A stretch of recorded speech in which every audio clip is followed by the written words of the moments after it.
Hey, Struckbuster, what's up? Welcome to the show. First one in the room tonight. Good job.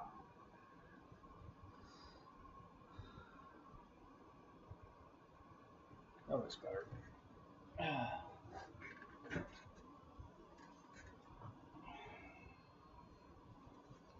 Yep, P38. Yeah, it's this is the free wing one. I traded it with a guy at my flying field for my Havoc, and he told me that if he flew it and it flew great, blah blah blah, and he lied. So it was all wired wrong. I straightened all that out, but I can't get either of the ESCs to they won't initiate. They act like they're not getting a signal from the radio, and I'm just now starting to look into what could possibly be wrong. So I don't know why. I have a feeling he plugged two 6S batteries into it. It's a 4S Bird, and he blew them both. I suspect, but I haven't confirmed that yet. So we'll figure it out. So Ken Bird, what's up? David, good to see you, man. So yeah, so we need to kind of look at it and see what we can figure out what the hell's going on with it. Everything else works. All the servos, the gear works. After I got everything plugged in where it belonged. Wow, I didn't notice all that rash on the wing there. Holy crap. I don't know what hit that. The guy got it from is not a very good pilot, so he probably crashed it into something. So there's some pretty heavy damage on the leading edge of the wing right here. Wouldn't hurt the way it flies, but it don't look good. So, but it's all right. I'll get it right. I got two brand new ESCs right here that I'm gonna put in it if I can't confirm that these work. They initialize as far as they make the beep sound. The receiver's on. Everything works. The lights all work. All the servos work, but it just sits there beeping like it's waiting to initialize and won't initialize.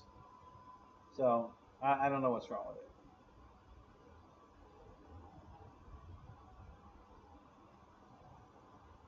Yeah. Well, it's supposed to fly on two 4S batteries because it's the way they wired it. I'm not flying it that way, but the way they wired it was, one battery works one motor and the other battery works the other motor. Both batteries are powering the radio gear, but the actual power to the motors are done individually. So if one of the batteries dies before the other, you lose control of the airplane because one motor is going to shut down, and I don't like that idea. So I'm going to merge them together.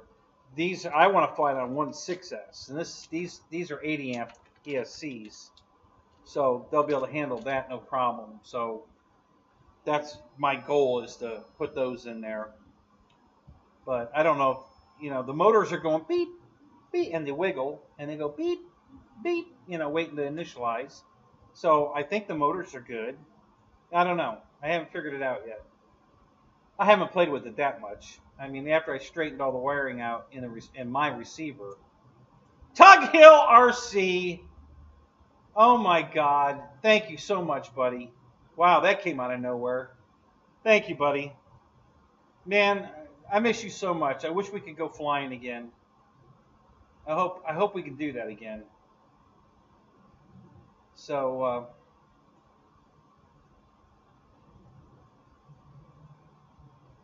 yeah, there's actually thunderstorms going on right now outside, but they're off in the distance. I got quite a bit of rain today.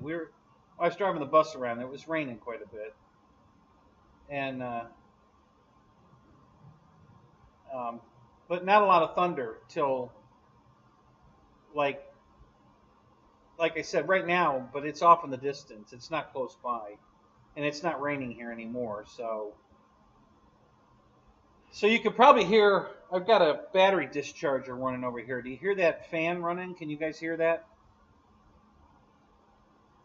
There's probably a whirly noise in the background you're listening to.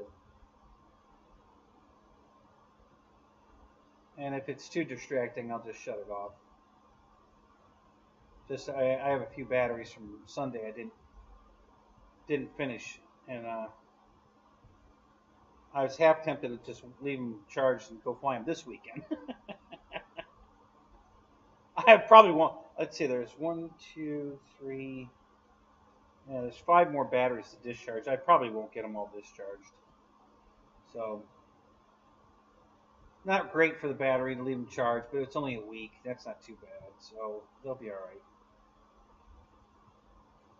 So, what else is going on, guys? Hey, any of you guys see the new release from Horizon today?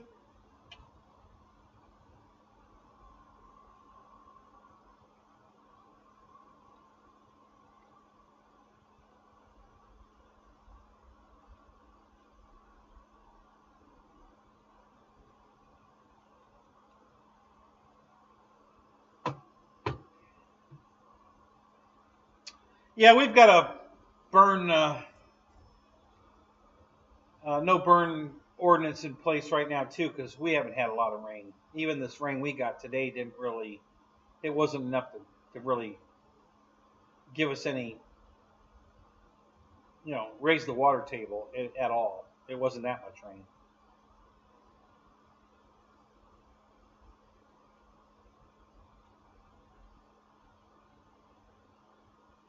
Yeah, the ag tractors. Yeah, I like it. It's cute. It's cool. I want to get the big one. I'm not going to spend $170 for the little one, but I like it. I mean, I think it's cool, but I just think it's overpriced.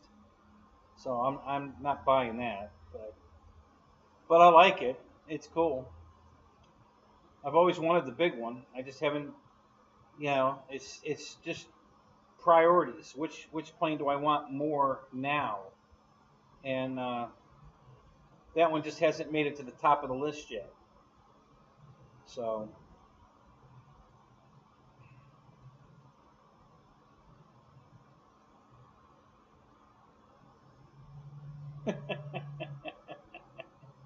Thanks, Tug. I keep you alive in Florida. Well, I hope you get your butt back down here. I hope we can go fly somewhere. Or even, it was good seeing you last year at Bama, the Bigfoot event. So that was cool. You were having a good time with your ground buggy. What was the hell was the name of that thing? I forget. That attack thing. I had a good time there. That was fun. That was a nice place. When I retire, I might actually think about moving to Alabama, to that area.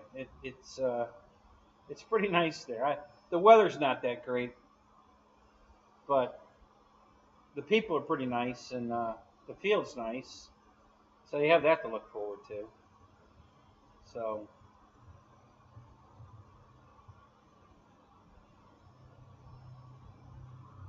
Fire Team 6, that's what it was. Yep, thank you. Yeah, that's what, I couldn't remember the name of that thing.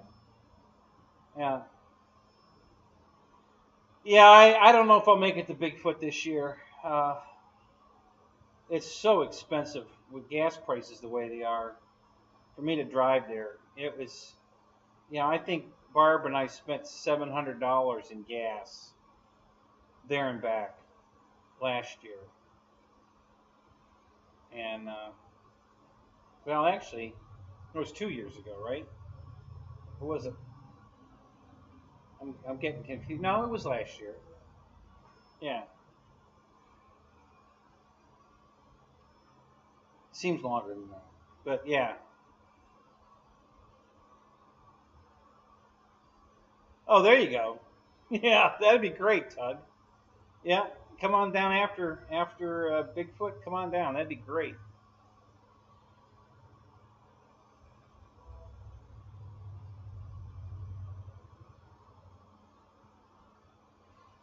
So Yeah, I'm just I have so many UMX planes, but I never paid more than $99 for any of them. They, you know, when they go on sale for 99 bucks or less, then I'm in. I'm just not going to pay 149, 159, now 169. That I think they still want 199 for the Citation, the little UMX jet Citation. I think they want 200 bucks for that thing. I'm just not going to spend that much money on a UMX plane. I think that's just too much. So, yeah, yeah, George is still here. He hasn't gone home yet. Okay, that battery's done. Yeah, yeah, he didn't go home yet. He's still here. I haven't heard from George. I don't know what he's doing. He his family has quite a agenda for him when he comes in town. Because he did this to me about 4 years ago before COVID. You know, same thing. He had all these plans to go fly together or something, and never saw him and barely heard from him. And that's exactly how this time's going too. I haven't heard from him since Sunday. And it's Thursday, so and I think he's going home tomorrow. I think. So I haven't heard from him since Sunday, and yeah. So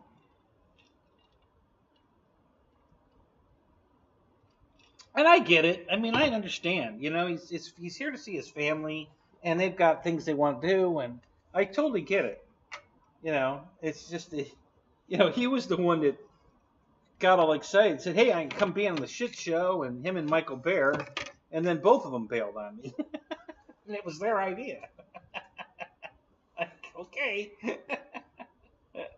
But I get it. You know, it's just like when Ryan comes down here too. You know, he's down here for maybe a week with his family, and you know, RC is not on the agenda. You know, everything but RC is on the agenda.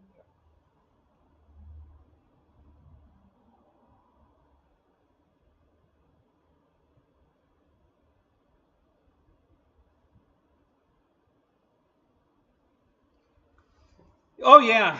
Have you did you watch my video in the trailer? My trailer rack system? Is that what you were looking at, David? Yeah, our drive to I think we were on the road for 14 hours, and yeah, no damage, nothing got damaged there or back. And then I've even made I've made some improvements to the rack system anyway, um, so I really like it now. Just all I did basically, the original rack was kind of a one piece rack. I had everything like all integrated into one, you know, piece of PVC at the top and the bottom, with the two legs coming up this way and then the other two legs coming up this way, and they weren't exactly at each other, so they were kind of twisting each other, and it was making them fight each other a little bit, which wasn't a big deal, but I needed to put a little more lean in the rack, so I decided to cut them apart. Well, actually, my generator flying through it, breaking the rack, is what instigated it. But I broke them into two separate racks now, so they're not connected at the top or the bottom. But they're still like intertwined. You know, they cross each other, but they're not touching each other. They're not hooked to each other. And I increased the lean by moving the bottom of the rack out a little bit more than it was, only about 2 inches, just to increase the rake of the rack slightly, so the planes will sit more firmly in the rack and not try to fall out. And ever since I did that, I haven't had any more issues at all. So it's been great now. I've been very happy with that. That worked out really, really good. The only thing you know, it's nothing to do with the rack. It's just me. Um, my night radiant is in the rack, and it has a, you know, foldable propeller. And what happens while it's going down the road sometimes, and I couldn't figure it out at first, but I finally figured it out, is the propeller will unfold. So now it's sticking out, And then if it happens to be sticking out up or down, and then I hit a bump and the plane does this maneuver, the propeller pokes the foam in the plane above or below, and then I end up with all this hanger rash. Like, so I'm going to put a rubber band or something around the propeller to keep it folded so it can't unfold, and that'll cure that problem. It's a simple fix. I just couldn't figure it out for the longest. I'm like, what the hell keeps beating the damn airplane all up?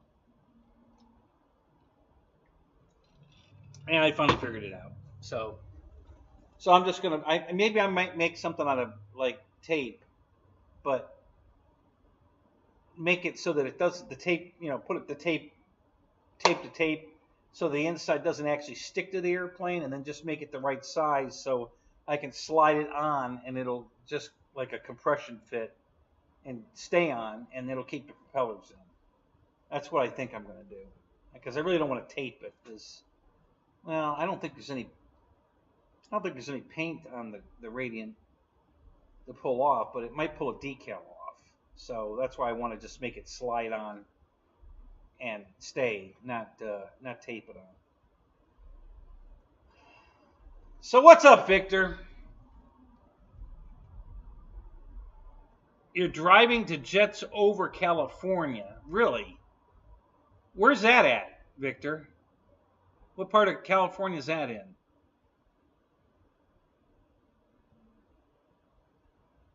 Roy! What's up? If you wreck them, you better check them. That's Roy's motto.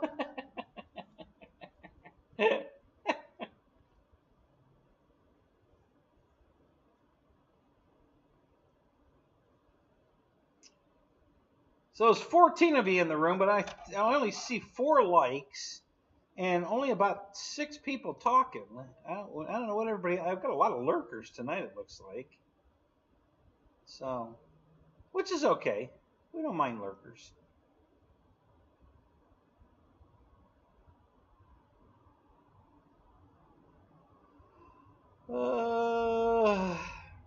Damn straight.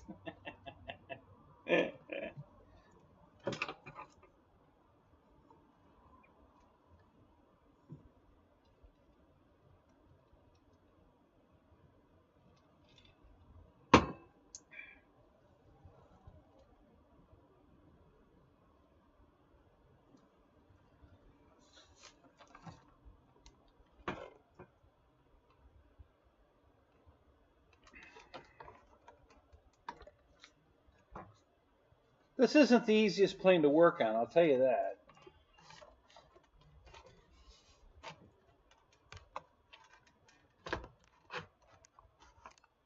To get into the ESC, there's 4 screws that hold the whole boom onto the wing, the center section of the wing. So you have to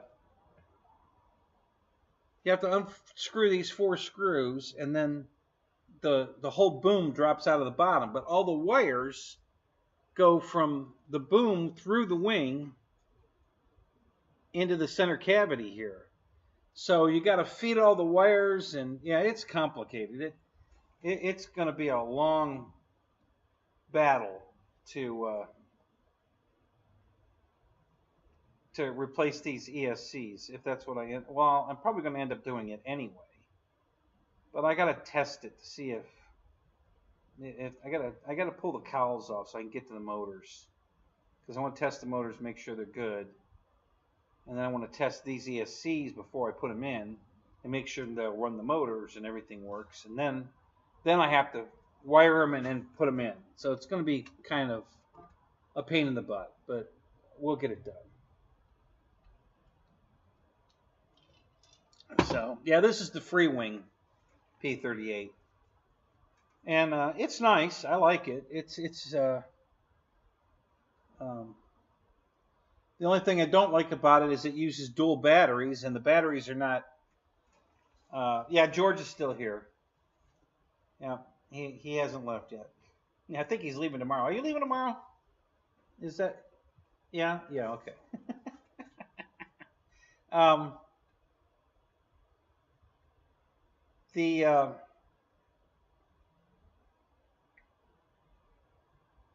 what was I saying? The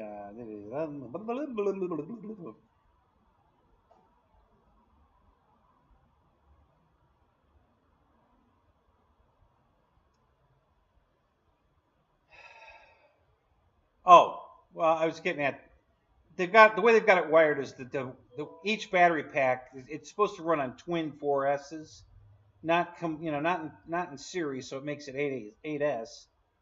Two four cell 4S packs in parallel, but one's running one motor and the other one's running the other motor. So if one of the battery packs is not as good as the other, and you lose power in one pack, you lose one engine, and that doesn't make for a very controlled landing back to the field. So I'm not going to do that. I'm going to wire them together, and I want to run it off one 6S pack, but I might wire it where I can put dual 4S packs. I can make an adapter and wire it so I can do dual 4S. So either way, it's not going to be one on each motor. They're going to be wired together. No, I'm just not comfortable with that. I don't want to do that. Big Jim, what's up? Good to see you, man. Donald M, welcome to the show.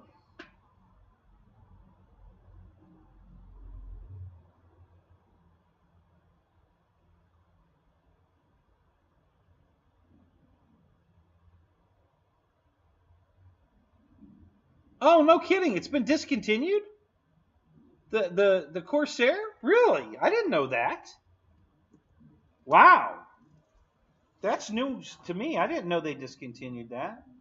LX never discontinues their planes. That's crazy. I've never heard of them ever discontinuing any of their planes. There's a couple of them they probably could have, but yeah, I wouldn't have thought the Corsair would have been one of them. You know, that's crazy. I didn't know that.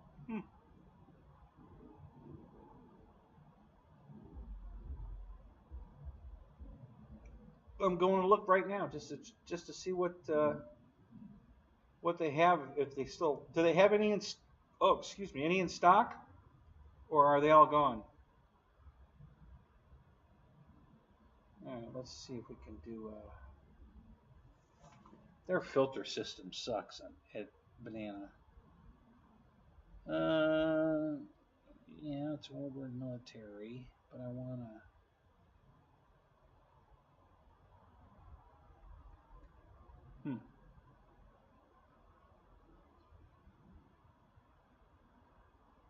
All right, so I can't see the chat at the moment, guys. Hang on a second. Let me get.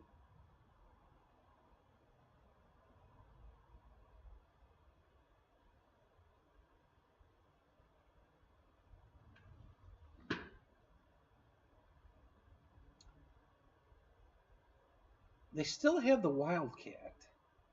That's amazing. That's another one I want to get. I guess I'm going to have to pull the trigger on that one. Yeah, you're right. I don't see the Corsair here. It's not even listed. Let me check something real quick.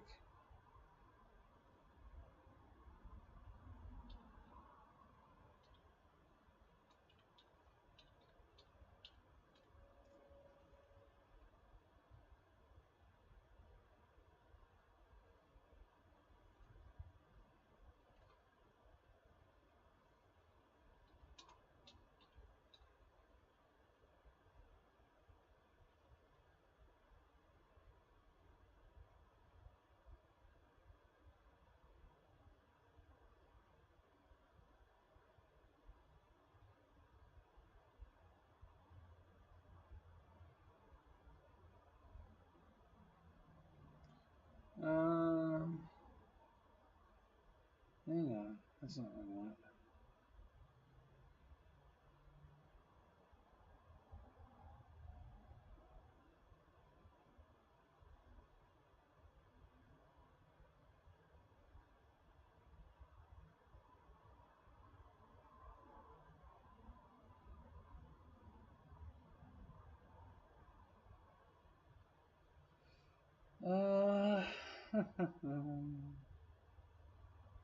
There we go.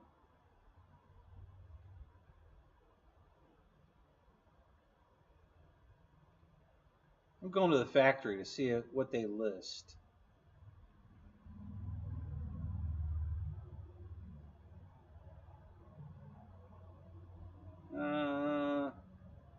That's not it. Hang on.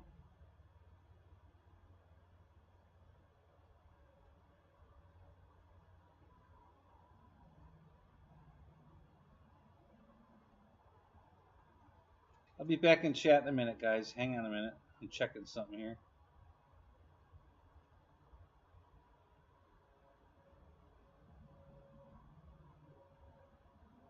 Let's see.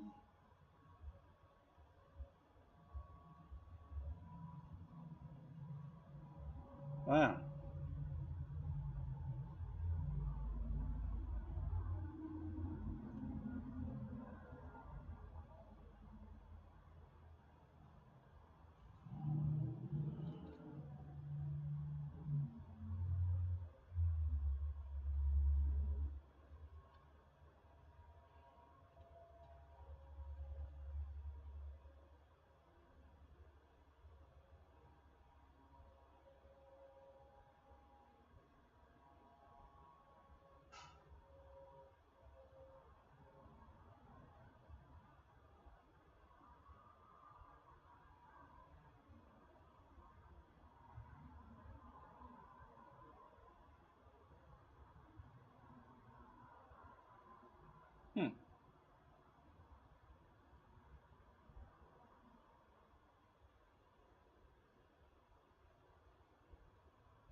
Here we go. Warbirds.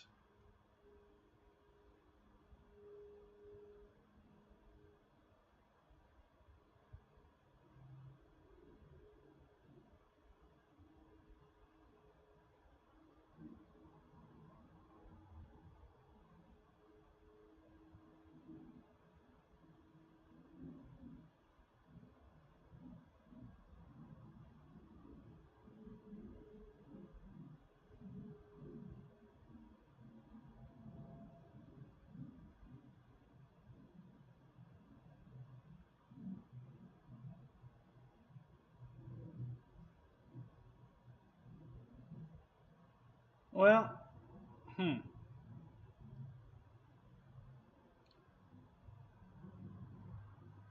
General Hobbies still shows it, but they say it's sold out right now. So I don't know if they're still getting them in.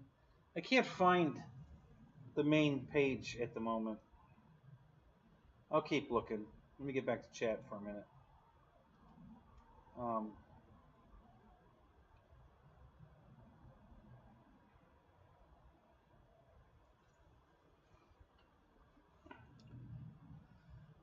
Joe Habib, what's up? Good to see you, man.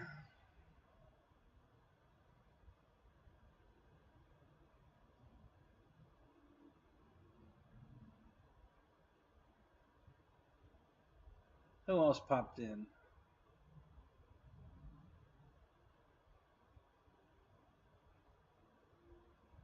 Lyndon Stewart, what's up? Good to see you, man.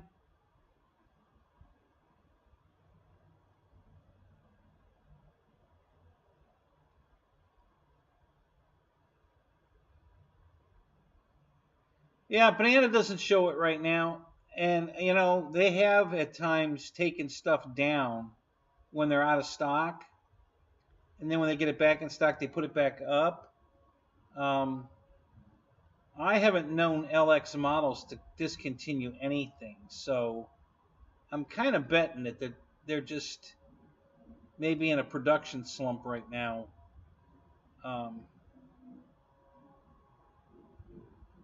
I can't see them discontinuing it. That is the prettiest Corsair I have, and the folding wings is amazing.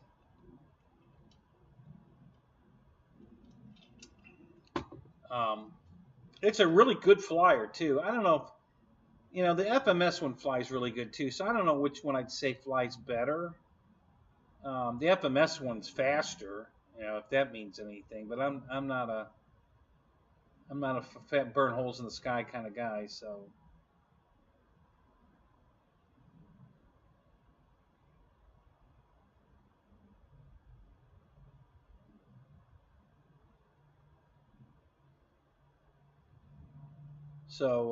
Yeah, I just think the wings folding is pretty cool.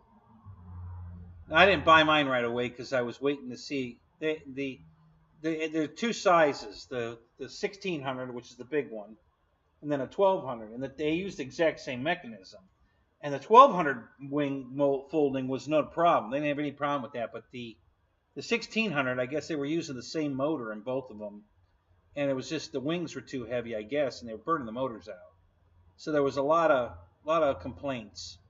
So I waited a few years to see if they got that fixed, and they must have, because I haven't had any problem with mine. The wings fold fine. I haven't had a single bit of problem with it.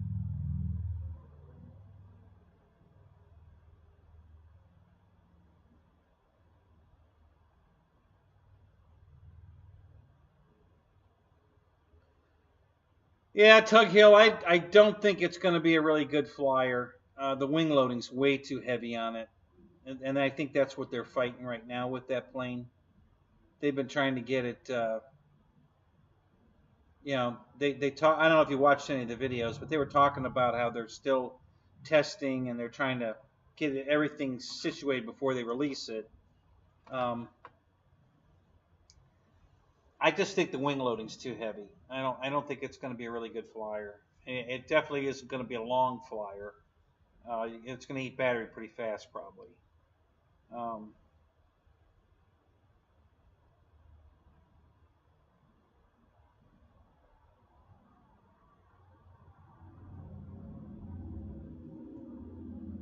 so your Hobby King course, oh, the 750 Corsair, yeah, that's a cute little bugger. I like that one. I haven't bought it yet, but I like it.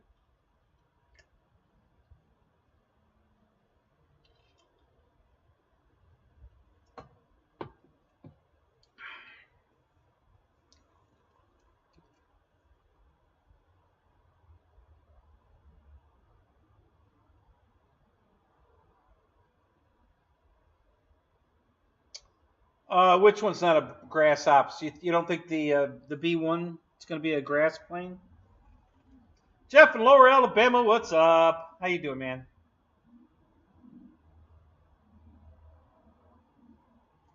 Yes, Lyndon, that's what's on the table. The P-38 Lightning from Motion, yes.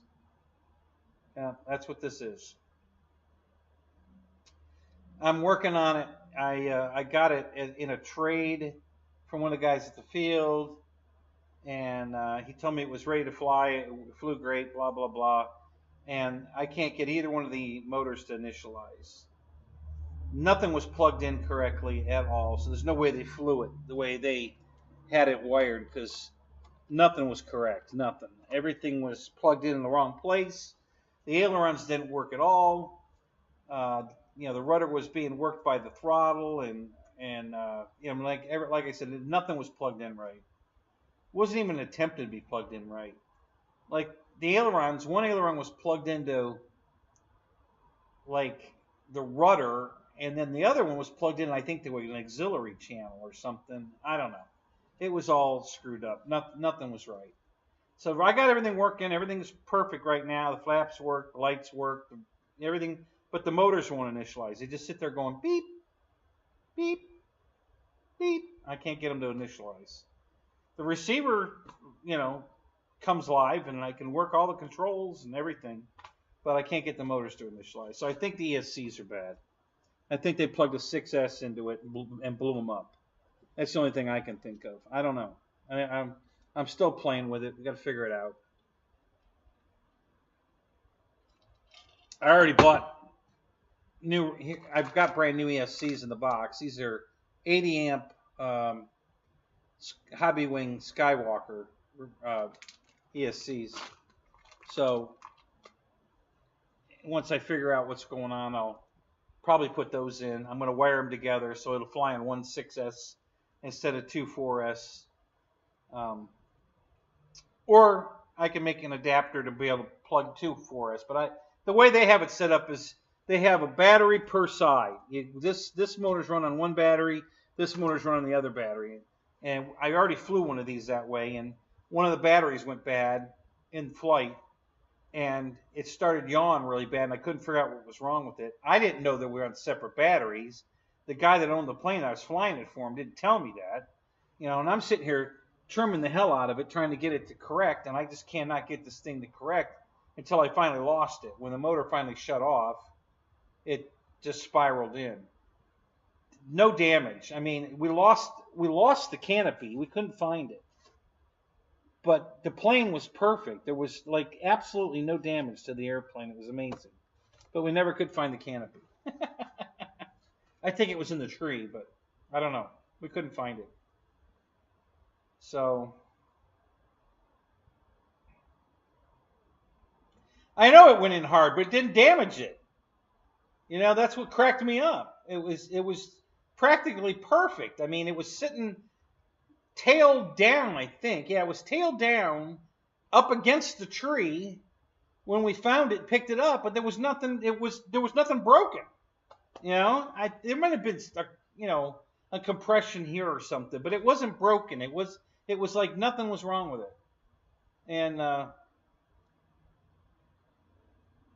but we could never find the canopy.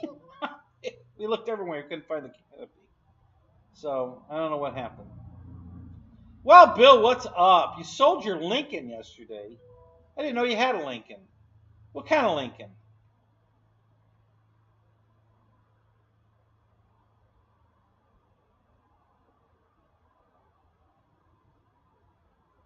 Read your last comment. Okay, let me scroll back up.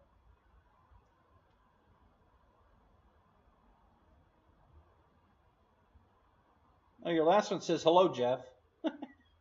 I take it was before that one. Let me scroll up.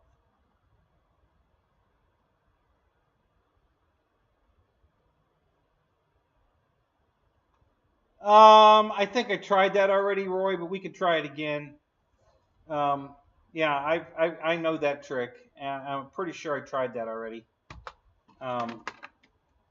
But hey, I'll try it again, just for shits and giggles. Maybe I didn't. Maybe it's been. I've had this plane for a year now, and I just haven't had time to play with it. I've been busy with other airplanes. So, but I'm pretty sure I tried that trick. But hey, I'll try anything.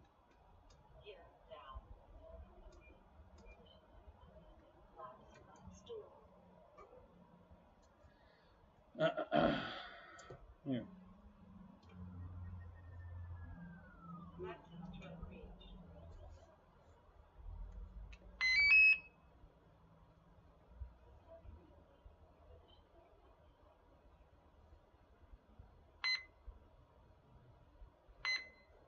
Okay, let me try it in this one.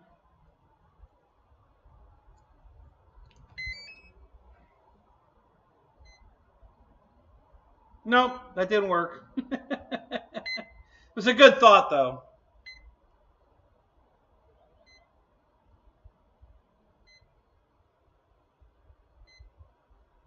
Yeah. So, yeah, everything's working.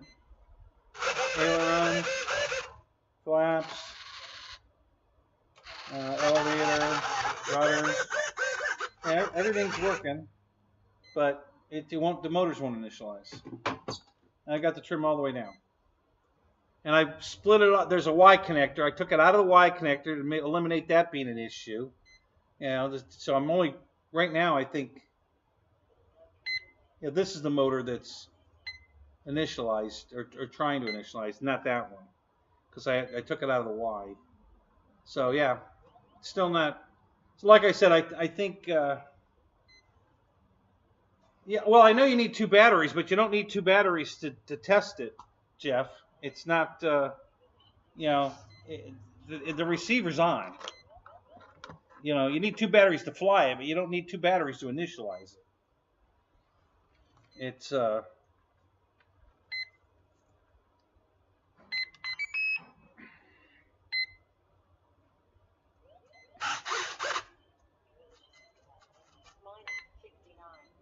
I tried calibrating them, and that didn't work either. Augured in, hey, what's up? Haven't seen you in forever.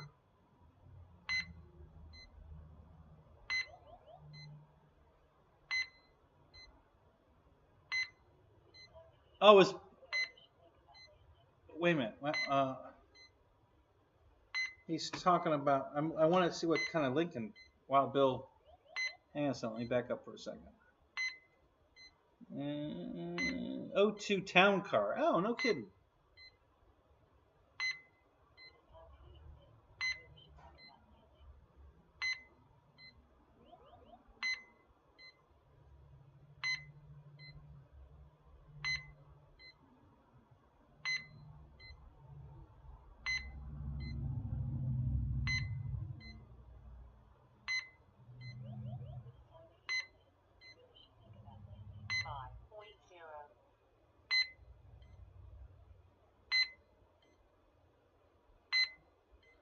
Yeah, I don't have a throttle kill on this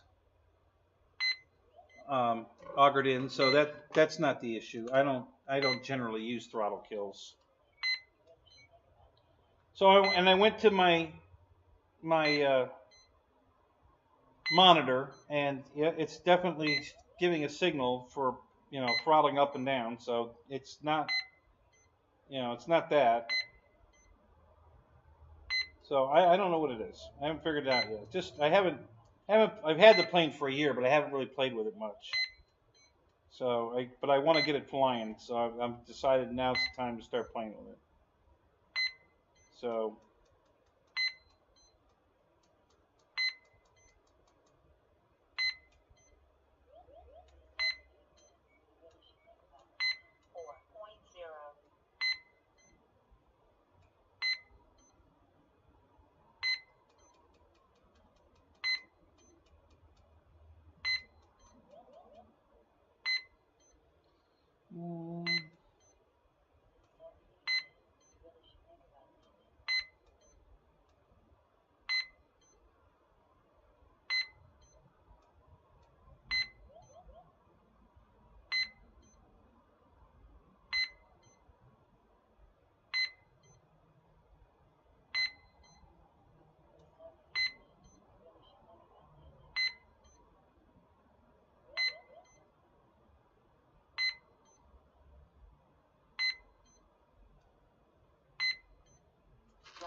I don't know what this is. What is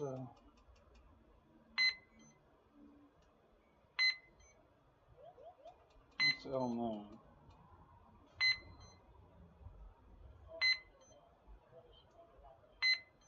L9 is nothing.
Okay.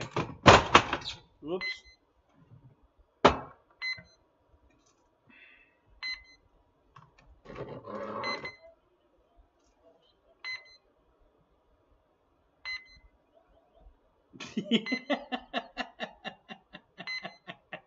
Thanks, Ken.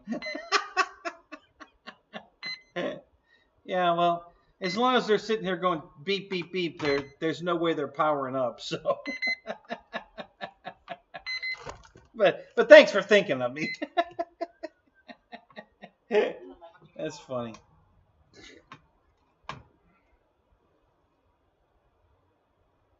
So anyway, let me get back to.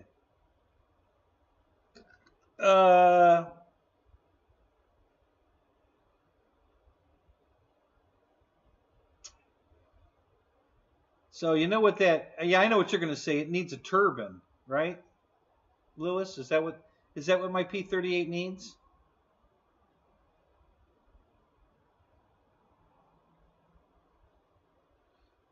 Hey, how you doing, Micah? Rebind? Yeah, I did that too. Rebound it twice today already. That didn't work either. Needs a Spectrum transmitter. It doesn't have a Spectrum receiver in it. So I don't think that's the problem. Throttle's on the wrong channel. Okay, yeah, that's yeah. No, that's not the problem either.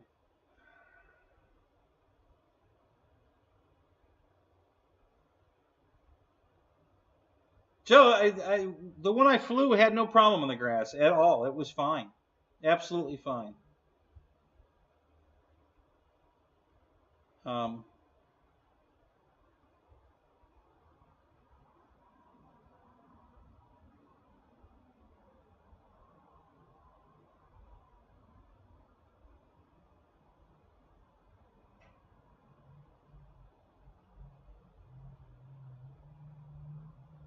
Start with a clean model and rebind. Okay.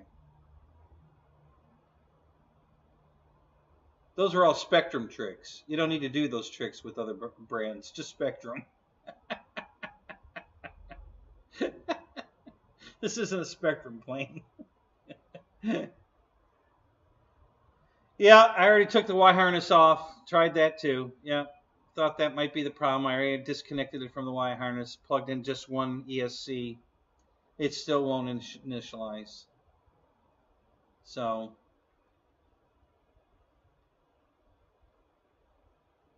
but all good suggestions, guys. You know, you're all right on target. Those are all good suggestions.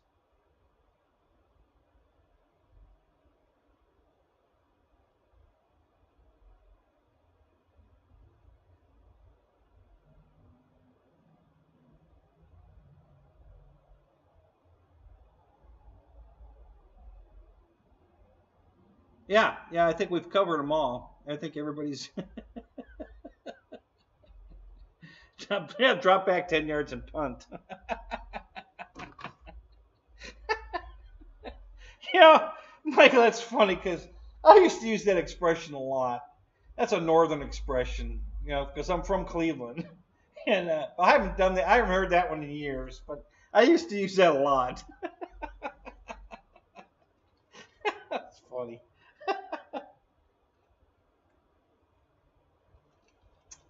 Yeah, Jeff, I've got a brand new FreeSky receiver in the house, and that's the next thing I'm going to try. I'm going to put a new receiver in it and try that and see if that does the trick. So it's just a bunch of trial and error. See, the guy I got this from,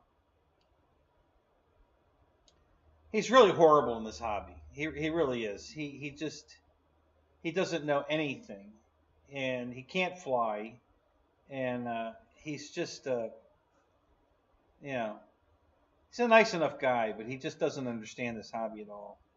So he told me, oh yeah, it's just the way I took it off the field. You know, it's ready to fly, and nothing was plugged in right. Nothing. He had wires plugged in like any old hole he could stick them in, somewhere upside down. You know, I mean, there's no way it flew the way he handed it to me. So I spent a bunch of time rewiring everything and got everything working perfect except the ESCs. So I'm thinking he probably plugged a 6-cell battery in it and blew the ESCs because Bo accidentally did that to his EC 1500 because it had an EC5 connector on it. So one day he went to fly it and he, not thinking, just plugged a 6S battery and it blew both the ESCs in the plane. Just like that, boom, they were done.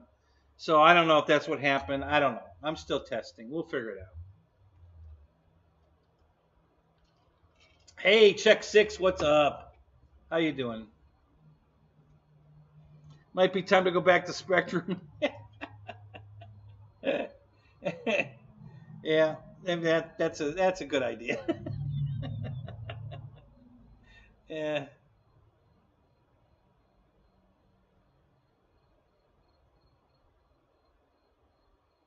Yeah, Roy, that's exactly what I'm going to do next. After I try a new receiver, um, then I'm going to try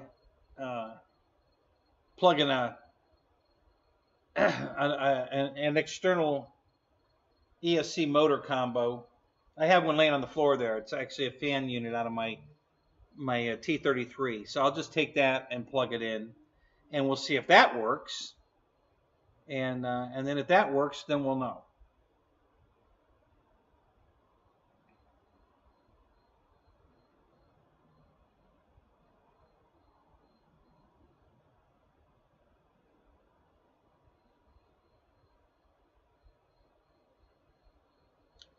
Yeah, well, I'm not using. First of all, I'm not using a Free Sky receiver. This is a Radio Master receiver.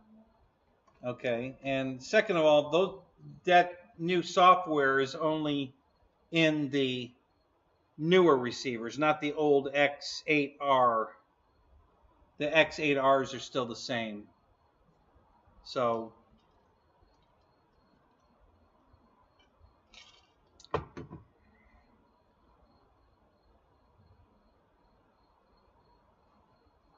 Yeah, turn safe off.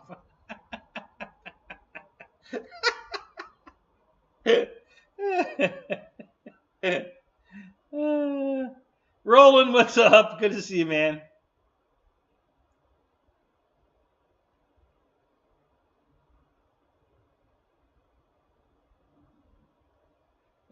Grab it and try it. We don't want to fix this bitch. Oh, God. All right, hang on a minute. Let me see something here. I can't see out here. I need to... Let me try this.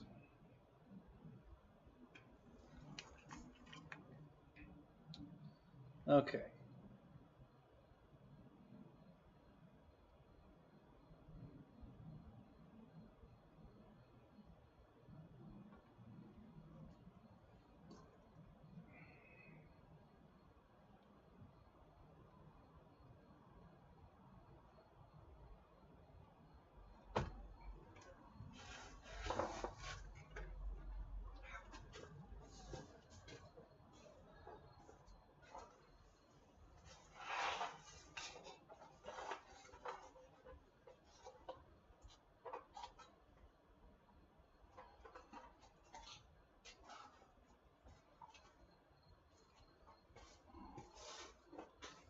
All right.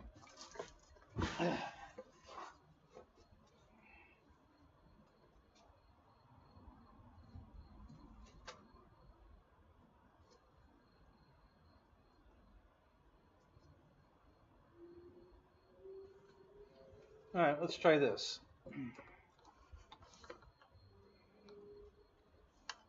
So if I plug this in.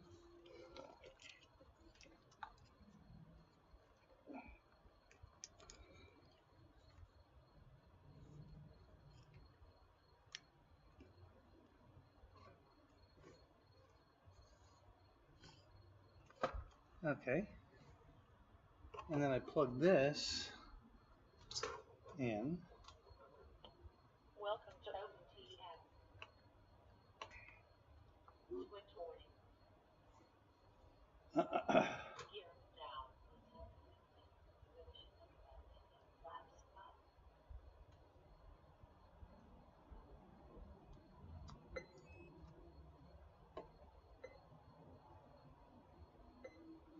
down. Okay, that's not initializing either.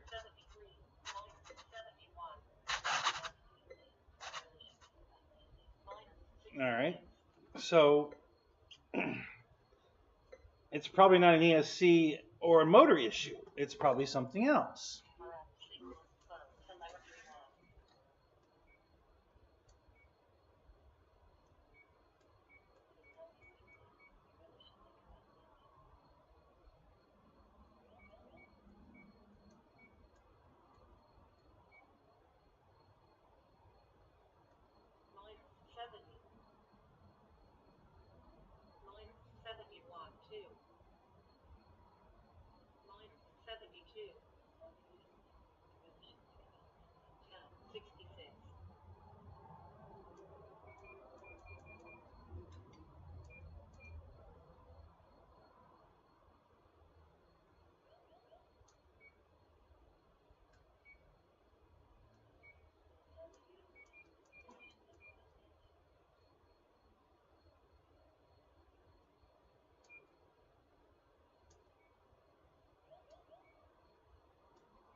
gear down, flaps up.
Still nothing.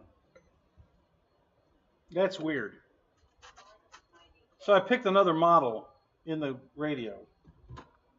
A totally, completely different model just to see if it would initialize. It still won't initialize. So maybe it's the receiver. So we'll try that next. Maybe the channel ones on that receiver is no good. Because that should have worked, and it didn't. So let me get back to chat here. I want to get caught up. I mean, if the program was the problem or the transmitter setting was the problem, that would have cured it, and it didn't. So we still have the same problem. So we got to figure out what it is. Could be the receiver. I don't know if I ever flew that receiver in something else or not. I don't remember. It's a brand new receiver, but I don't know if I had it in anything else.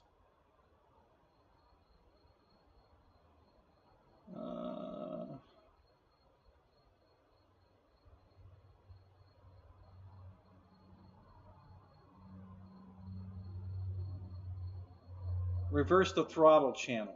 Yeah,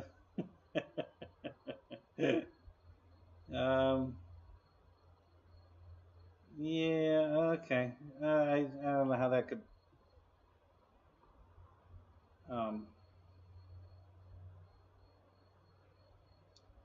Again, that's another spectrum trick. Yeah.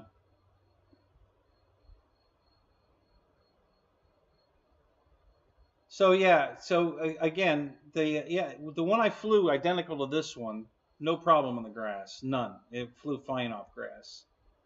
You know, had no problem getting off the ground. Flew great. Landed fine. You know, no problem. It was the second flight we had an issue with the battery, and I didn't know it had two separate batteries in it. David didn't tell me that. He just brought it over to me. Here, fly this. I'm like, okay. You know, I've flying it, you know, and I got maybe about 5 minutes into it, and which the other one made it to there easy, so I assumed it would still be okay. And then it started doing this. I couldn't get it trimmed. I kept trimming it, and it wouldn't trim, and it wouldn't trim, and it didn't dawn on me that one motor was quitting until after I crashed it. And then we went out and found it, and that's when I found two batteries in it, and I'm like, oh shit. So then it all made sense why I couldn't trim it. So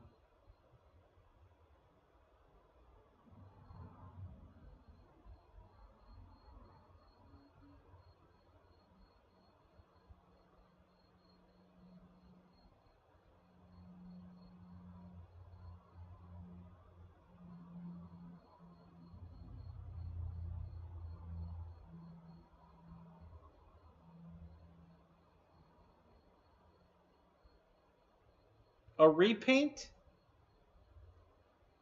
Lewis, what are you talking about? I scrolled back. I don't know what you were in the conversation with. A repaint. I don't know what that means. Oh, Michael Bear's here. What's up, Michael?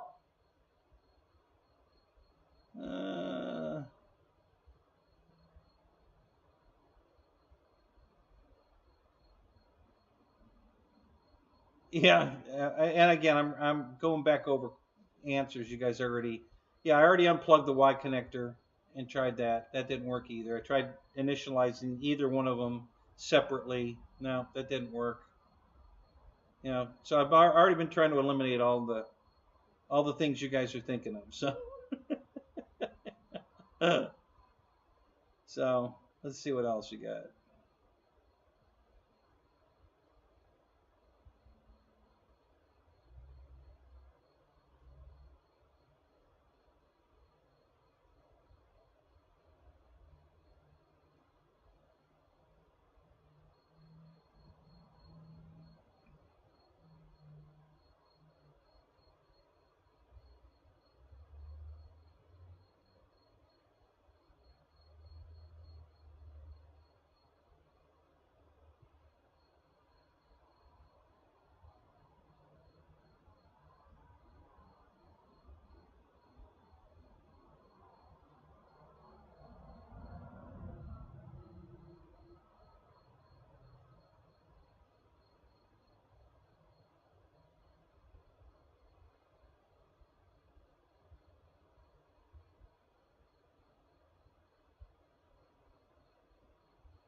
Lewis, you said incorrect SSK. Ask me how I know. What are you talking about?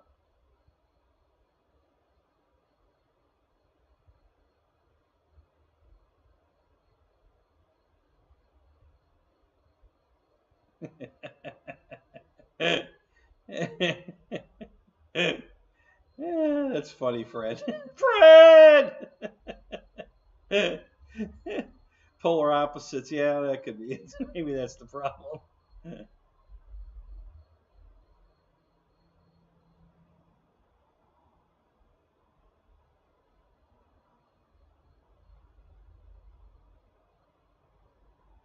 Yeah, Lewis, those are those new receivers. I don't have any of those. Oh, I have one, but I'm not using it. I haven't flown it yet. I don't have any of those new receivers. Those high tech things you and Tony are flying. I don't have any of those.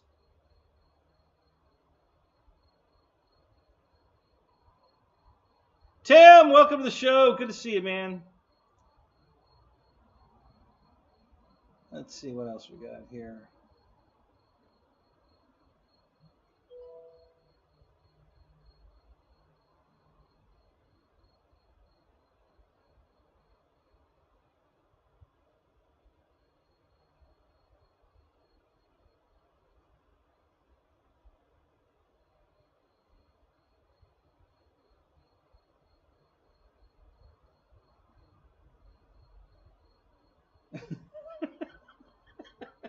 My transmitter's in camo mode.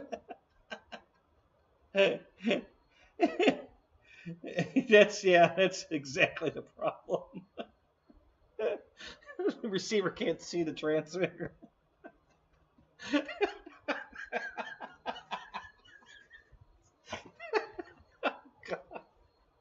All right, Michael, that was funny.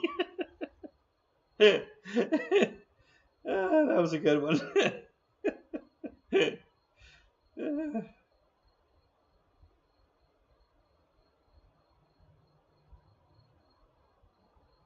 Oh, is there a video playing? No, that's just the live show playing behind me.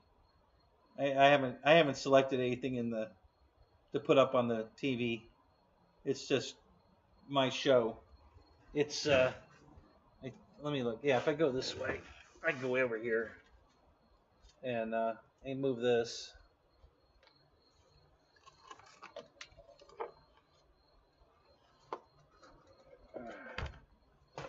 Then you'll be able to see that this is my studio view. This is what I'm watching the show in.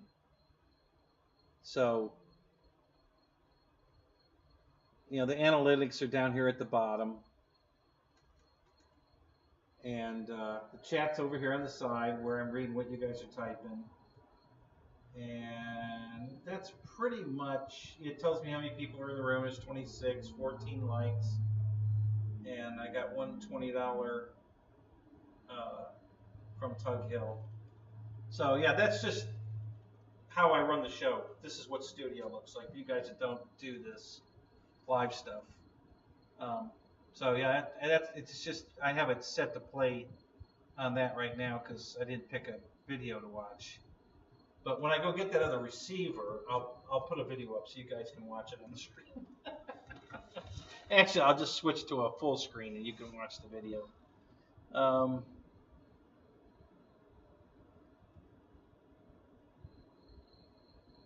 Trying to get to the end here. It may be the flux capacitor. That's a good one, David.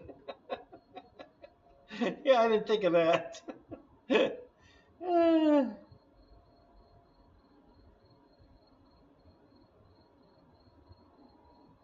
Let's see what else we got here.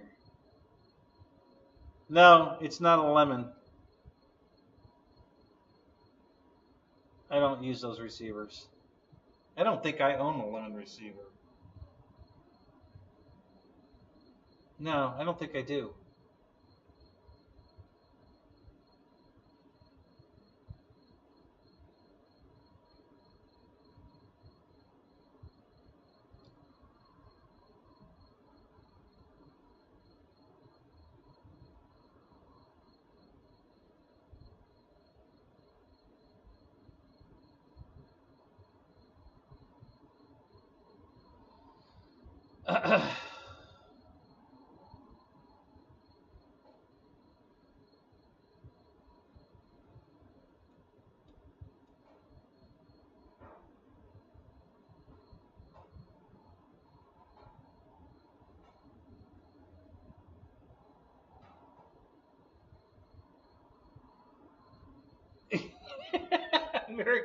American midget language? I didn't know us midgets had a separate language.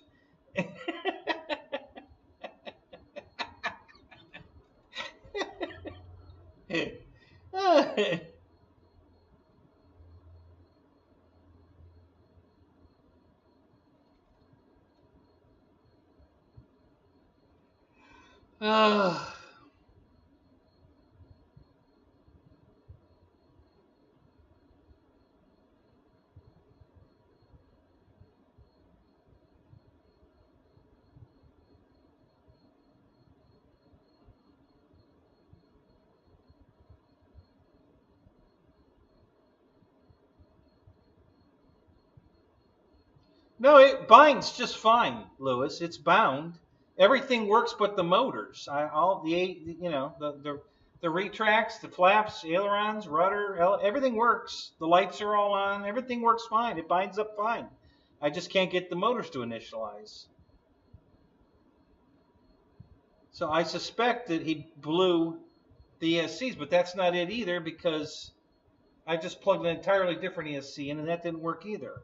So now I'm thinking maybe this receiver is bad. It might be have a bad channel on the receiver.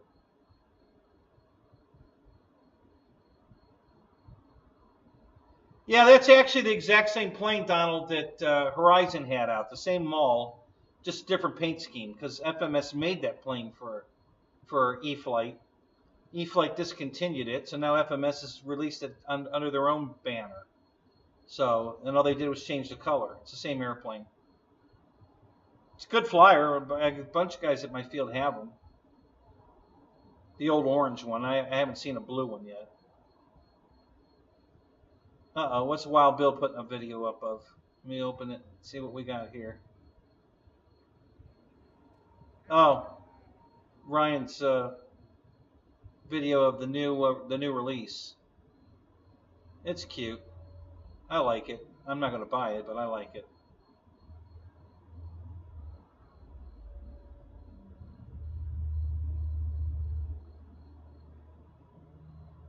Yeah, they released that one today.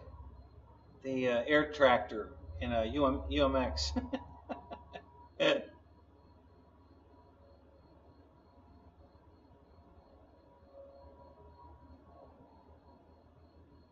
All right, I'm going to go get that other receiver. We'll try that. Let's see what happens with that. It needs eyeballs in the windshield. All right, be right back. Oh, I was going to put a video up. Hang on a minute. We can do this. We have the technology.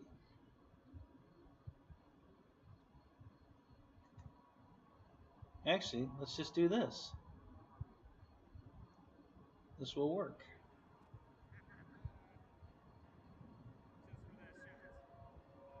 Let me go over here. Let's grab this one. No, let's grab this one. No, this one. Yeah, that'll work.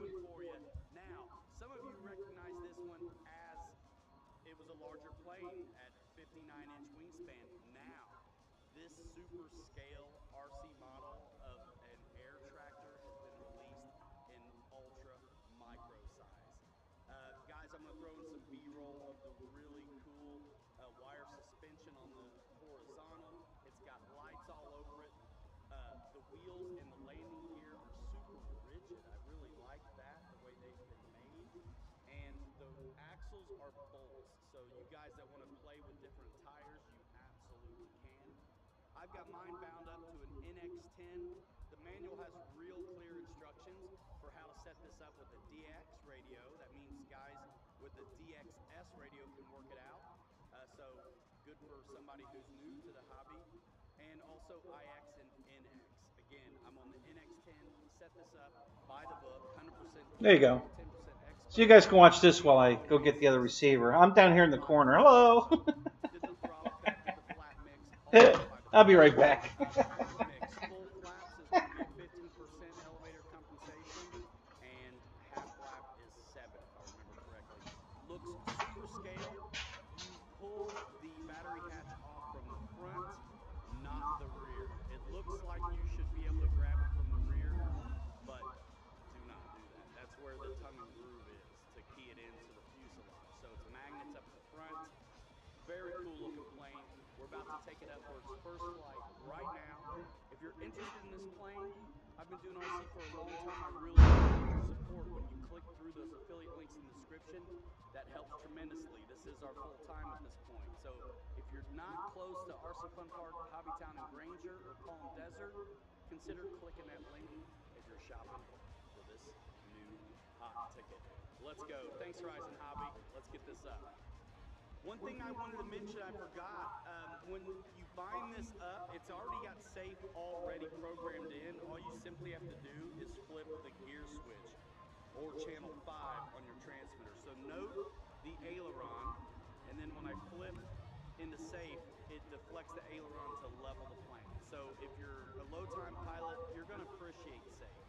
If you hand launch this, safe is the way to go as well. I definitely suggest you read the manual because there's loads of great information, tips, and tricks in it. Yeah, all right, let's go.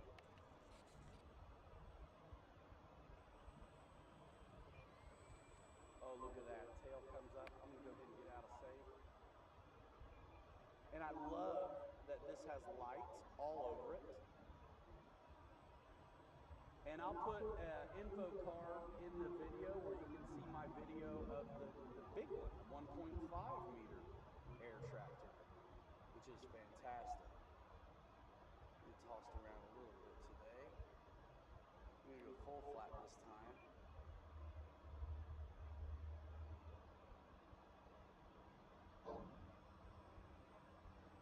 I like it. Now I'm going to go out to the south a little bit and come at us, nose into the wind.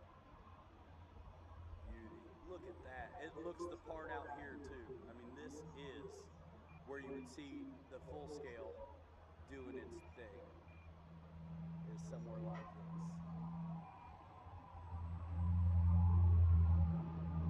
Keep the wings flat, steer a lot of rudder. See what we can do.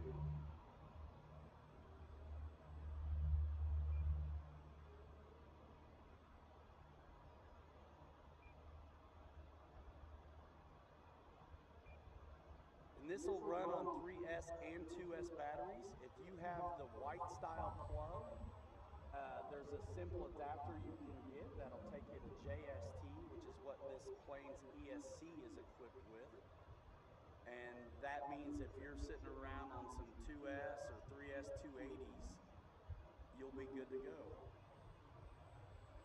So scale and so small. And before the technology of AS3X, something small like this was actually quite a handful.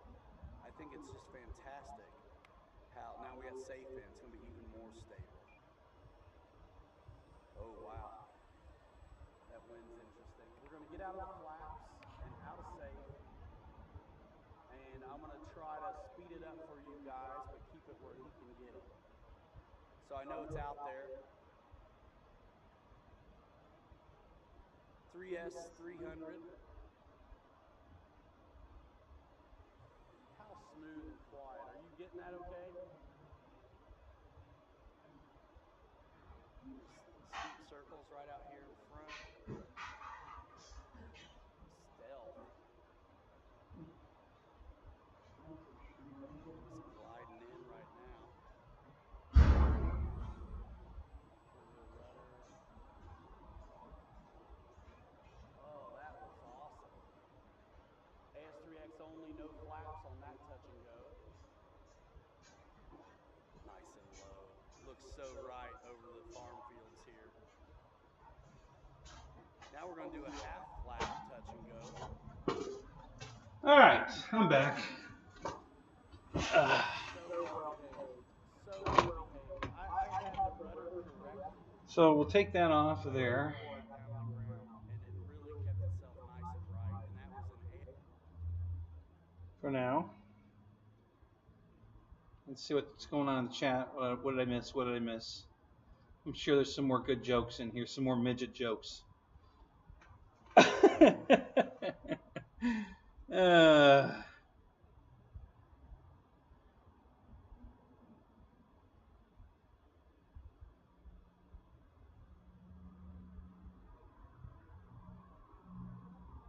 Yeah, needs eyeballs in the windshield. That's cute.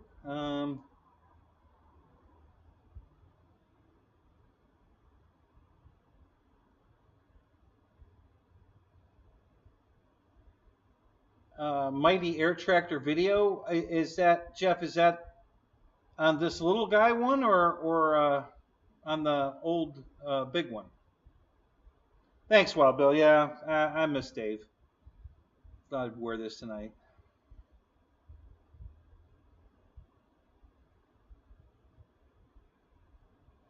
Yeah, if I have 5 hours to spare, I can watch Brian Phillips go over every strand of wire and every screw and count the teeth on the servo horn, and yeah.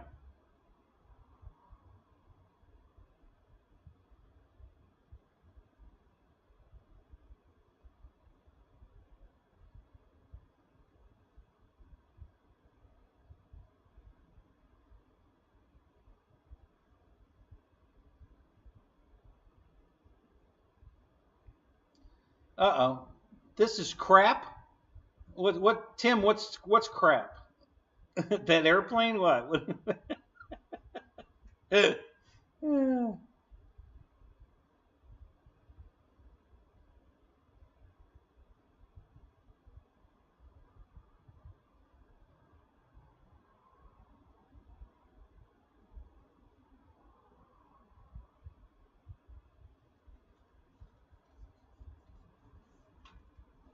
Yeah, it usually takes Brian that long to get it out of the box. You know, I think he counts the number of cells in the foam as he. I don't know.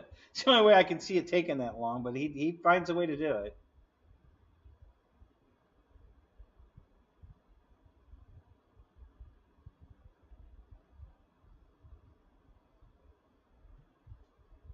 Yeah, I agree. It looks pretty nice, but it's overpriced. I wouldn't pay that for it, but it looks pretty nice. I like it. Just not going to pay that much for it. I'll wait till they put it on sale.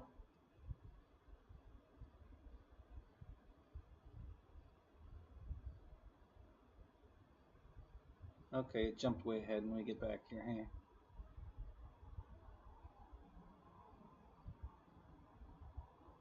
Oh yeah, GB will probably get one. Yeah, he loves these UMXs.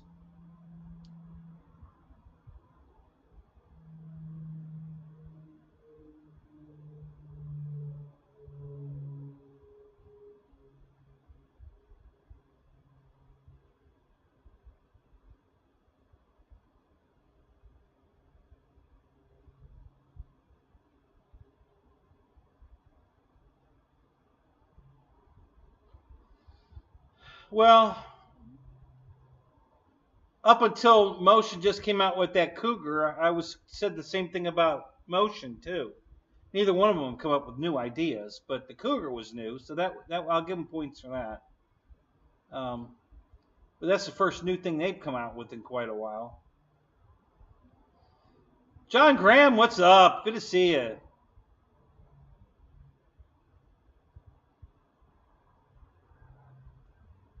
Yeah, Lyndon, that's what I suspected was the problem, but obviously not, because I hooked up an entirely different ESC and motor, and that one won't initialize either. So the problem's most likely in the receiver.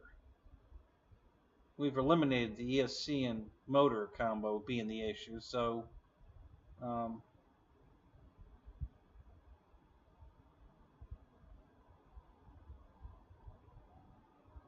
oh, is that right? You always call your UMX planes mighty?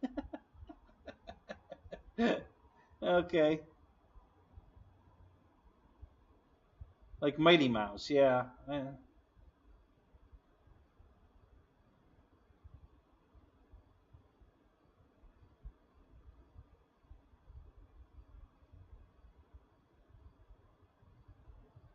Uh-oh. Did it again. Damn it. We're almost caught up.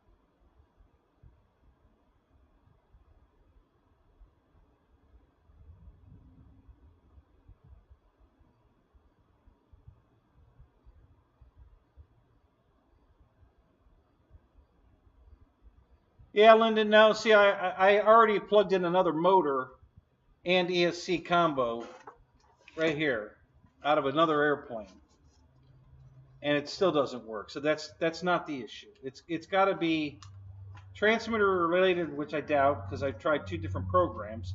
So I'm really starting to think it must be the receiver that's the problem.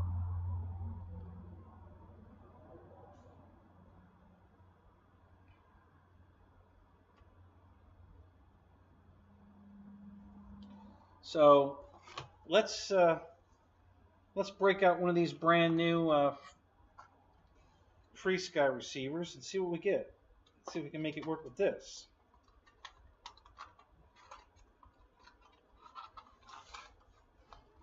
We'll give it a whirl. See what happens.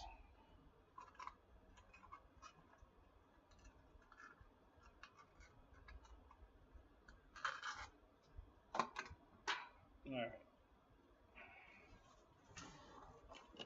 Okay, so let's see. We'll start with. Let me see what I got here.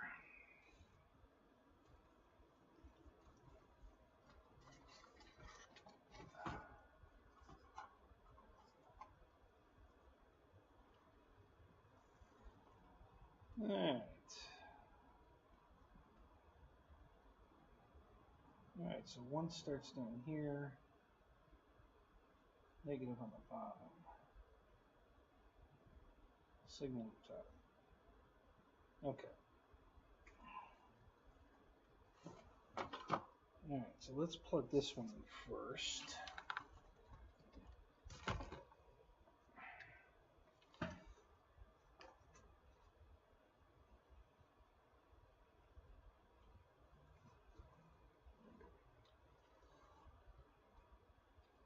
And I need something to press the button that's recessed in here. Let me find.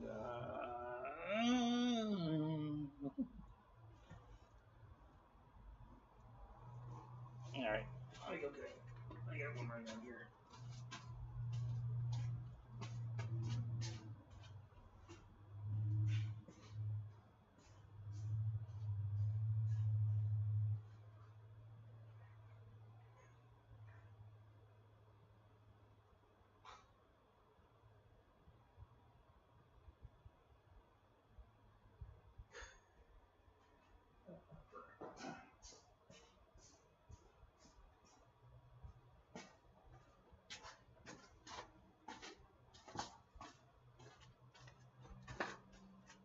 All right, let's give this a whirl. So we're going to plug.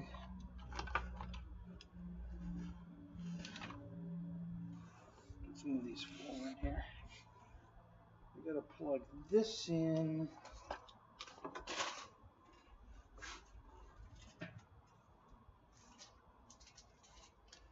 While we're pushing this button. Nope, not that battery. I guess we'll use this battery. Okay. Nice long lead. Welcome to OpenTX. Gear down, flaps up.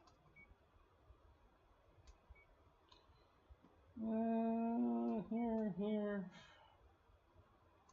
Up here. Put it in bind. Okay.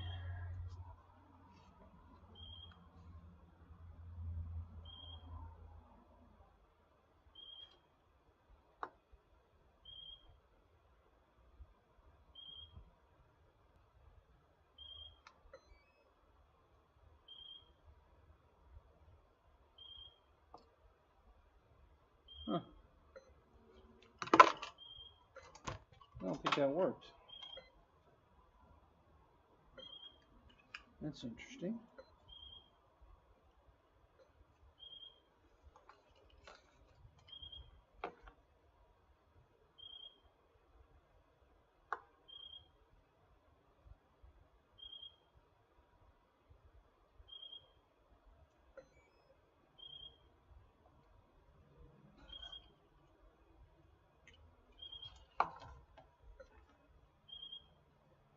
It's not even powering up. What's going on here?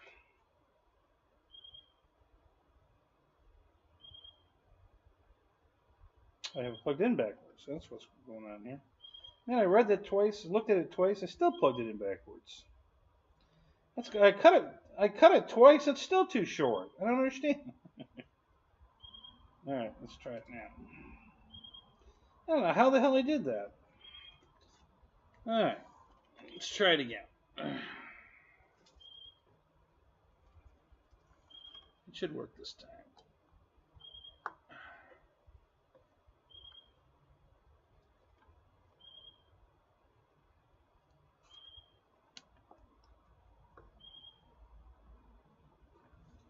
All right, stop giving me a hard time here. There we go. And we got a green light. All right, that's what we want. All right.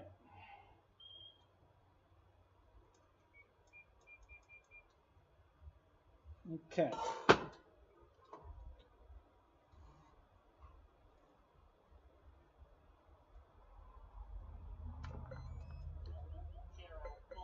Aha! It works. The receiver's bad. That's what's wrong. Listen up, guys.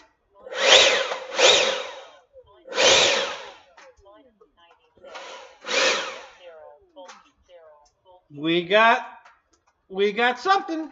It's a brand new receiver's bad. Son of a bitch. That sucks. That was one of the last of the 168s I got.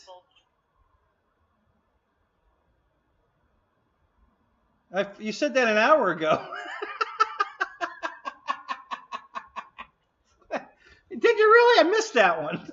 I saw your other stupid comments. I missed that one.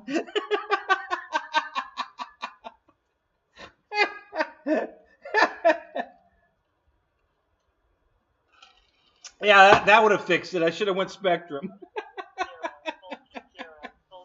You guys. You know what? Fuck you, fuck you, fuck you. Fuck all of you. That's hilarious. I can't believe that receiver's bad. Son of a bitch. All right, so let me take a minute here. Where's my Y harness? We got to plug the Y harness back in. All right, let me get this. All right, so we can plug the Y harness back into here. If I could, God, the lighting in here is terrible. I can't see shit. Okay, the light. Okay, so let's go that way, like that.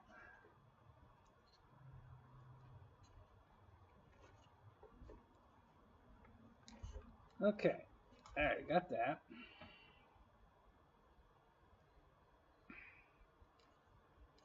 Okay,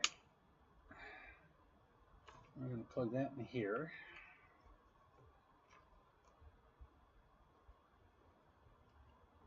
Like this.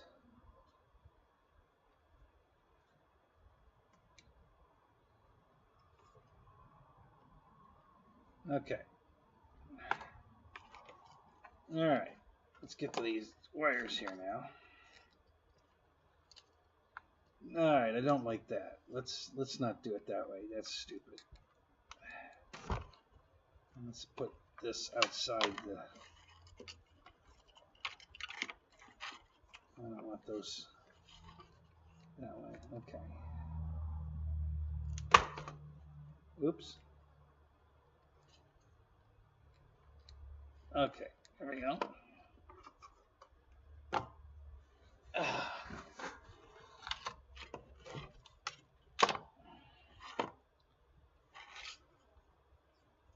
Okay. Oop, that's not the one I want. Oh yeah, it is. All right.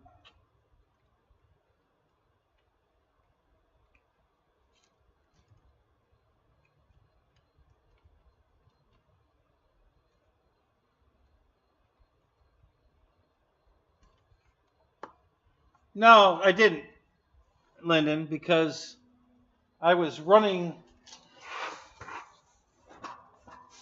a electric ducted fan to test. This is what you heard spool up, not the props. This ducted fan. So yeah, there was no danger of me cutting myself or defacing this beautiful. Oh, never mind. We won't go there. All right. So, all let's get the next one.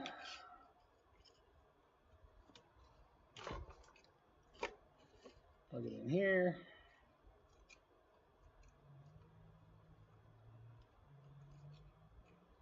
That's the first time I've ever had a receiver with a bad throttle channel. Man, that's crazy. That's just crazy. I can't believe that.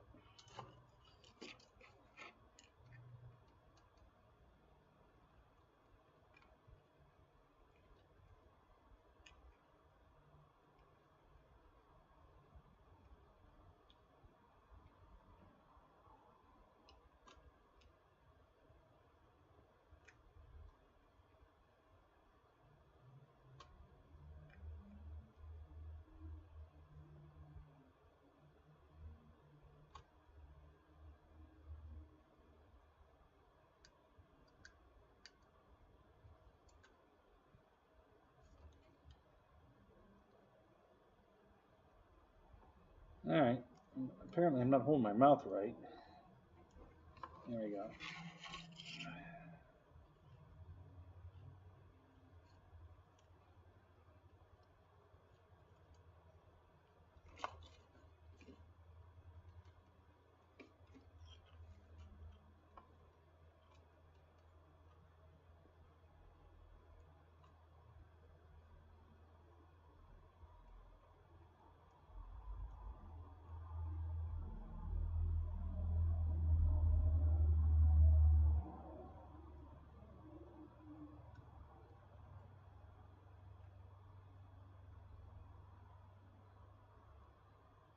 I call him 911 and call him dibs on the P-38.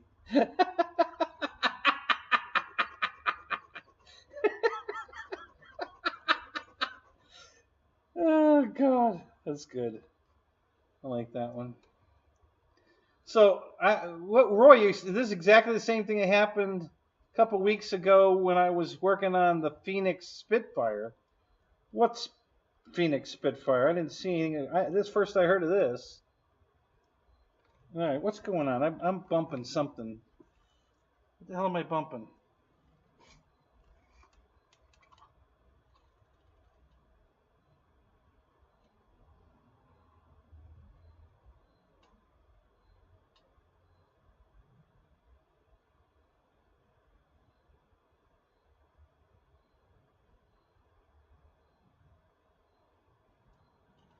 Roach Coach, hey, I just watched a video of you flying a Viper. Was that a new video or was it an old video? It came up in my playlist, so I played it.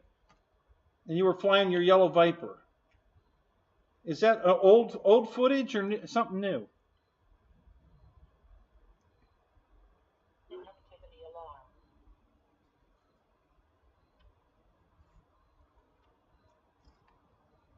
Oh, I missed all that, Roy. I didn't know you had a Phoenix Spitfire. How big is it?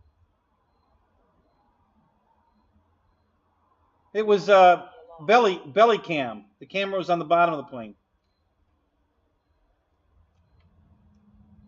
Activity alarm.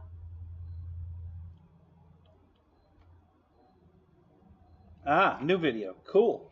Activity alarm. So it looks like a real runway, but I didn't see any real airplanes around there. Where do they keep the? I mean, I guess there was a hangar there, but I didn't really see anything.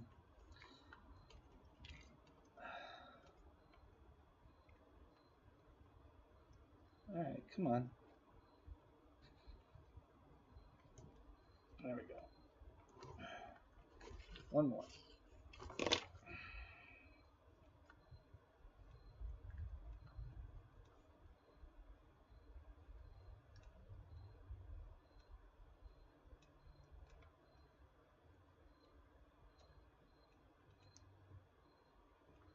The hangars are up on the far end. Okay. What kind of planes they keep out there?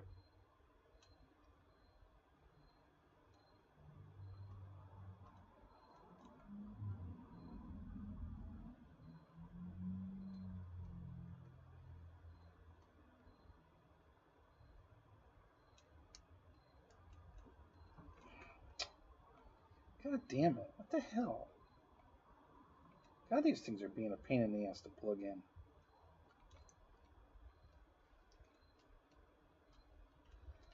There we go. All right.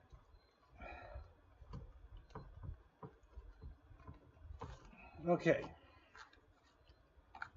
So let's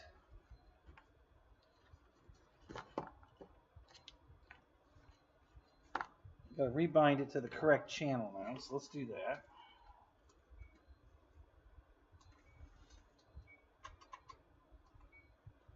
Go back down to P38.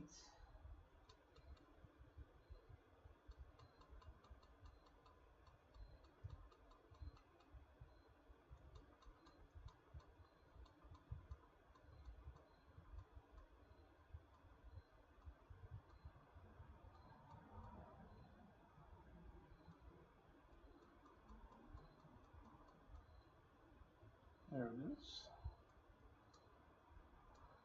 Gear down. Okay. Bind.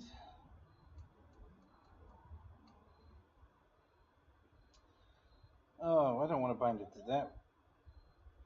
Hang on. I'm going to change this.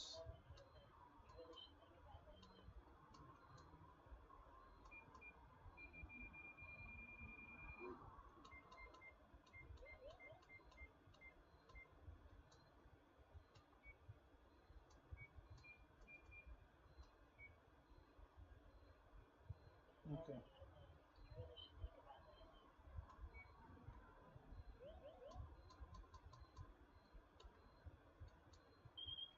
Okay. All right. Let's try this. And I need my little pokey stick again.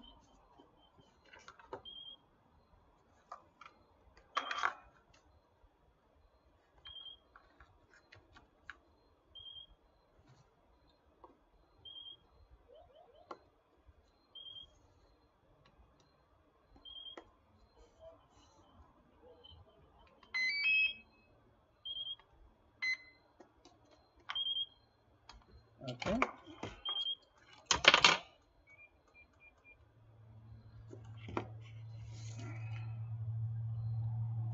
All right.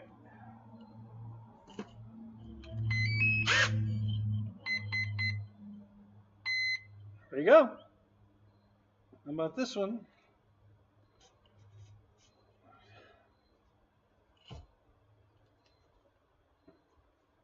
Uh-oh. How come that didn't initialize? Did I plug that in backwards or something? No. That's weird.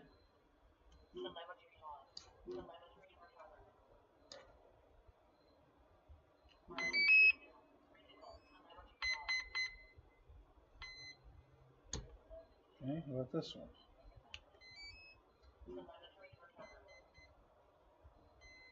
Okay.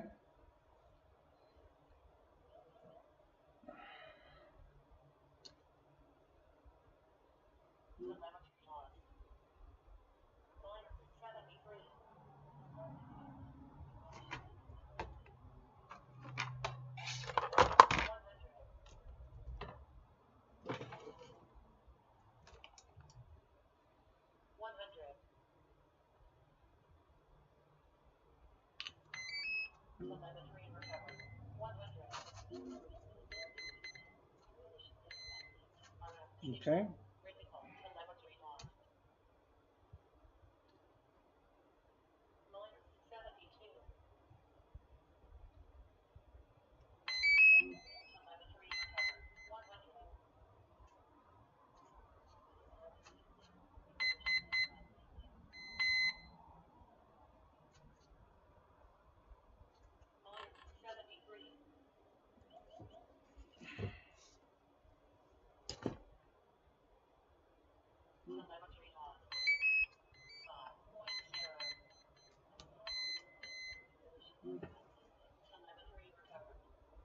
Okay. Elevator. Hang on a minute. My keyboard drive here. Let's see here. Yeah. Elevator. Rudder. Aileron. Flaps. Okay.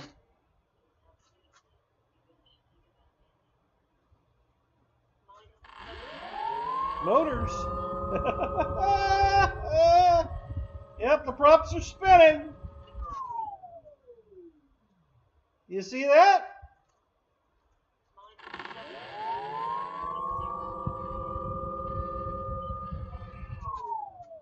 Yeah, it would be too stupid to take the props off. You're absolutely right, Ronnie. Don't do what I do. That's very bad. Very bad.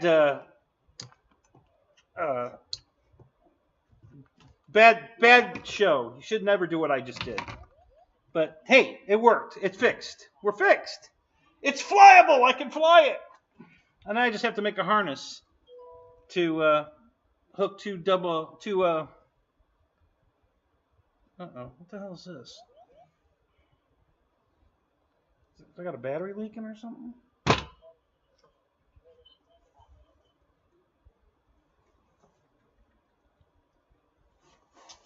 So the whole time it was a bad receiver. I can't believe that. Brand new receiver too. What a bummer.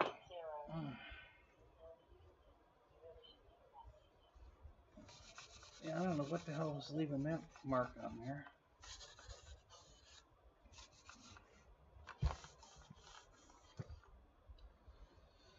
All right.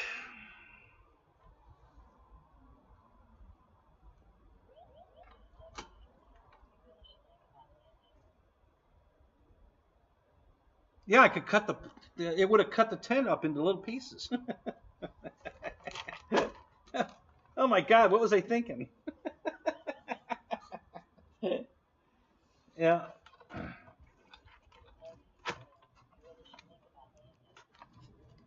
All right, let me screw this pod back on. Fred, what's up? Never seen that in the last two. What did I miss? All right, I must be missing something here.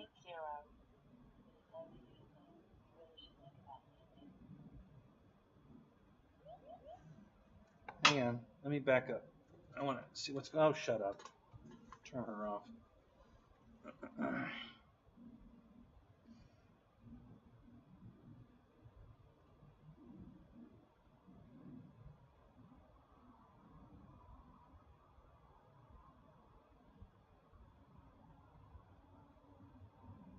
Try black to red, red to black. No, that's a bad idea.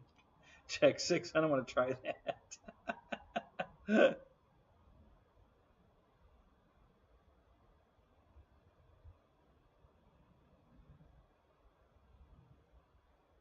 Well, John, it depends on how you're flying your F-22. So I can keep mine in the air for 6 minutes on a single 6S 5000 pack, but you know I'm modulating the throttle, and we're only flying it at about half throttle, because I don't want to burn holes in the sky and be done in 3 minutes or 4.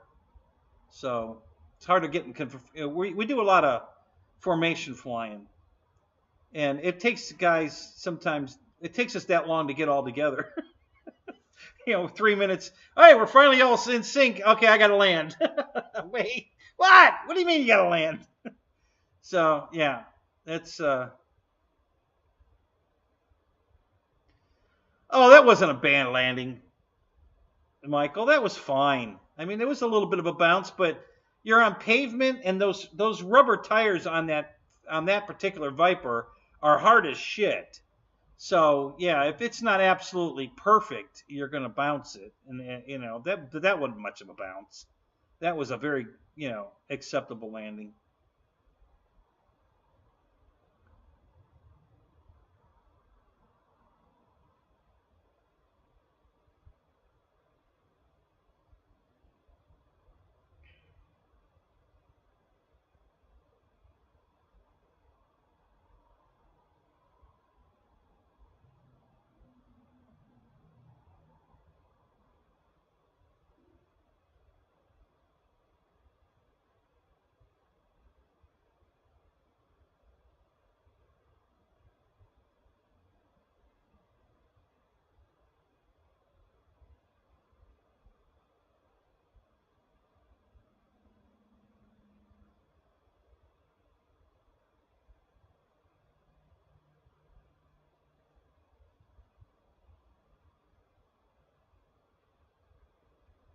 Mike Bird, what's up? Good to see you, man.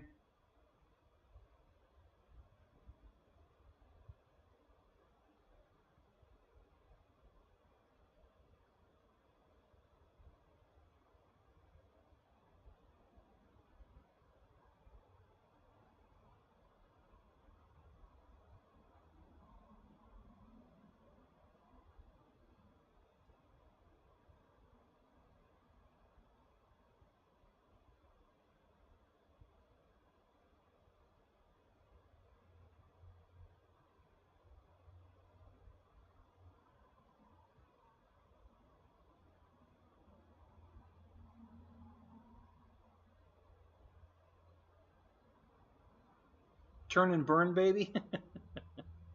Well, we have our moments of that too.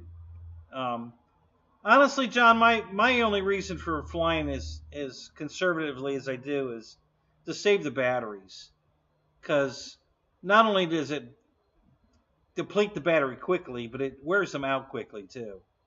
And I just can't afford to keep buying battery packs. Jets are definitely battery eaters, and yeah, I just can't. I can't afford that. So I have to be conservative. Yeah, I saw both landings, Roach. I didn't think either one of them were that bad. Because you had that bonus landing.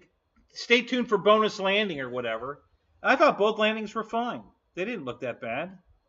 I mean, it wasn't a greaser, but like I said, the tires on that particular Viper are not forgiving at all. You might as well be landing on aluminum rims. And, you know, I didn't think it was that bad.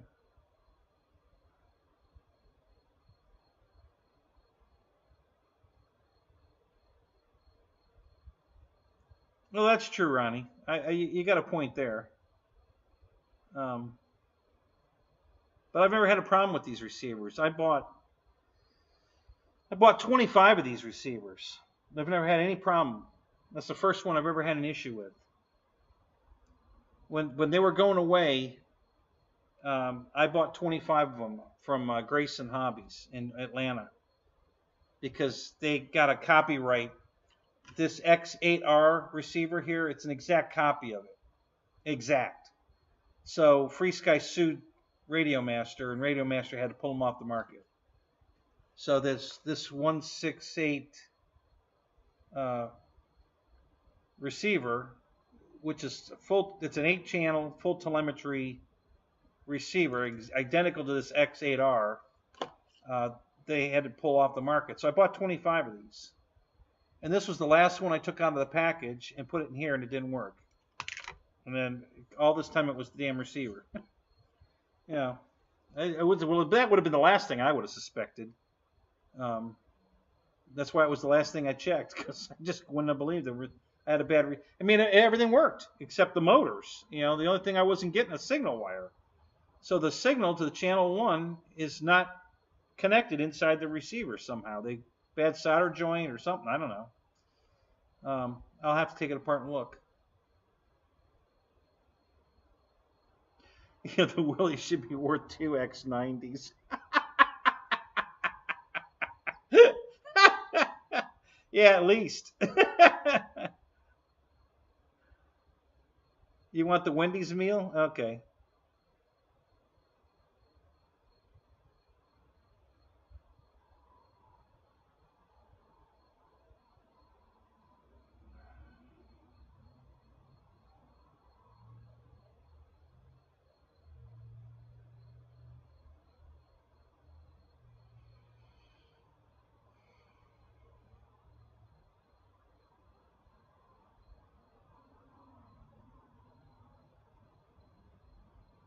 Yeah, yeah, one of my tires split. Is that what happened to yours? Did the tire split and come off the rim? Mine didn't come off the rim, but it split.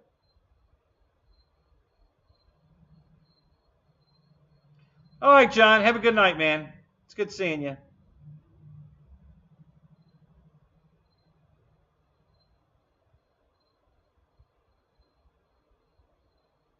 Yeah, Michael. They're 90% reliable. 90% of 60% reliable.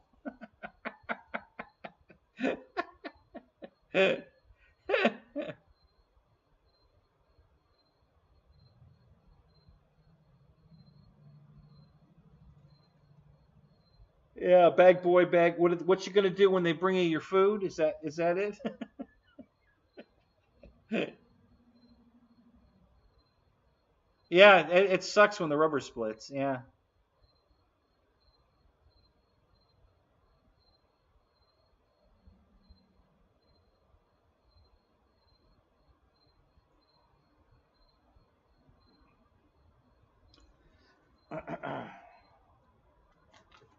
So did you end up getting another one from somewhere else, Michael? After your toboggle with Banggood? Did you end up getting one somewhere else?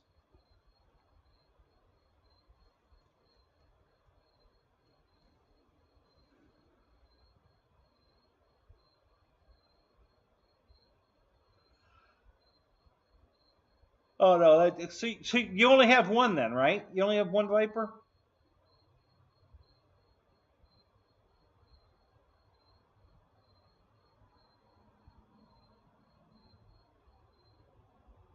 Oh, you heading out there, Donald?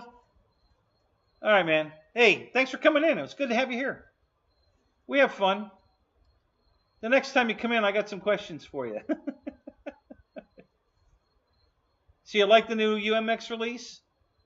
That's cool.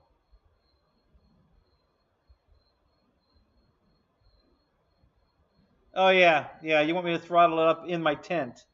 You know, I already blew my light over here all over the place with the fan, you know, blowing over there. So yeah, we're not gonna spin the props up in here.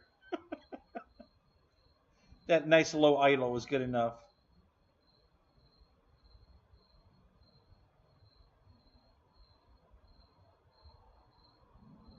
Oh, you bought Greg's?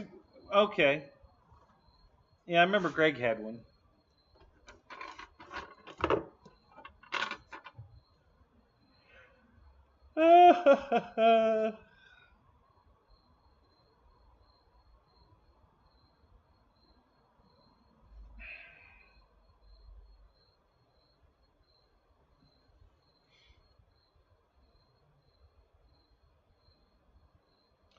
Yep, you too, Donald. You have a good night. We'll see you later.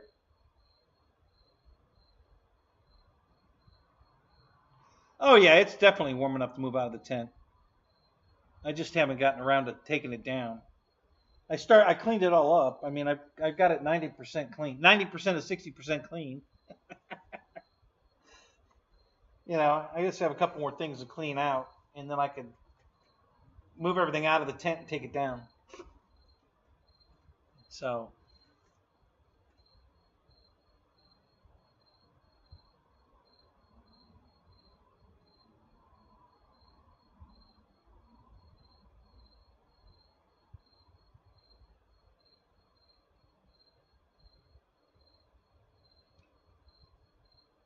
I I need to take this tent outside and use my pressure washer to. It's got a lot of mold from being wet and being put away wet. Mostly from the tornado thing. So I got to take it back outside, put it back up, and then I'm going to wash it. Leave it a couple days, and then I'll probably wash it again. So it needs a good washing. So I'm going to take it outside and clean it. Probably the next week or two, I'll probably take it outside and clean it. Uh-oh! Kenny F. and Rogers is here. Oh no, there's not much in the tent, Kenny. Just the this table and George and a couple of lights hanging from a couple of strings in here and the heater and the air conditioner. That's about it. There's not much in here. So I'm just going to move everything out of the tent, take the tent down because it's up in the garage. You know, we're still in the garage. I don't know. I got to make something to hang this green screen on, though.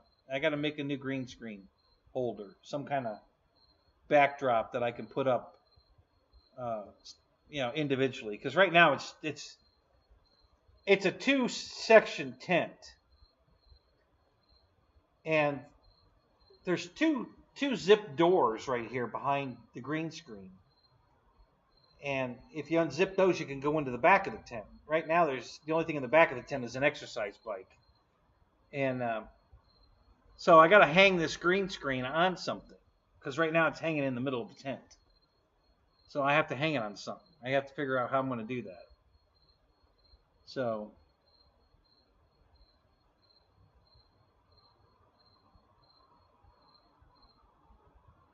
yeah, we're the production assistants. And my camera crew and the director and the producer. Yeah, I need all those people here. We're going to have a meeting in the morning.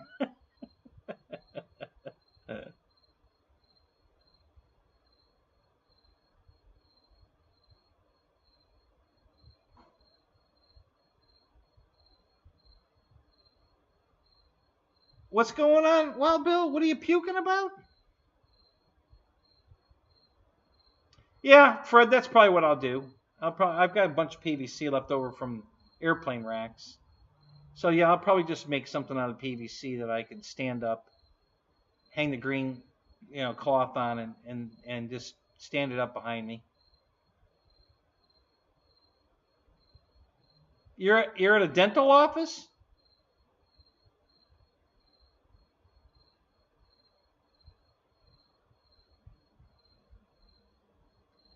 He said exercise. Yeah,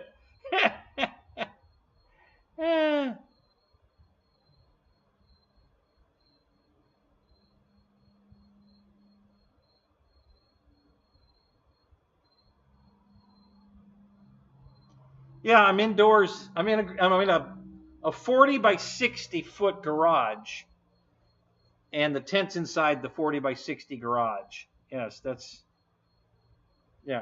where I am. and before you ask why am I in a tent in the garage, in the wintertime the garage is cold, very cold, and it's too cold it's too big. We're talking about 32,000 cubic feet of space to try to heat, and I can't heat that much room. So I put the tent up because I can heat the tent. The tent's tiny compared to the garage. So putting this little portable heater in here warms the tent right up. So it's nice and comfy in the tent, in the garage during the winter. And in the summer, at night, like right now, I don't know, let me look and see what the temperature is. It's probably not that bad in here. Let me look. I'd say 76. 79. So it's 79 in the tent right in the tent in the garage right now. I don't have any heat on or air conditioning. It's just open air right now, and it's very comfortable.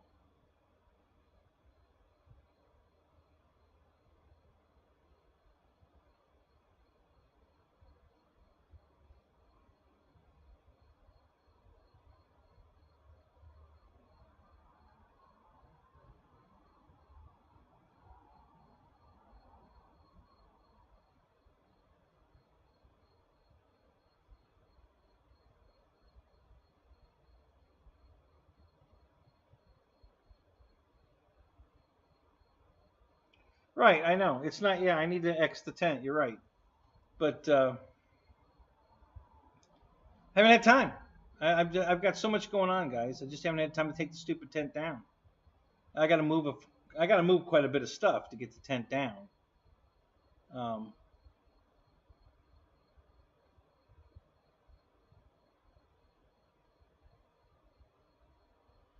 You're saving for a big tent this fall. How big a tent are we talking about? Military, barracks tent size?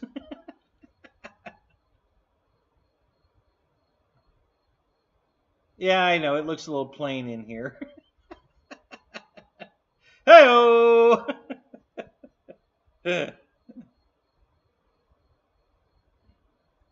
Yeah, I think the new UMX is pretty cool looking. I'll give you that. I definitely like it. It wasn't a bad choice.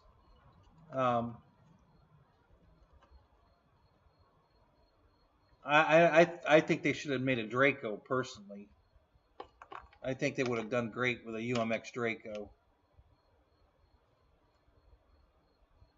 I think they can get a pretty good recovery from the kibosh of the big Draco.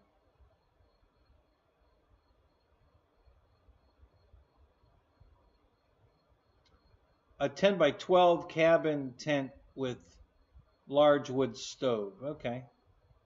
This tent is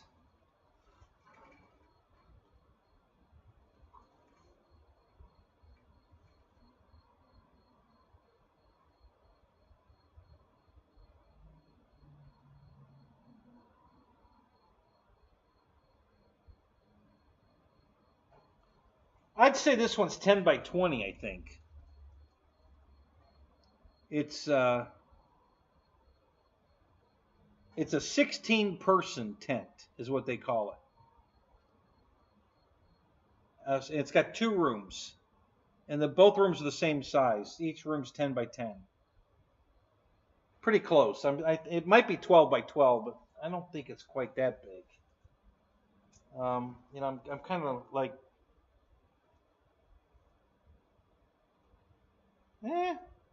it may be 12. I'm picturing myself laying down and how far across I come. Yeah, it might be 12 by 12. I don't know.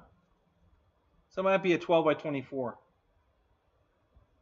But it says it's a 16-person tent.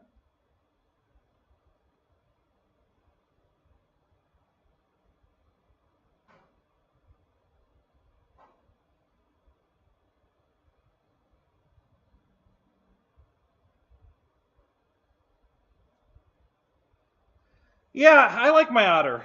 I think that's a good plane. It's a good flying airplane. I like that one. Yeah, I think so too, Michael Bear. I think a UMX Draco they'd sell the shit out of those.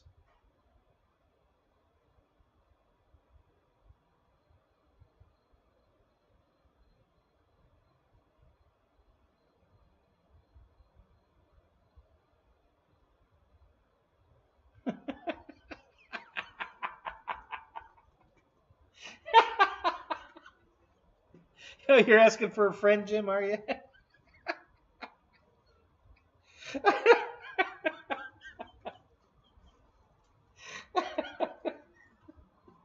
Oh my God, that's funny.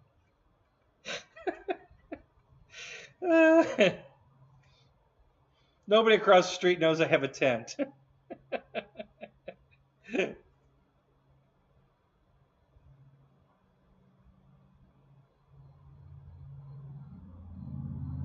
Yeah, that's what I see when I go. Kenny, you saw this tent. I brought this tent to Alabama. So it was up all the way down at the other end of the field from where you were. But yeah, I had this tent up at the field. And I mostly use it just to put the airplanes in once they're assembled. You know, some of the big planes I have that you have to put together when you get there. Once they're together, at night, I put them in the tent. And then I sleep in the car or go to a hotel room. I mean, I have slept in the tent. Don't get me wrong. I have a big air mattress, too. But a lot of times, you know, I'll just put the airplanes in the tent. Usually I put the airplanes in the back of the tent. And then I put the mattress in the front of the tent. But a couple of times I've actually put the planes in the tent. And then I slept in the trailer. It was a hot night. And I had the air conditioner in the doorway in the truck, in the trailer, and I slept in there one night, and a couple of times I've slept in the car, you know. But I mainly brought the tent to put the airplanes in. So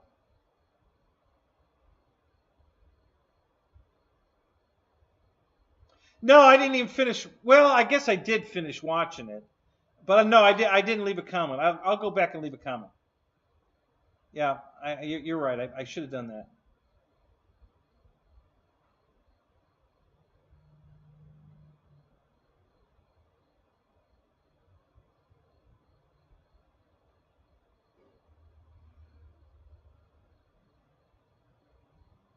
Oh, see, I've got an air conditioner in my tent, Michael. It's in here right now. It's sitting right there. So yeah, my tent's air conditioned. the night, the week of the Pilot Ryan event, you could have hung meat in my tent. It was so cold in here. Holy crap! So we did my show live from the field, and I had everybody come in as a guest. So Ryan came in, David yourself came in, Rich and Matt were guests. They came in and sat down. Who else came in? I think Scott came in and sat down. Who else? There were a bunch of people came in and hung out. Bobby K, I think, came in. So yeah, I've got an air conditioner in the tent. I got a heater in the tent. So yeah, I've got it all covered.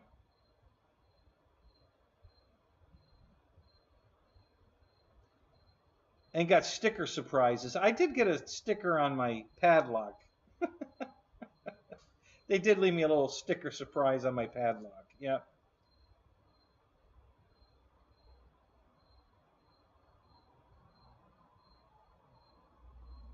Yeah, the tent got pretty cold, didn't it? Yeah, the air conditioner works pretty damn good.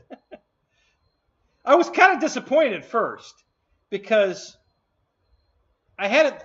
I had it in the tent, and it wasn't getting very cold. But midday it was freaking 90 outside, 90, probably 95 down here at Imperial. And I went over and saw Wes, and he's got the air conditioning running in his trailer, and it wasn't any colder in there. His air conditioner wasn't keeping up either. So I didn't feel so bad. But that night, oh my God, did it get cold in the tent.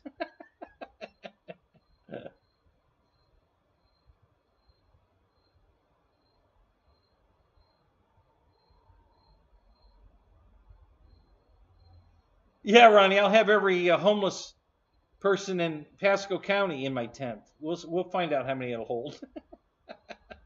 They'll all make themselves at home in it. Yep.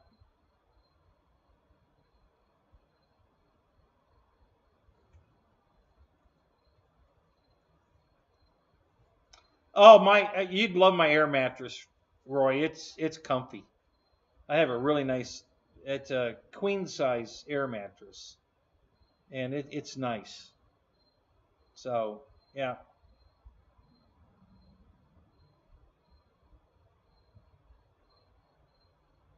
You weren't invited to the tent. You didn't even introduce yourself to me up there, you idiot. God damn, how was you going to get invited? You knew me, who I was. I didn't know who you were. You didn't come over and introduce yourself. I didn't even know who the hell you were. You bonehead.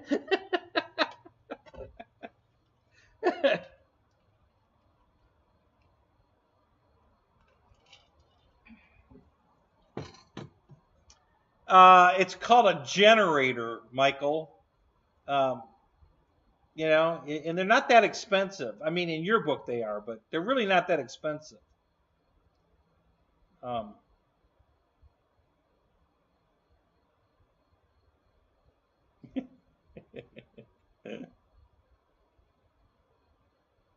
Was that an invitation?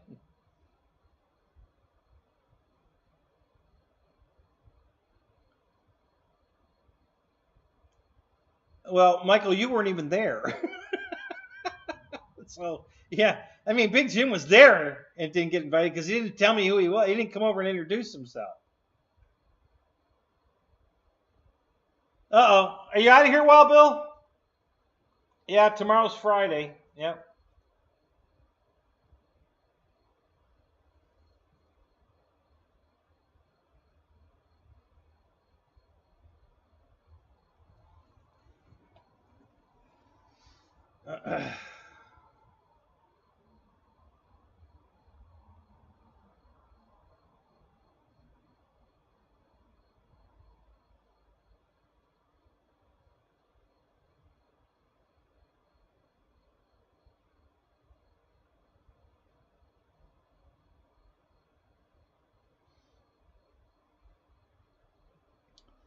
Good night, Wild Bill.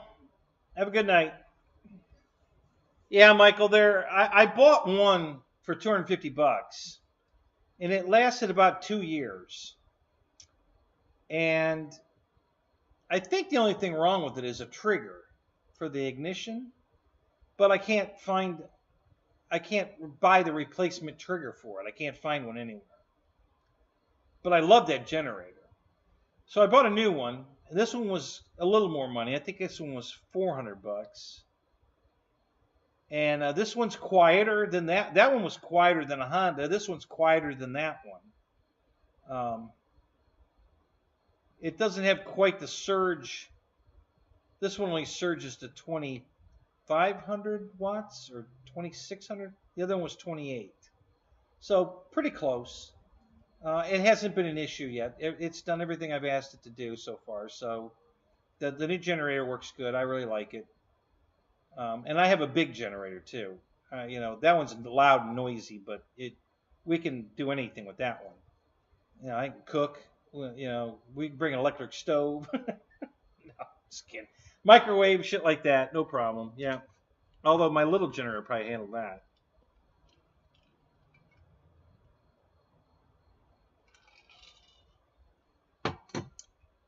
As a matter of fact, I haven't tried the air conditioner on the new generator. I got to try that. I haven't tried that yet. Oh, you out of here too, Big Jim? All right, man. Have a good night. We'll see you later.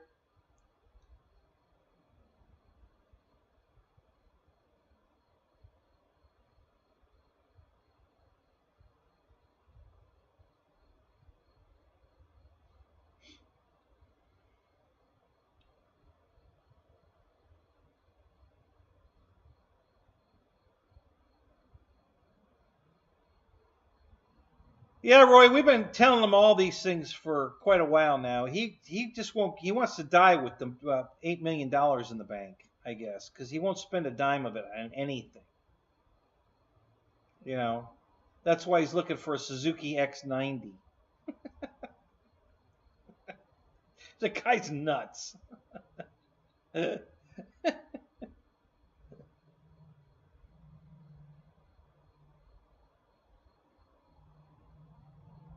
All right, Michael. You have a good night. But hey, I'll put a comment and a like on your video. Sorry I didn't do that. I'm terrible at that. So when I remind you guys in here to do it, it's because I don't remember. You guys always remind me when I'm in somebody else's show. I just can't remember to do that for some reason. I don't know what's so fucking hard about it, but I just can't do it. I don't know why. I just don't remember to do that.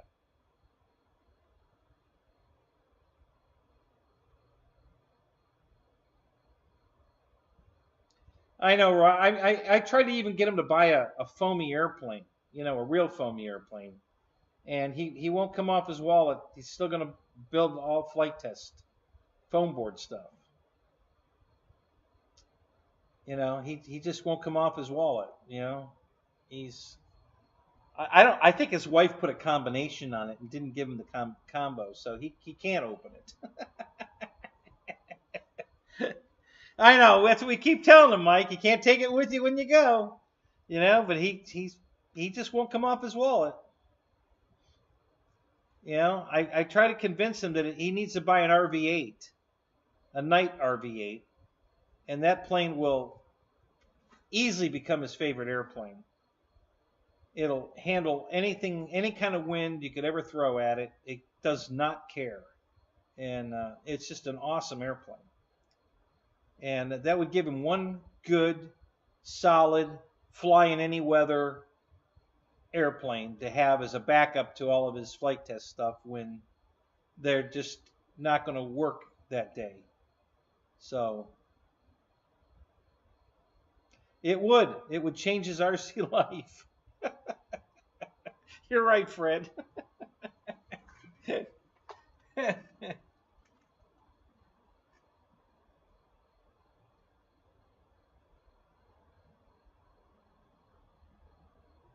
Well, before any more of you guys disappear, hey, thanks for goating me into fixing this thing tonight.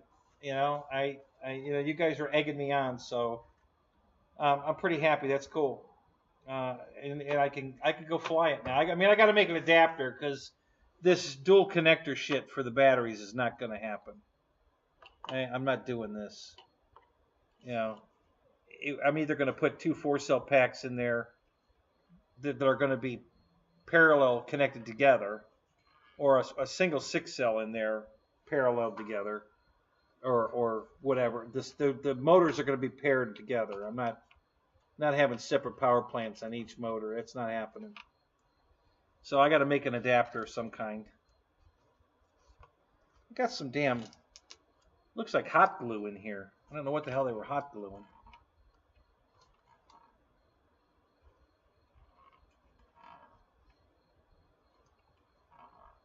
You could fly the RV8 on a 4S. It'll fly on that. It'll absolutely fly on that. No problem. You know, you can go up to a 6. It'll probably fly on an 8S too, but it'll definitely fly on a 4S battery. You won't get the flight near the flight times I get. You know, I've flown the thing for 20 minutes on a really bad 5-cell pack. I was just loafing around. So the paramotor guys were pissing me off. So I decided I'd piss them off. So I started doing touch and goes on the runway that they were using, but they're not supposed to be using at all. They're not supposed to be using our runways at all. And they were using one runway. So right at the end of the night, when they all wanted to go flying, I was just putz-assing along as slow as I could keep that plane in the air. Flew in just a big pattern. Circled around, touch and go, circled around, touch and go. I did it for 20 minutes. I know I pissed a bunch of people off that day. I don't care. They're not supposed to be doing that on our field, and they know it. And they do it anyway. And it just... I don't... You know, I can fly with them. I don't mind. But a lot of people go home. You know, a lot of my friends that I like to fly with, they all go home when this day show up because they don't want to fly with them. And it pisses me off that they scare all my friends to take their planes and go home. So I just give them a little taste of their own medicine, and I just take up the airspace so they can't use it. And oh well, that's the way it goes. Ronnie, you out of here? All right, buddy. Have a good night. We'll see you later.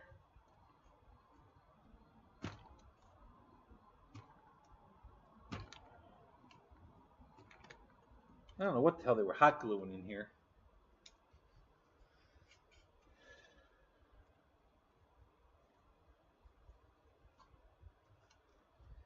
Well, the guy that originally bought this plane, put it together, and was afraid to fly it, has been pestering the shit out of me to get this thing flyable because he wants to see it fly.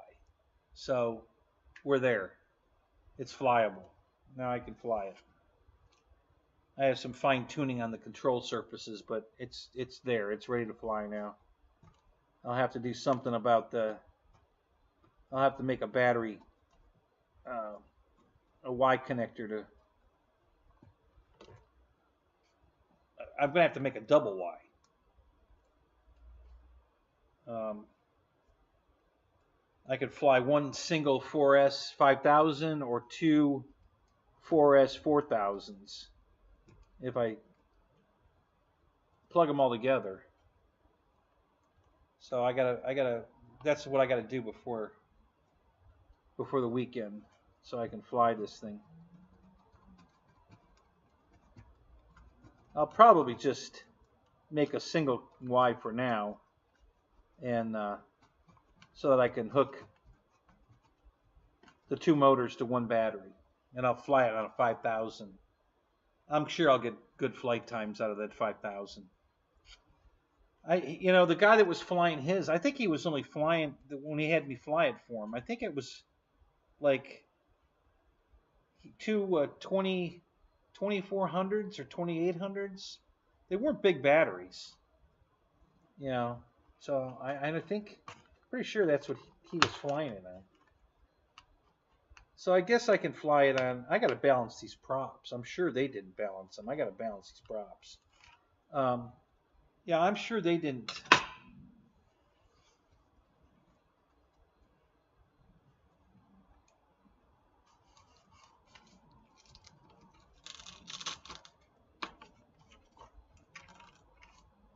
All right. Well, we're getting there.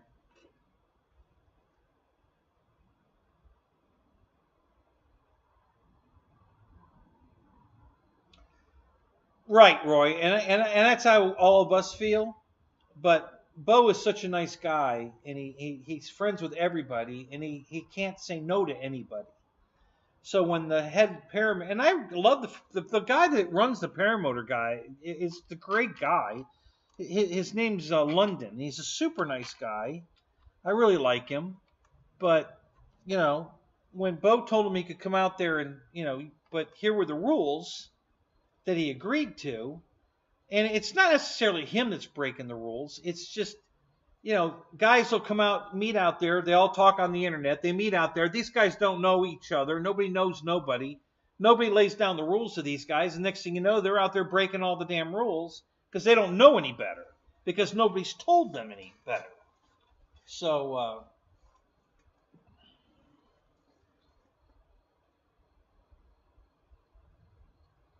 stock recommended is 2 4S. Okay, yeah, so I have 2 4S 4000 packs that I could put in here. Actually, one of them is right here. So I can put 2 of these in there.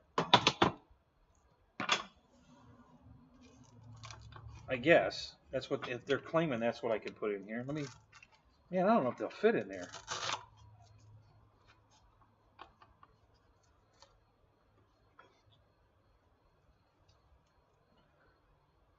Yeah, I guess they will. Is this thing got a big? Wow.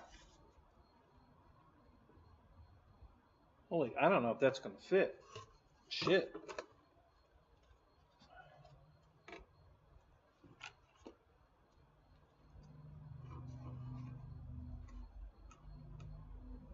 Huh.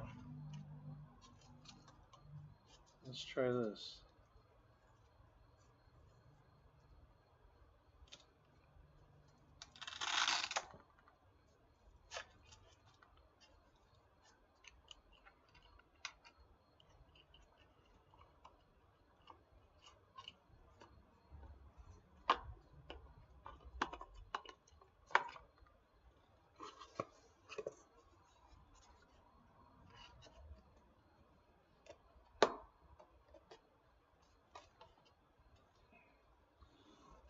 All right, that's got to go down in there.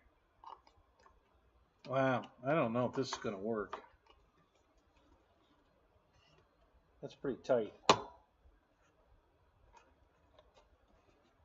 I'm going to have to, I think I'm going to have to do a little whittling. Yeah, it's not fitting real well. Yeah, I can make it work though. Yeah, so I think I'll do 1 5,000.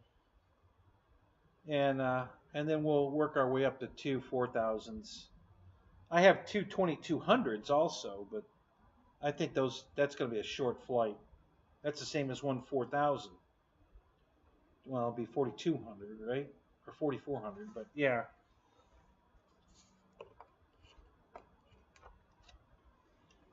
Yeah.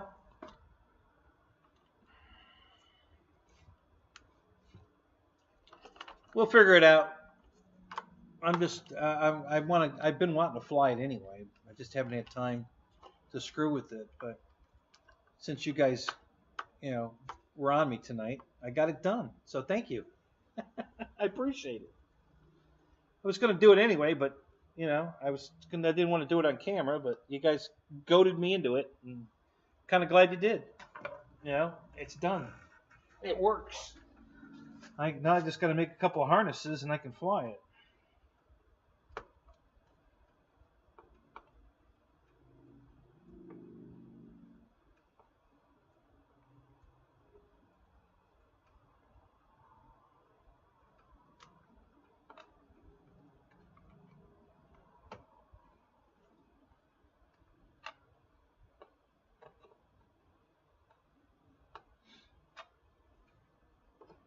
Got to screw this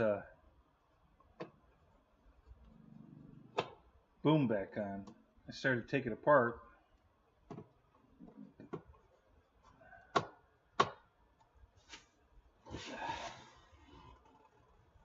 Make sure there's no wires pinched. And that holder's in there. Okay. That looks good.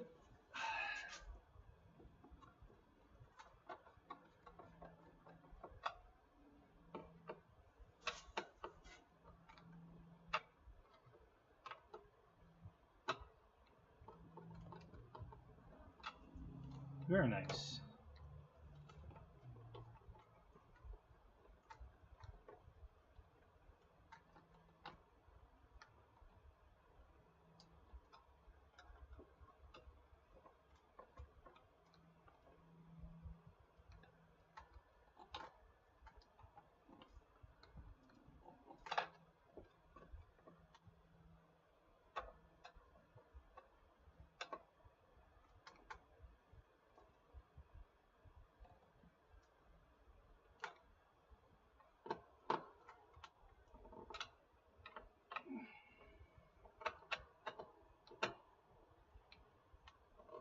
So I've never seen this paint scheme on this plane. I've seen several of these planes. Never seen this. This one says Battle Axe on the side of it. And it has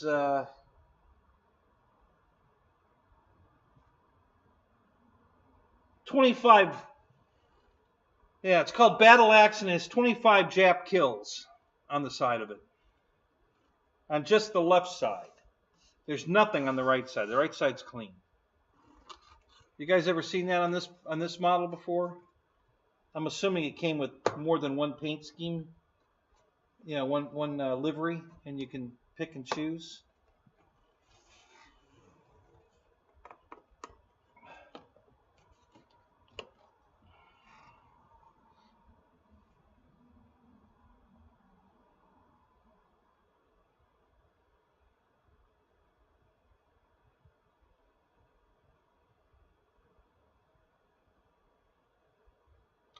Well, Fred, if you order 3, you get free shipping.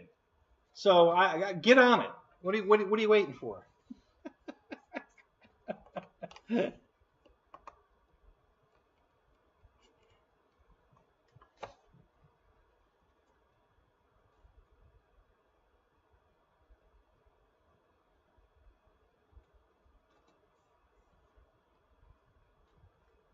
There are 100 new Dollar Generals a month. Really? Holy shit. They must be doing all right.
So, there's actually an airplane I own that you don't own, Fred? I'm surprised. That's crazy.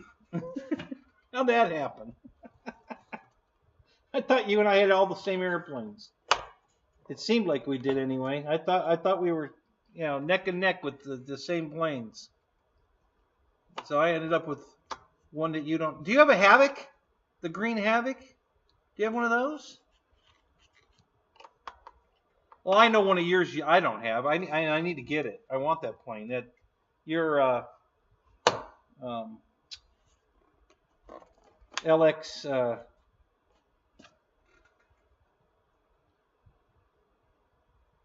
cat. What are the cats? Wildcat? Wildcat. Yeah, the Wildcat. I want to get that plane. I don't have that one yet.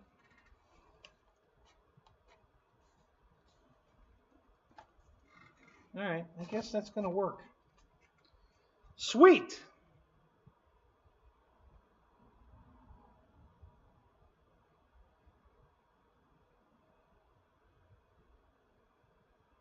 I have 3 of everything. No, I don't have 3 of everything. I don't think I have 3 of anything, honestly. Do I have 3 of anything?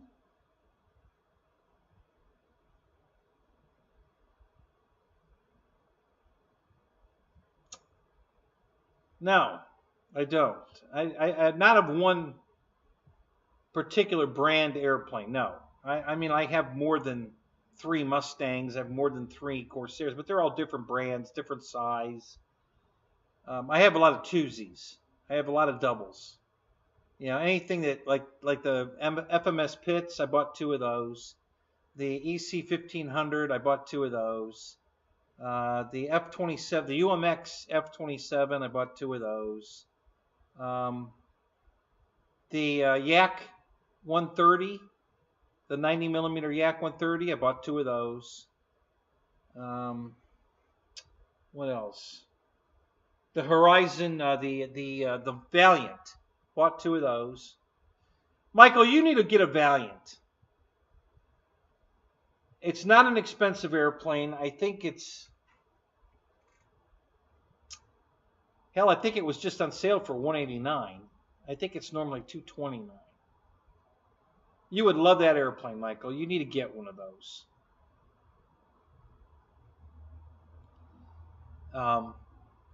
It's got really rugged landing gear.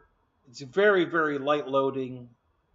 It flies a little more sportier than it's a high wing airplane. It's a little sportier than the Tundra, but you would love it because it's got nice rugged landing gear, and the plane is so light that you can't hurt it if you have a hard landing anyway. So you'd really love that airplane. You should look into getting one of those.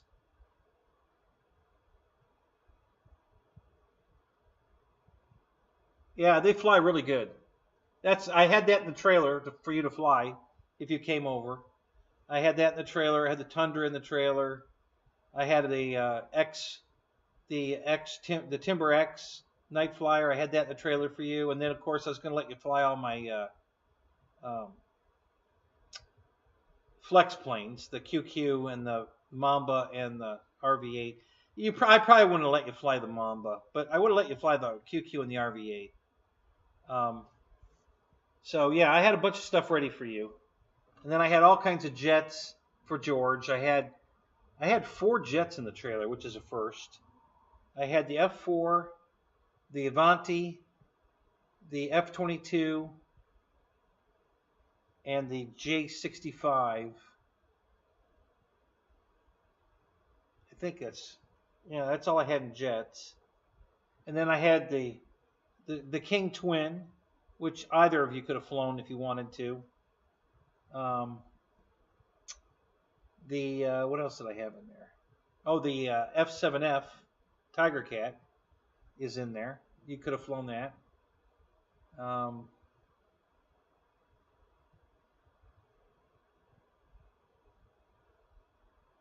It's on back order, but it's $229 for the bind and fly. Yep. So yeah, the plug and play is what, like $189, something like that. That's a really nice airplane, Michael. I love that plane. That's why I bought a second one. They had them on sale not too long ago. They were trying to get rid of their stash so that they could get the new batch in that had smart technology in it. So they had them on sale for like $169. So I bought a second one.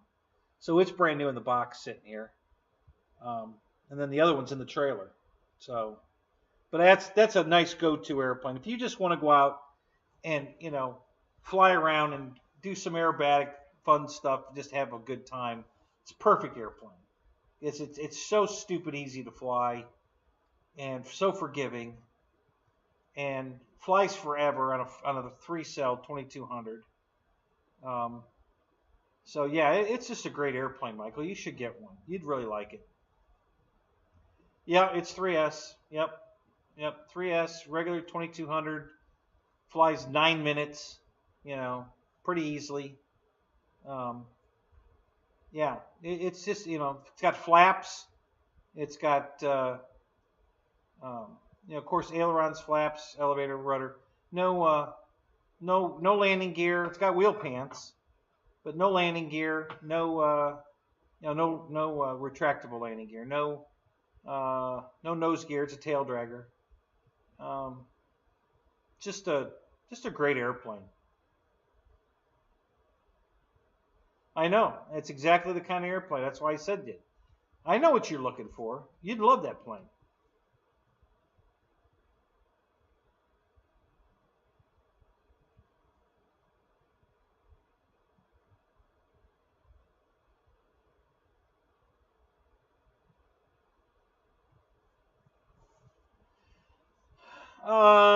David, that should be balance charging it because it's plugged into the balance lead to charge it.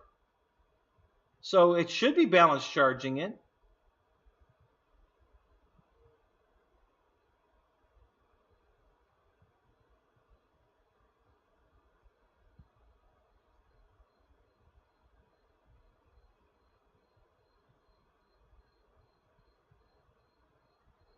Yeah, Fred, it's I don't know if I don't think I ever bought the floats for the Valiant, but I've got 4 sets of floats that are all pretty much the same. The Otter's got the floats for the Otter, the Timber, the Turbo Timber, and the what's the other one I got 2 of?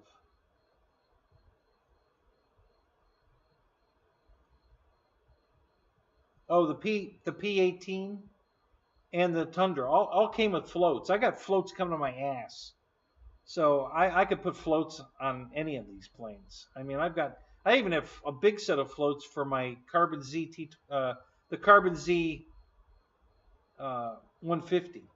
I have floats for that. I have floats for my Air Tundra, the Air Titan. I have floats for that.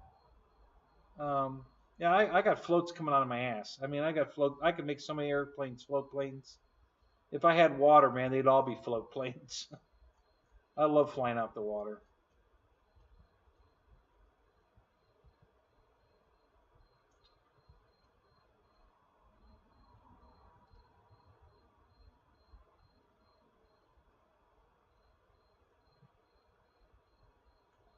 So what did you do? Take your after you charged it, did you put a balance checker on it and it wasn't balanced?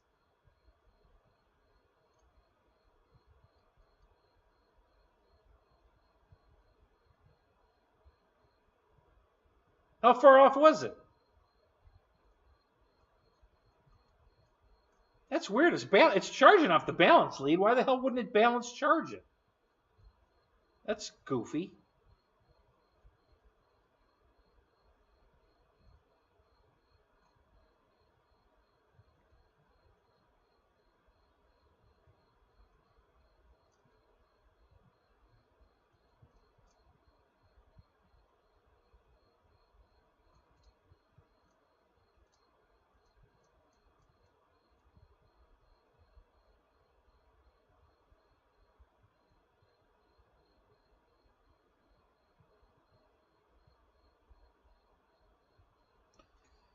So if you want to balance charge it, do you have any other two cell battery packs? Anything that you use like in a surface vehicle, a bigger surface vehicle, or as a flight pack in an airplane? Like, for instance, my HSD 182, the big one, it requires a flight battery and a radio battery, and the radio battery is a 2-cell, any size 2-cell battery pack to power the radio equipment, and then the other pack is just for the flight. So if you have any of those, you can,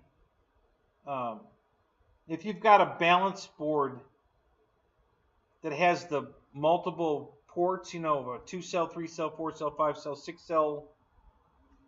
If you plug it in to, if you're charging a 2-cell on that board using the battery connector and the balance lead, you can plug that little pack right in next to it, just the balance lead, and you don't have to worry about the other lead. Just plug the balance lead in, and it'll balance charge off of the other battery.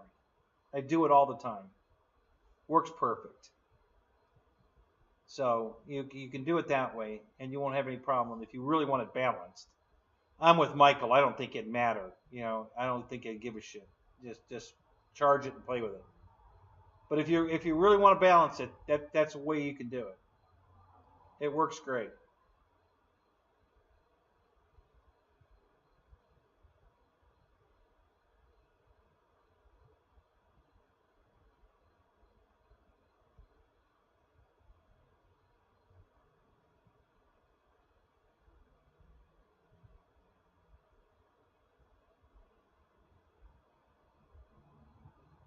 Yeah, that's what I'm doing. I'm just using the USB charger that came with it.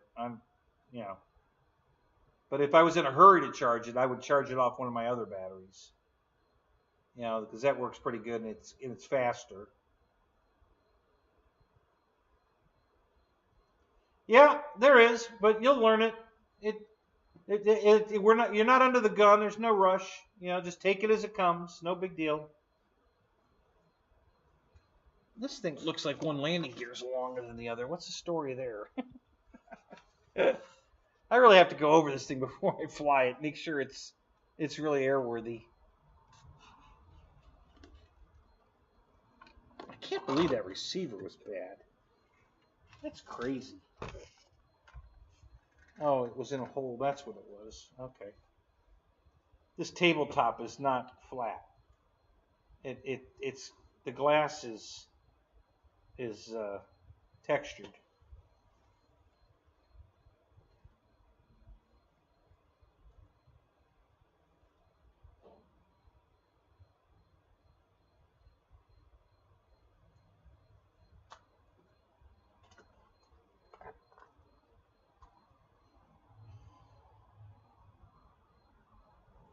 Oh, is it got a screwdriver in there? It does. Let's take these props out.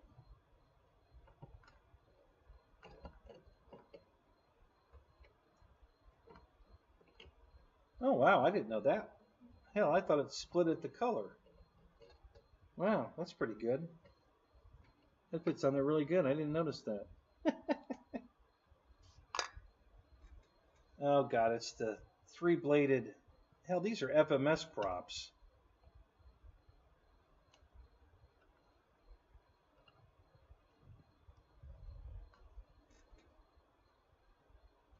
Same design.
What's this? My 3 sets of front landing gear doors for the event came in.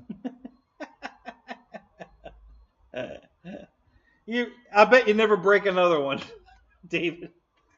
I've never broke. I mean, I broke one of mine when they crashed, but I've never broke one on a landing.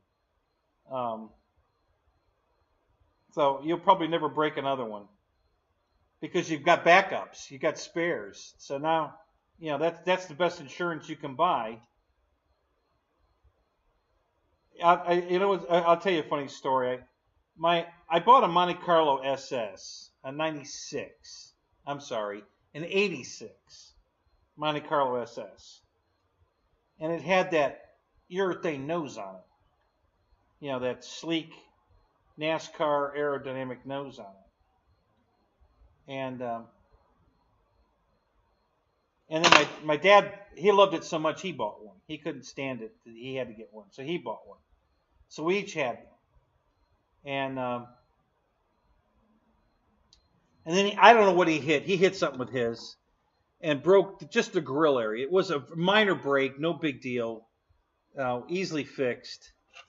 So I fixed it for him. And CA is what works best on that stuff.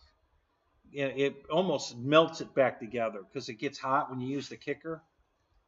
So we fixed it, touched up the paint, and it was fine. So we went to Daytona one year for the Turkey Rod Run. And we're walking around, and I see a frickin' non-painted nose to a Monte Carlo sitting on the ground. So I walked over to it, and I asked. I think he said he wanted. I think he wanted $150 for it. I think. And I didn't jump on it. I was looking at it, and my dad says, "What do you want that for?" I says, "The best insurance we can buy. If you and I, if I have this, we'll never need it." And he started laughing. He goes, "Yeah, that's probably true." So later on in the day, I went back over to the guy, and it was still sitting there. He hadn't sold it. And he says, "Do you want this thing?" I said, "Yeah, I think I do." He says, "Give me $75. It's yours." I said, "Deal." So I bought it. So now my Monte Carlo was black. My dad's was white. This thing was unpainted, so it's that black, dark gray black plastic.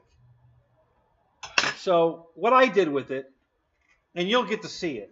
It's not ready to show yet, but I haven't hung it up in here yet. But I mounted it on a piece of wood. I painted it white. I blacked out the bezels where the headlights go and the grill.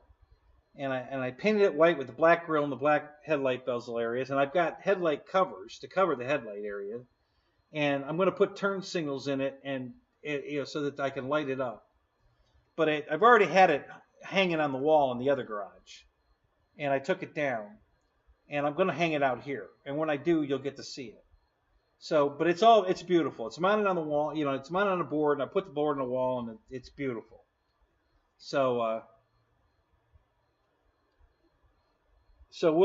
you'll get to see that. But yeah, it was just funny that I bought it for insurance because I knew if I bought it, we'll never need it, and neither of us ever did. Neither one of us ever crashed our Monte Carlos, and we don't even own them anymore. I sold mine to buy my Impalas, and he sold his to buy his Impala. But I still have the Pontiac version, the Pontiac 2+2. I kept that car. So I still have that one. And it has a very similar nose, but I could probably buy, there's a company that makes a fiberglass copy of it, but I don't think anybody's making a urethane copy of it. So I hope I never need that. I'll never be able to find that. That car's super rare. All right, so I just have to sand on these props to break the edges that they didn't bother to do. I always do that, make them quieter, and then balance them, and then we'll be good to go. Getting excited, guys. I want to fly this plane. I'm getting excited. I can't believe that receiver was the problem. That's the last thing I would have ever thought of. Fucking, why would this brand new receiver be bad? Fuck. But everything worked. It powered all up. I'm like, it's working. The receiver works. How the fuck can it be the receiver? Crazy. So you know what I'll do with this receiver? So you guys, this is the beauty of this, okay? So my other Tyrannus radio or my Radio Master both have a module in the bay. So if I'm flying a Spectrum airplane, I can put this receiver in the plane just to send me battery telemetry. All I have to do is plug the battery telemetry module into this and run one wire off of this to the receiver for power, to power this up, and that's all it needs, and it'll send me the battery telemetry back to the same transmitter I'm flying a plane in Spectrum. So I fly it with Spectrum, but I get my telemetry through my FreeSky module. Pretty cool. I do it all the time. So that's what I'll do with this. Since the throttle's no good in this, but it'll still send telemetry, that's what I'll use it for. I usually use a much smaller receiver than, a 4-channel, little tiny, one of those postage stamp size receivers, but this will work. So that's what I'll do on. I have a receiver in the T-28 right now for my telemetry. I'll take that one out and put this one in, because that one's much smaller. I can put that in a smaller airplane. The T-28 ain't gonna care if this is in it. Yeah, there's loads to learn in this hobby. Yep. So the funny thing is that the FreeSky, my other FreeSky transmitter, has a real Spectrum module in the bay to fly Spectrum airplanes. And that's what I fly most of my Spectrum stuff on. I have put a couple of them on the Radio Master now, but the Radio Master already has Spectrum telemetry or Spectrum protocol in the radio. It's got 70 different protocols. And both all 4 of the Spectrums. There's Spectrum. There's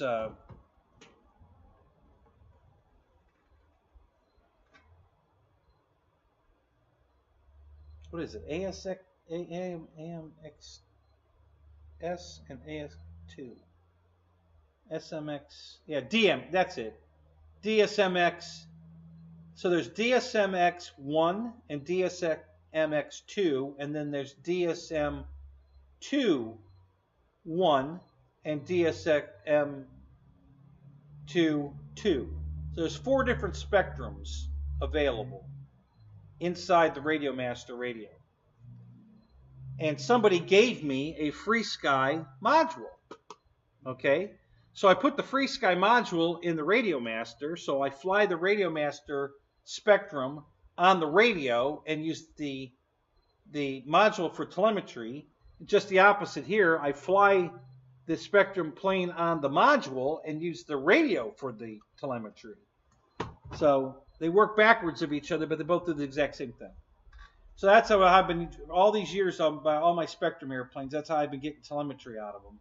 And still flying on the ASMX and the AS3X, stabilization, and flying all my Spectrum planes on that radio and still getting telemetry through the FreeSky. So it's worked out great. So this just became one of those receivers. It's just going to be a telemetry receiver now because the throttle don't work. I'll probably open it and see if it's something stupid I can fix. But as tiny as this shit is, probably not. So, but worst case scenarios, it'll just be a telemetry receiver and it'll work fine for that.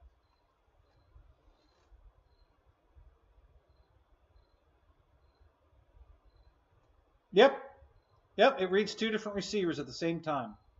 All I have to do is make sure they're both active. You can turn them off. You can turn, if you're flying on the main, you can turn the bay off or the other way around. But I just leave them both on, and then I get both. I get, Spectrum flying and FreeSky telemetry. Works perfect. Slappy, you out of here? All right, Spence. You have a good night, buddy.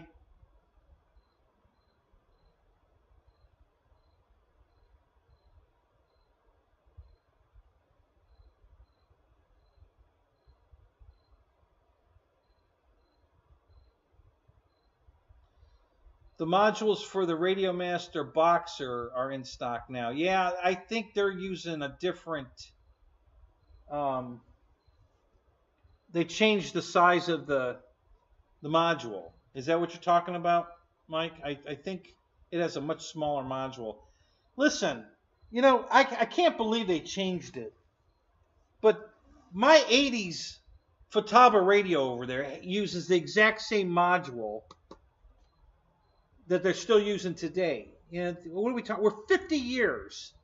We've been using the exact same bay for the module. And all of a sudden we decided, oh, we're going to change it. What the fuck? What a bunch of crap that is. Yeah, I can put that Free Sky module or the Spectrum module in my old Futaba 72 megahertz radio, and that just turn that radio into a 2.4 gigahertz Spectrum radio. That easy. Of course, it's still only one airplane because it doesn't have a computer in it and, memory. But I can turn that one radio into a 2.4 gigahertz radio just by putting a module in it. And that same module fits. They didn't change it all these years. Now all of a sudden, my buddy brought out a brand new Free Sky radio, the new crap. Lewis, are you still in here? What do they call that new radio? It's sharp. God, it's a beautiful radio. But it's got this tiny little module bay for a module, because he's running 900 megahertz as a backup, in his jet. He's got a turbine jet. So he's 2.4 gigahertz and 900 at the same time. Two separate receivers, redundancy, so that there's no way he's going to lose a radio signal and crash the turbine jet, because they're too expensive to do. So, RC Hero, what's up? Good to see you, man.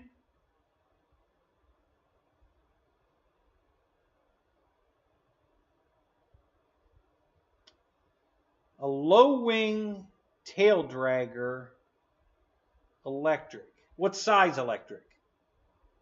6-cell, 3-cell? What are we talking about?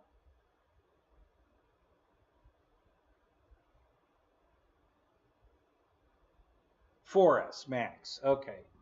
So a tail dragger, low wing, 4S. You want a warbird or a civilian?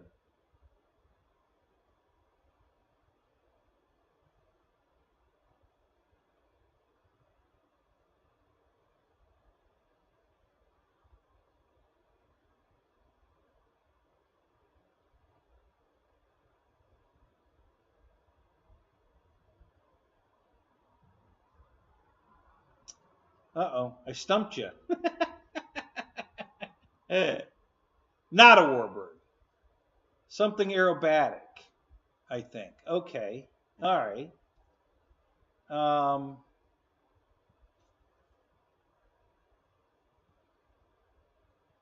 Oh, shut up, Michael.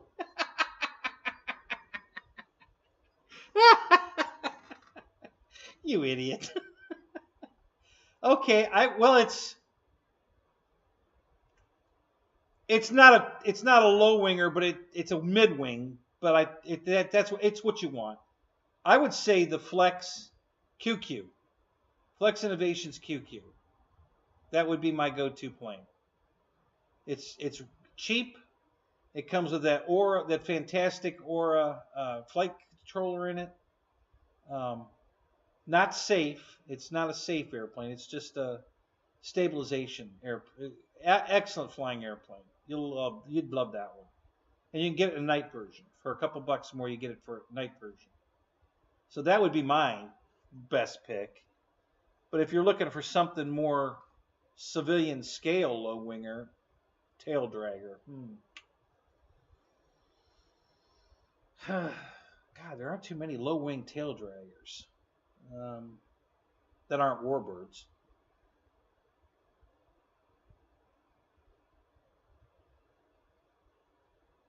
How long have you been flying? David Martin Graff, what's up? Eating some popcorn, watching the show. Good man. Yeah, the Air Tractor's a good one. Yeah, that's a good one.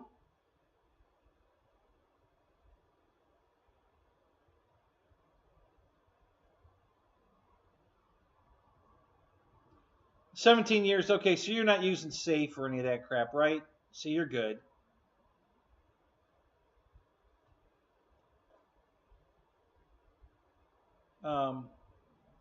You're talking about the new one, Roy, from Flex, the Yak 55? Is that the one you're talking about?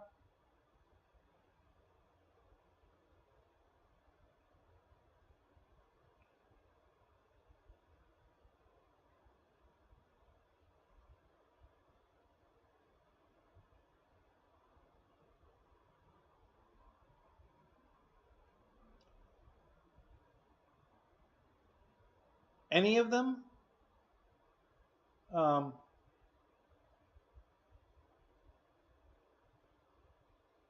If you're talking about the Flex Yak 55, it's a great airplane, but it's 6S.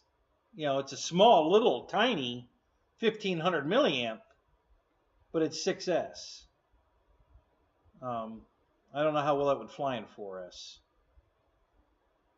Probably not very well. Their motors are usually pretty, pretty battery hoggy.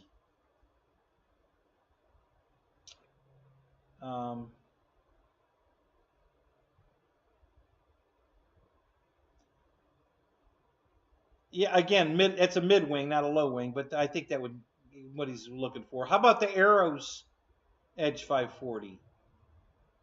That's a really good one. Yeah, I've got 2 of those, Roy. You can't get that plane anymore, can you? Nobody's got a Red Bull Racer Edge 540, do they?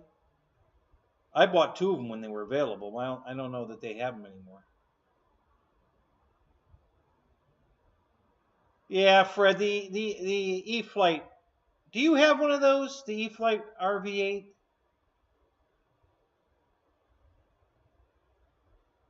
Oh, I'm thinking of the I was thinking of the Flex one. You're talking about yeah. It's an RV7, isn't it? The E-Flight one's an RV7. Flex came out with a small RV8. Yeah, that extra 300 from E-Flight. But he said he's been flying for 17 years. He doesn't need, safe or anything.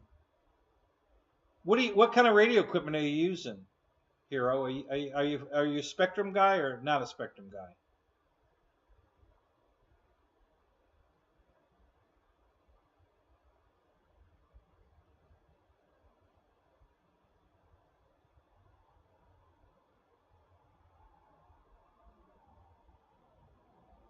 Juno, what's up? Good to see all you guys are popping in here late, man. It's getting ready to shut the show down, and now you guys are showing up. Look at you.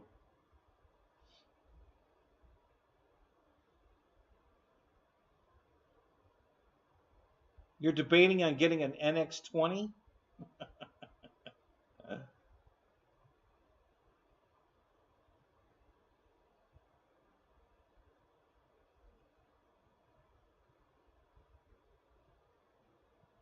Okay, perfect. Okay, so if you're using Free Sky, then yeah, I would go with the Arrows. Good price on it. They have a Edge 540 that's beautiful. It's the exact same one. It's made by FMS. It's the exact same one they used to sell as, like Roy was saying, the Red Bull Racer. I have 2 of those in Red Bull paint scheme. I really like the new paint. I almost bought it. They had it on sale. I almost bought it. But the Arrows sells that Edge 540, beautiful orange, silver paint scheme. That'd be a really nice one. The QQ from Flex. They might have a Mamba left if you want a biplane. 3S, 4S. They only had 3 left. The new one, the new version 2 is 6S, and I didn't want the 6S one, so I just bought. They had 3 left, and they've been sitting there forever. So they might still have 2 left. So you could go to Flex, and you're going to have to type in a search for Mamba 3S, because if you just search for it, you won't find it. They're not advertising it, but they still have They still had 2 left after I bought mine, and I've only had mine a month, so they might still have one. So if you want a nice biplane that's super aerobatic, really stable flyer, again, it's got the the aura in it, so super smooth flyer. You can't beat a bisexual plane. Well, you might be able to, depending on what kind of bisexual it is.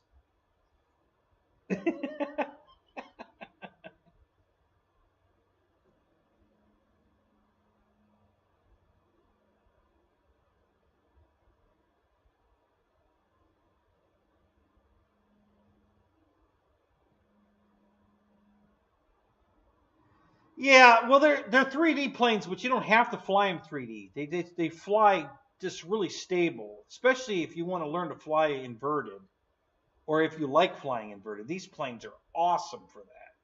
They fly so safe. Hell, my QQ flies better upside down than it does right side up. No kidding. I mean, it really does. It's way straighter, smoother, leveler upside down than right side up. I don't know why, but it just flies better upside down. The Mamba flies the same right side up, upside down. You can't tell the difference. Well, you can't really tell the difference with the QQ either, but visually, it looks like it's leveler when it's upside down, or for whatever reason.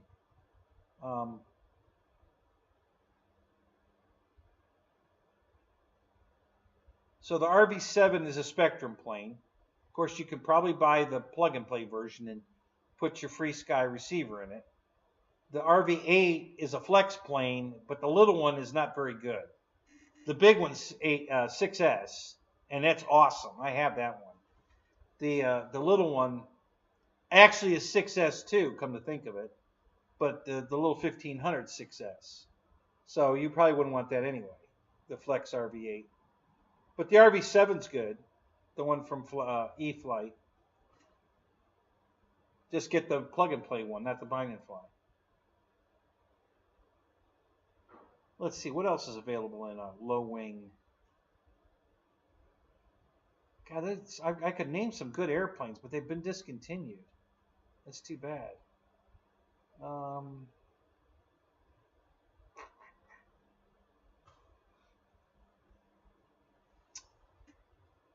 Low wing, not a warbird.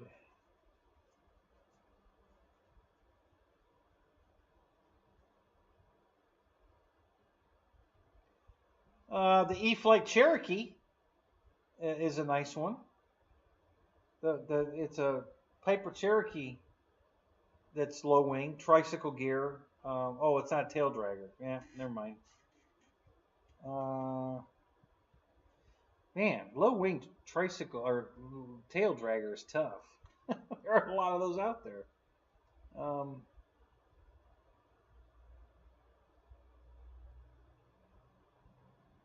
Yeah, look all those up, Hero. I think you'll like some of these choices. They're pretty good. The new Arrows RC. I think it's actually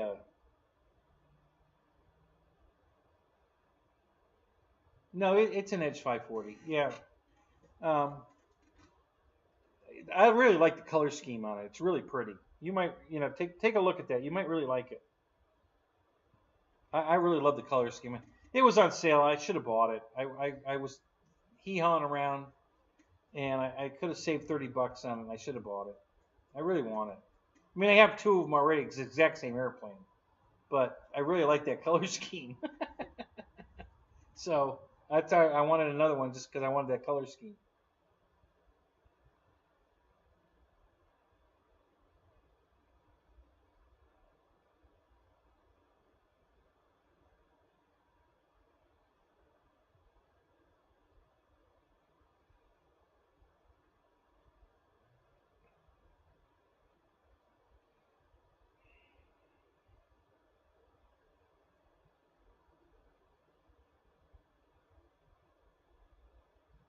Oh, I think my prop balancer's out in the trailer. I'll have to go out there to get it. I'm pretty sure it's out in the trailer.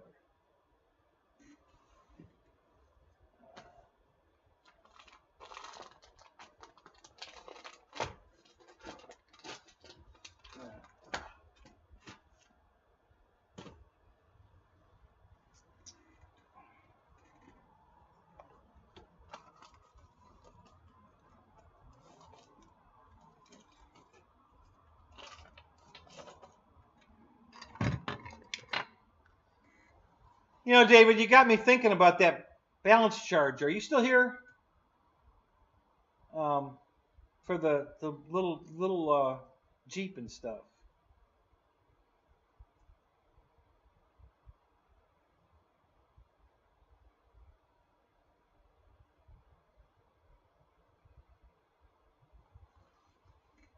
You know, I believe it's okay. I don't know off the top of my head. Did anybody in here have one of those, the air tractor? I don't have one. I want one. I just haven't bought it yet.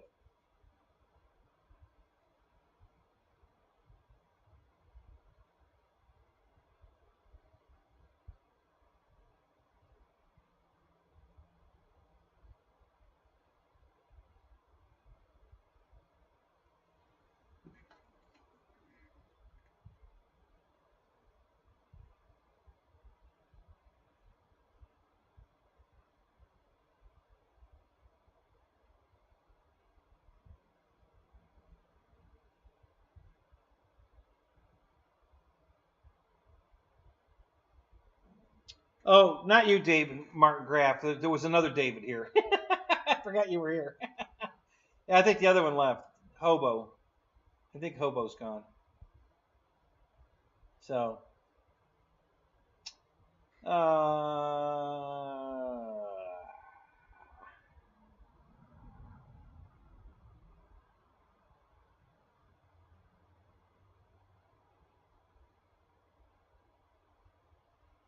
oh, in Fresno, is that where you went? All right, Victor. Good for you, man. So, what are you flying tomorrow? Are you? Did you get that giant F-86 finished?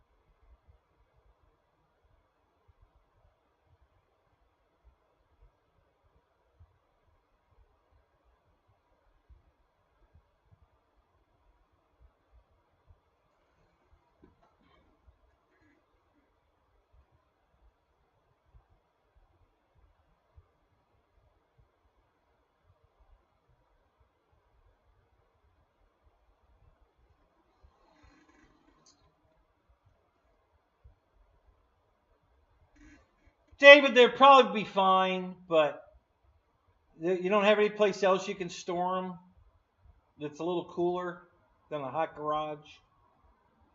I mean, the box itself is going to insulate them pretty well, so I don't think they're really going to get hot in the box. But yeah, I would, if I could, I would definitely store them somewhere cooler.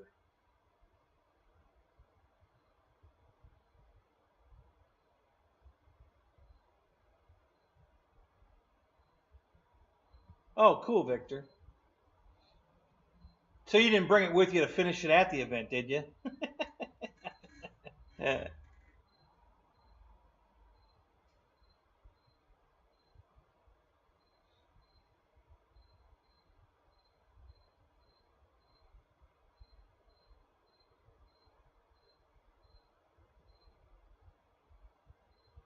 Oh, you got Blackhawks flying over your place too there, Roy? Yeah, we have a couple of them flying over here too. There's a National Guard unit right here at the airport that I drive by every day, and 6 times a day. So we have a few Blackhawks flying around here.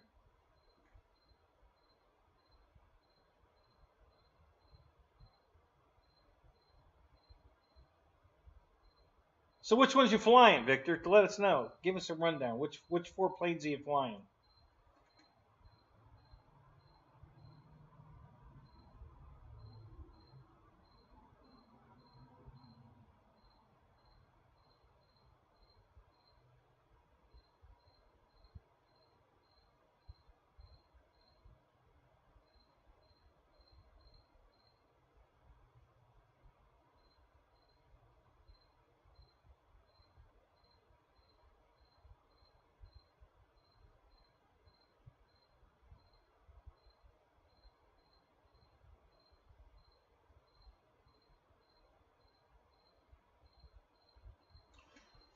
Yeah, David, I'm guessing it would probably be okay. I really don't see it being a problem, but you know, I mean, I got a bunch in the box out here in my garage, but I don't. This isn't Arizona. Florida gets hot, but I don't think it gets that hot.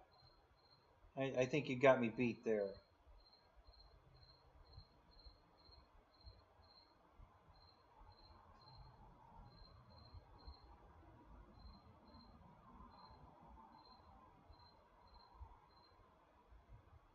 Yeah, like Michael said, if they're not in direct sun, you should be fine.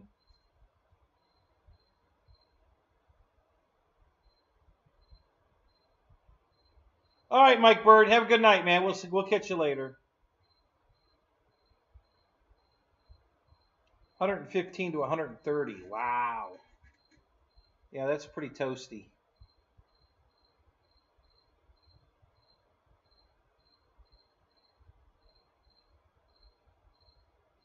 Oh, you like it, Juno? Yeah, it looks pretty good, don't it? Here, wait, I'll change it to something else. How about a beach scene? You want to go to the beach? We'll go to the beach. How about that? Let me, I gotta do this.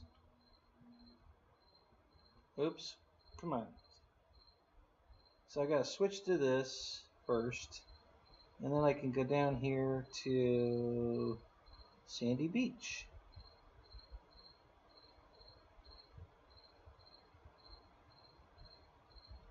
And then we flip it back. There you go. What do you think? Although you can't see much of the beach because George is in the way, and my airplane's in the way. But yeah, there's a sandy beach down here in this area where he's standing is where the beach is.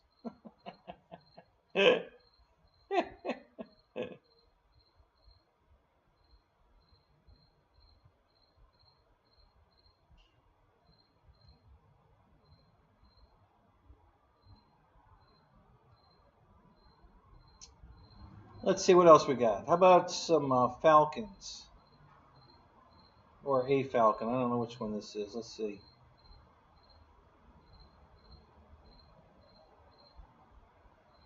Yeah, out on the tarmac now with some Falcon jets. Right on the ramp, and it's raining. We're getting wet now.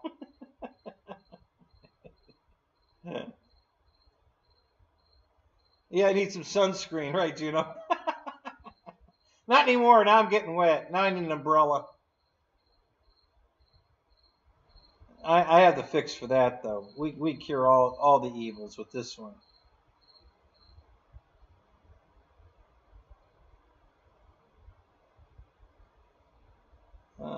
Where'd you go?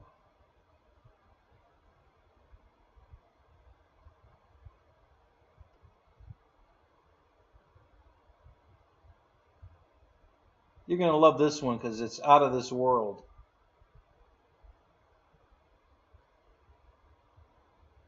There we go. All right. So now we're on the space shuttle, docked to the space station. That's what, right out the window right here is the space station. We're docked at the space station out in orbit. This is the curvature of the Earth right here. You see it goes across here and then out here. That's the Earth right there.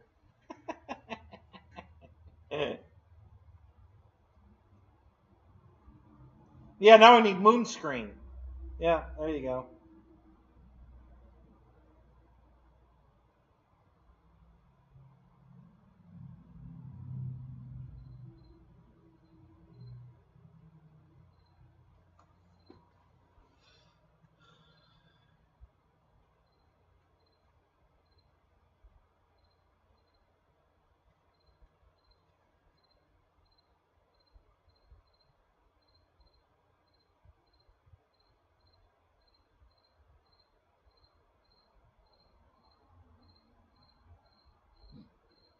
David, are you talking about? Are you going to sell it? I'm not sure. You know, your statement almost sounds like you want to sell it. It should do. You know, should do well. Never crashed.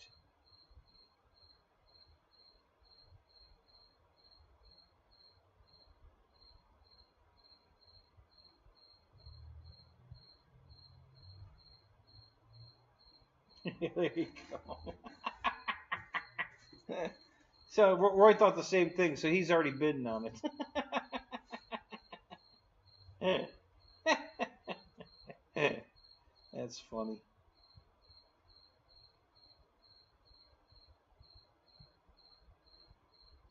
Oh, what other seeds have I got? I got so many now, it's crazy. How about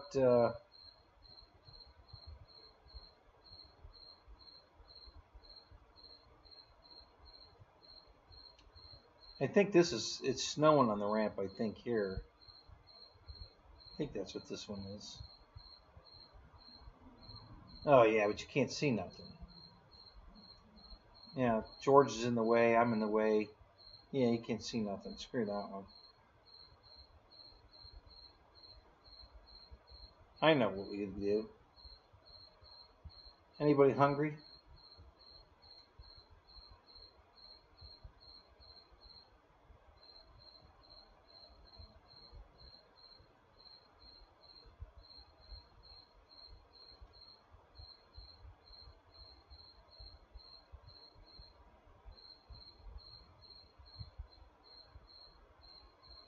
Yeah, here we go.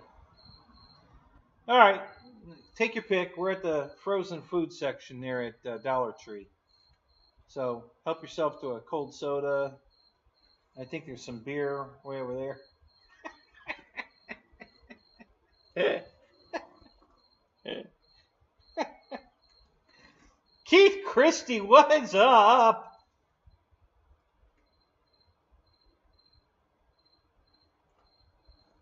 Good to see you, man. I got a bunch of late comers tonight. What's going on? We were down to like 9 people, and it jumped back up to 14 real quick. We're sitting at 12 right now.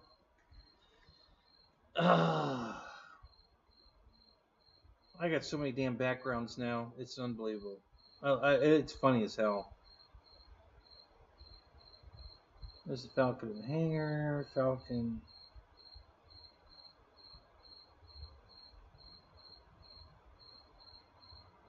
Oh, yeah. There we go. Yeah, I think I'm going to... I started up the APU, Michael. Well, I'm gonna hang out in the plane for a while. I hope you don't mind.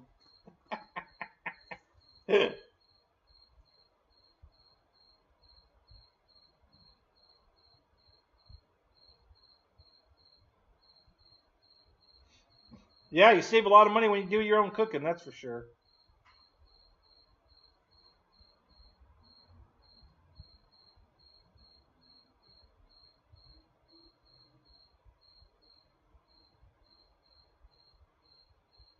Oh, golly, golly.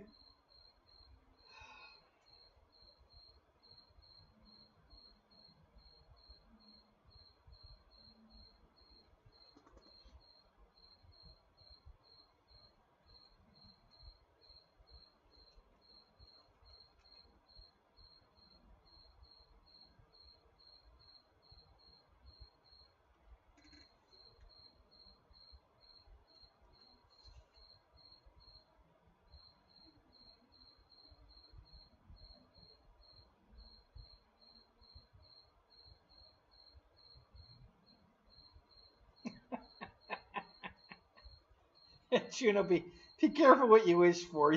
That might be a bad idea. That bird will be driving you crazy calling your name.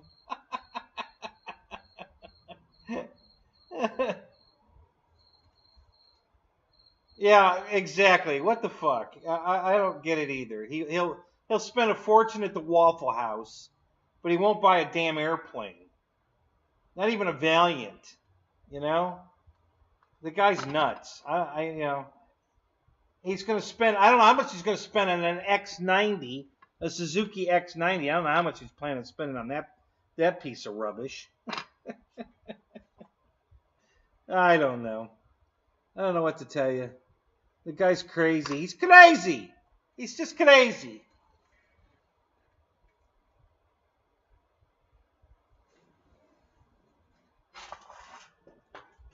I think he's lost his marbles, personally.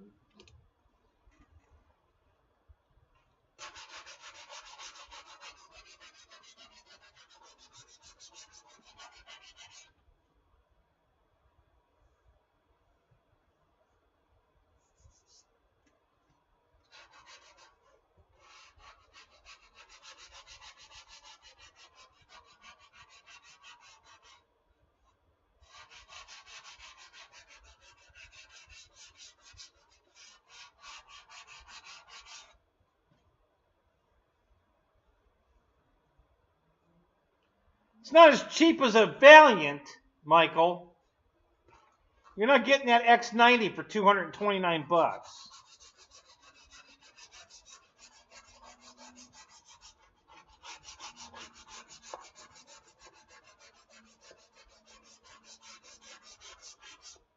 So what's new today? Did you see the new one from Horizon Hobby? They came out with a new UMX today. Did you see that one?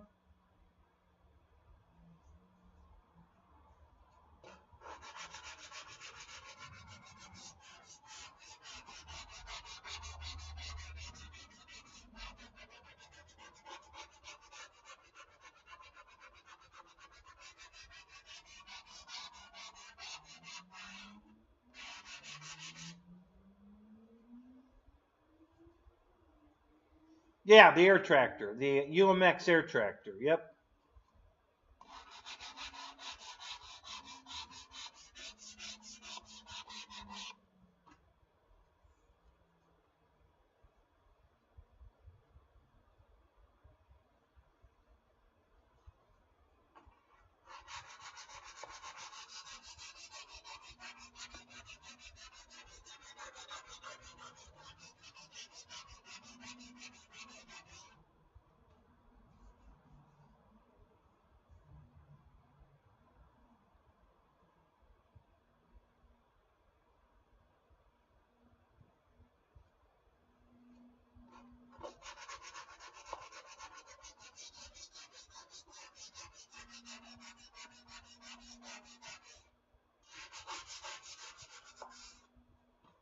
David, I'm not sure if what you're saying is it's a lot of money for the UMX.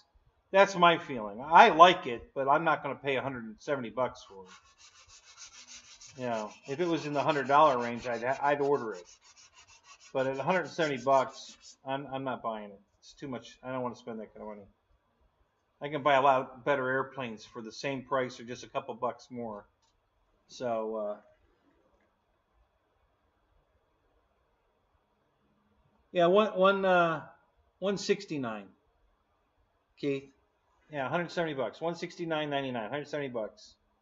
And I'm not paying $170 for a UMX plane. I could buy a 1400 size airplane from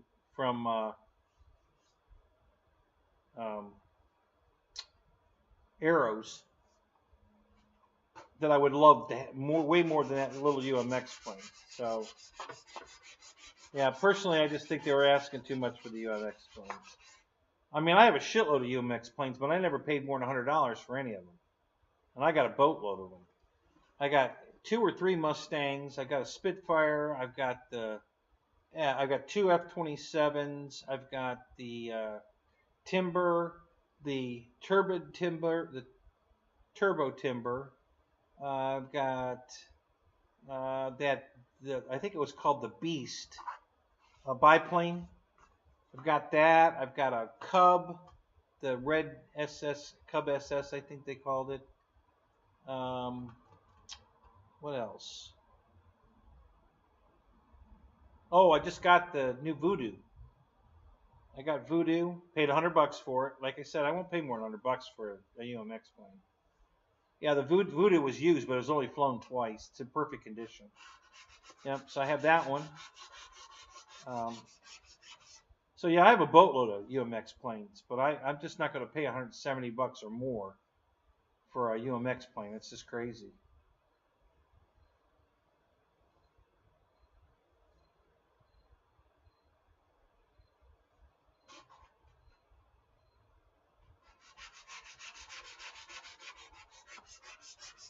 I like it though. I mean, I think it's cute. I mean, it's a nice looking little airplane. I bet it's a ton of fun to fly too, but I'm just not going to spend that kind of money on it. There's a lot of airplanes out there, guys. I'd love to have, but you know, if I don't think the value is in it for the money, I ain't going to buy it.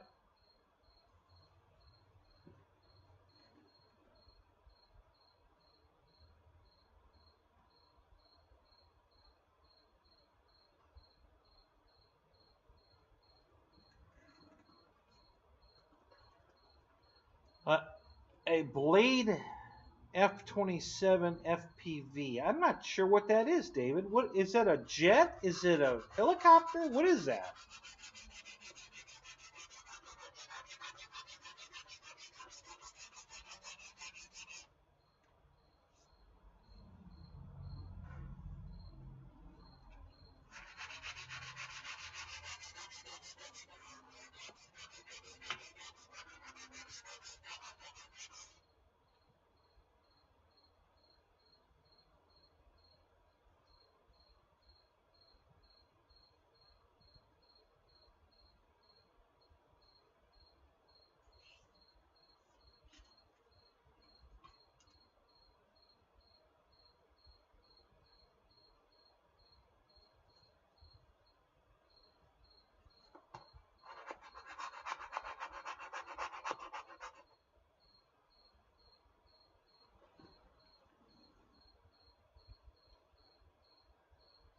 Oh, a rear prop plane. Oh, okay, kind of like that Aero Scout. Is that what? Is it similar to an Aero Scout? Is that what it is?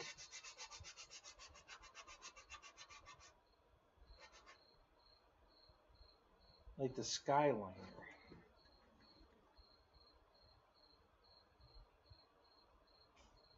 Oh, the Striker. Oh, I gotcha. So it's a Delta.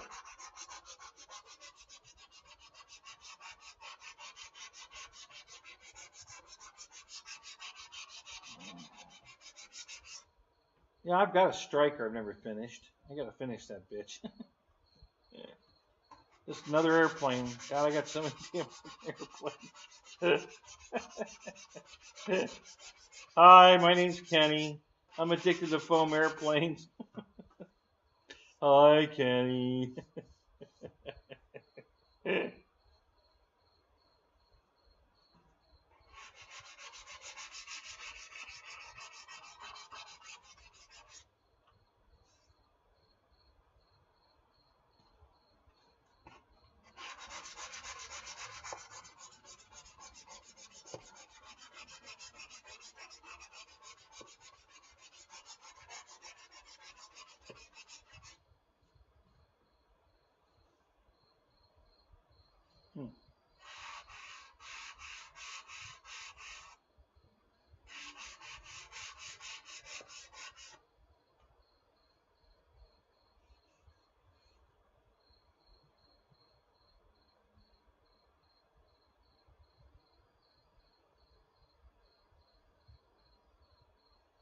Gotcha.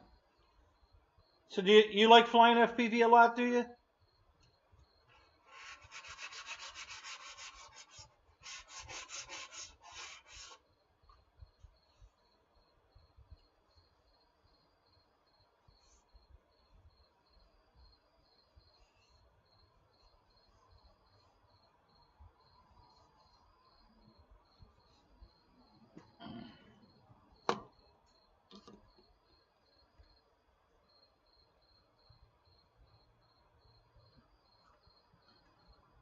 Okay, but do you fly at FPV mostly, or just line of sight? How do you fly it? I used to fly a lot of FPV. We used to race them. You know, we had like 6 guys, and we go out the field and race quadcopters around. And you know, that's all FPV, and it was a blast. But we kind of disbanded. You know, life just gets in the way. So all these guys had other stuff going on in their lives, so they all pretty much gave it up. So I came home and put my own FPV race course up here. So I've got 5 gates around my property that I can race through. Go around the big oak tree, through these gates. I've got lights on the gates. I can do it at night in the dark. And I started to buy I was going to buy 100 at the dollar store. I was going to buy 100 of the, you know, the garden lights that are solar powered, and line the course so that when you were flying, you'd be flying between the lit, you know, course and go through the lit hoop, you know, gate. And so I bought 10, and I lined one little area up, and then lit the gate, and then I took a picture of it as a teaser and put it up on my YouTube channel, and it looks really cool. There was a local FPV group here that I tried to get to come over, and they were all super excited about it. Oh wow, that's so cool! Thank you so much. Yeah, we got to come check this out. Blah blah blah. And then nobody of the whole group, nobody came over. And one guy drives by here every day, and you know, he told me that. He says, "Yeah, I drive by every day going to work. I'll stop by and see you." Never showed up. Well, I don't know what happened. Meanwhile, they're flying in a field that they really don't have permission to fly in. You know, just a park, it's not really a park, but it's like a park. You know, it's just I think it's just a piece of property that the city mows. There's nothing there, a couple trees, I guess. And they like going there and flying. So, okay.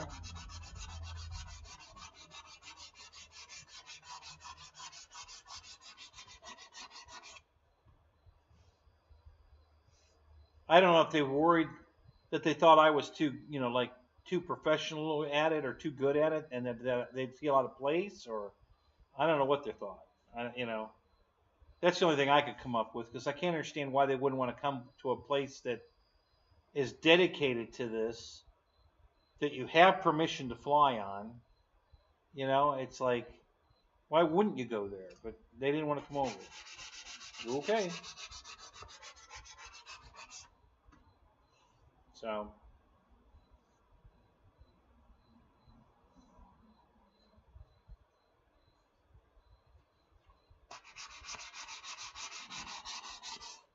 I was getting into it pretty heavy, the FPV, but you know, the cameras kept changing, they kept getting more expensive, the transmitters kept changing, you know, and then I bought 2 sets of goggles. I got the Fat Shark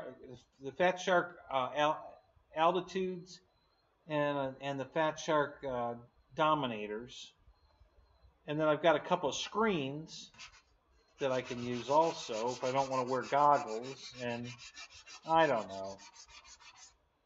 Hell, I even brought a 54-inch flat screen TV outside so that the spectators could watch, and I put a receiver on that, and so that anybody could walk up and just watch us flying around. And it just didn't take off.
Well, Roy, what it's doing, I'm just getting the rough edges off of them because they're sharp, you know. So I'm just dulling the edge a little bit, so they're not so knife sharp, where you cut yourself just touching the prop. So I do that first, and that also stops the noise. You know, when you smooth them out like this, it makes them very quiet. So I always do this first, and then I use spray paint to balance them. I just put coats, the heavy prop, if this is the heavy prop, I'll put a light coat of clear on the back side of these two, let it dry. It only takes a few minutes, and and then I just keep playing with the paint until I get it to balance. And then you've got a perfectly smooth, there's no bumps from glue, dabs of glue or tape or anything.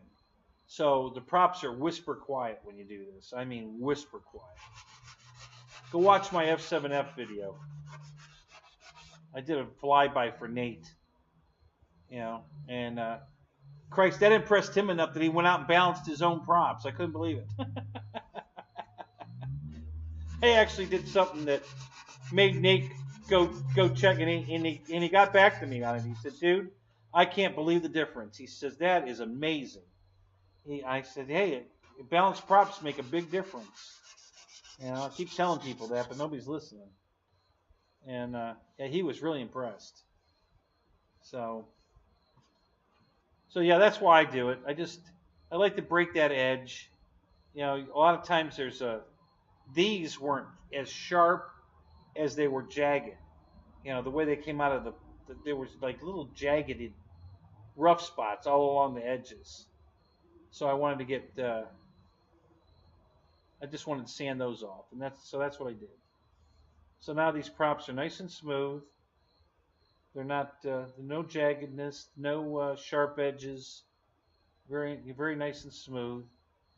And now I'll go in the house and get my paint and my prop balancer, and I'll balance them.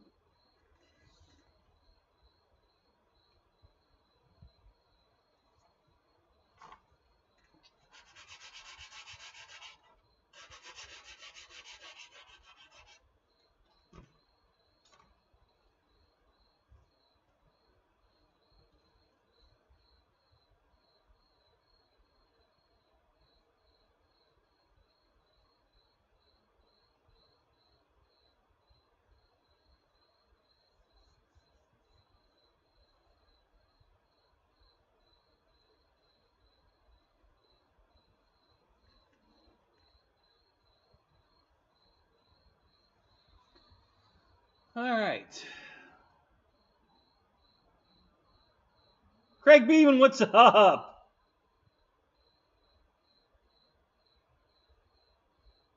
Yes, it is, Craig. It's a P-38 from Flightline. Yep. You missed all the fun tonight.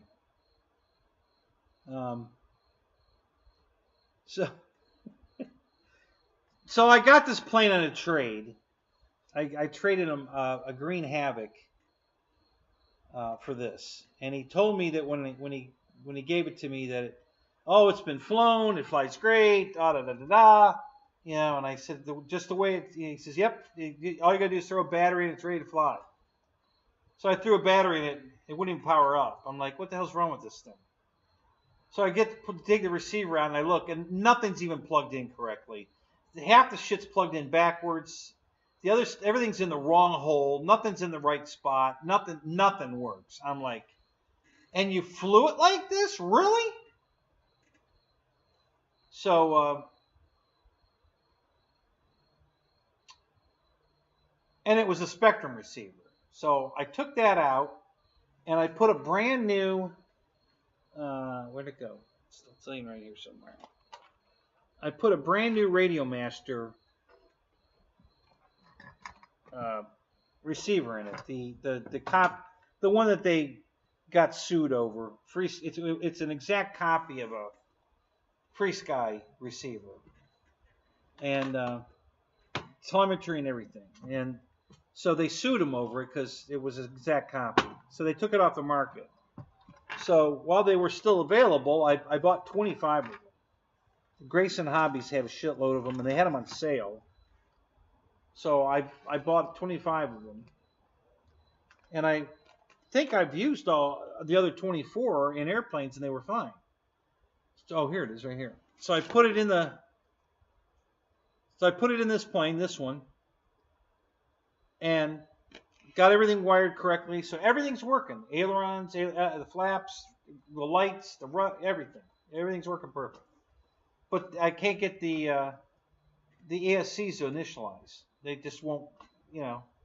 So I've tried everything, and then everybody in the chat tonight, you gotta try taking the throttle trim all the way to the bottom. Try, and I've, you know, everything I had already tried. You know, it's not my first, you know, rodeo, you know. So nobody had any ideas that I hadn't already thought of. But it was funny just listening to everybody.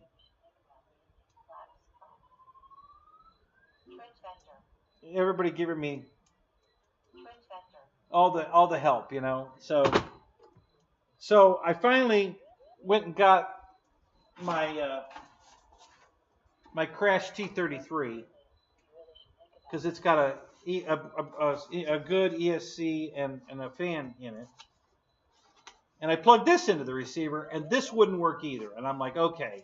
So we've eliminated, it's not the ESCs, it's not the motors, because this doesn't work either.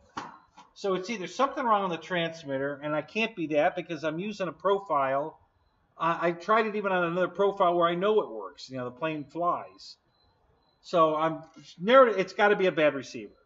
Well, I just ordered some brand new FreeSky receivers off of Amazon, and they were laying in the bathroom. So I went in the house and got them. Put that in the airplane, they fixed it. Now it works. So it's like, I've never had, I mean, the receiver powered, it bound, it powered up, it ran everything except the motors. The throttle channel's fucked. And, yeah, I didn't think of that. I was going to just use this as a telemetry receiver, but if I move the throttle to channel 8 and then plug the throttles into there, it would work, probably. So there's always that option. Anyway, so, but it was a fun night trying to figure out what the hell's wrong with this stupid airplane. So we figured it out, you know. But it was fun anyway. So I had set the I calibrated this with the damn trim all the way down. I'm gonna redo it. Let me redo these.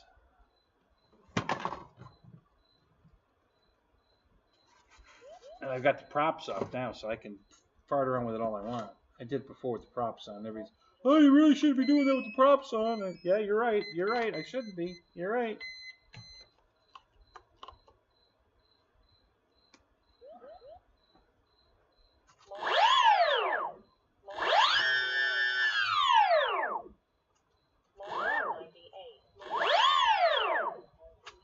Well,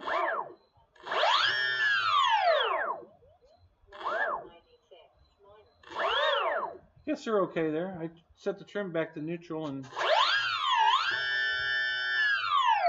they're fine.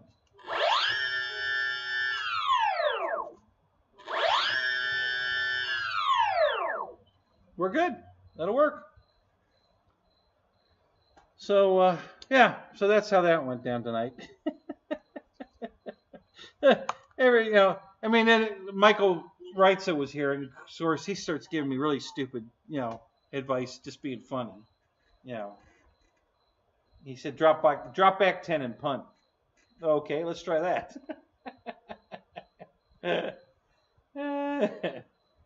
And oh, you got to reverse the throttle on the. Now that's a Spectrum trip. It's not a Spectrum receiver. We don't need to do that.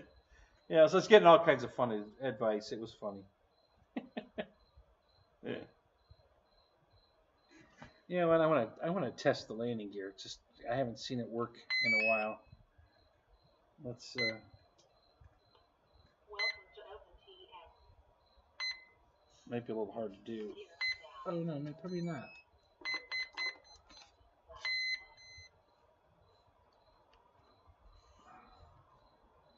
If I do it this way, it's kind of heavy, this bird.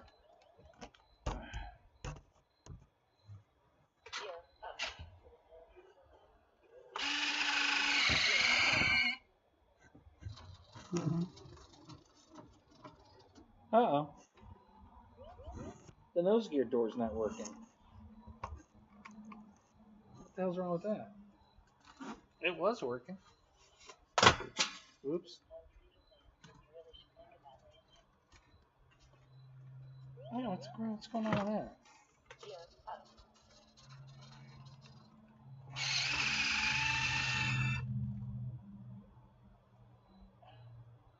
Well, it's servo operated. Maybe it's not plugged in.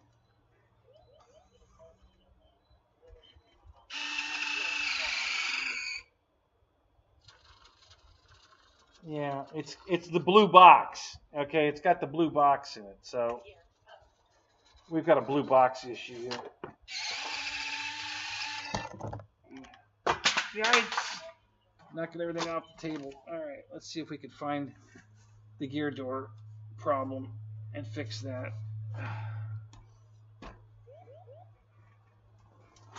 Love that blue box. That's just one of those great little things they come up with.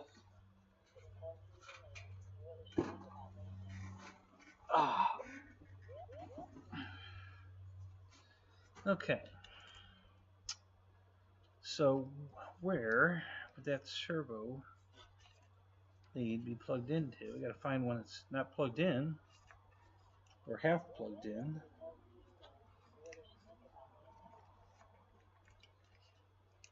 What a rat's nest this is. Holy crap.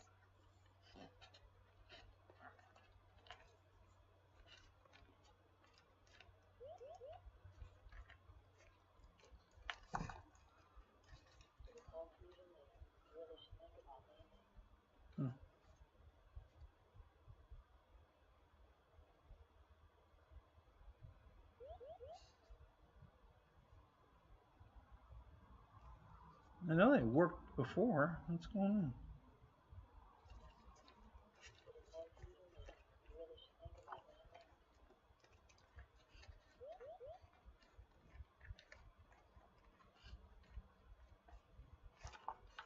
Oh, that's weird.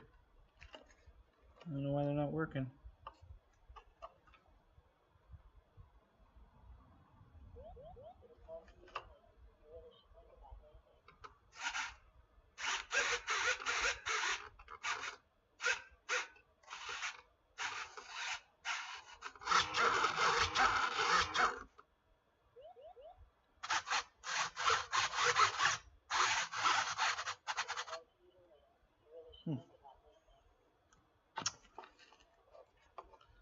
Well, I hope that servo didn't take a shit already. Christ. Why the hell would that happen?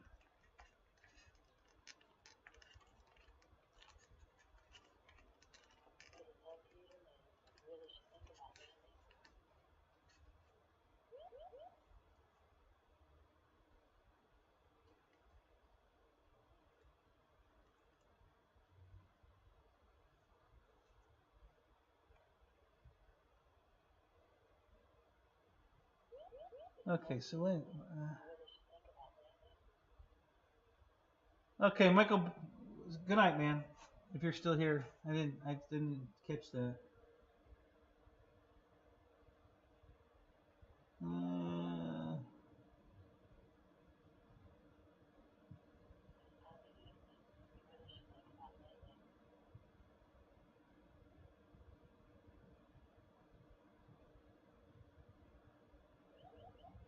So, Craig, you're saying I got the FMS F7F3 over the Flightline P38. Oh, now I understand what you're saying. Good choice. The F7F is awesome. I have one. I love it. That's one of my favorite airplanes. I really love that airplane. God, it flies good. It looks good. The landing gear on that thing is freaking awesome. I really love that airplane. I can't say I love this one yet because I haven't flown this one. But I know I'm not going to like it more than my F7F. So I already know of that for sure. So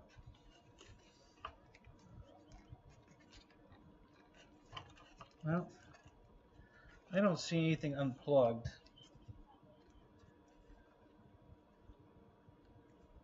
Everything seems to be plugged in.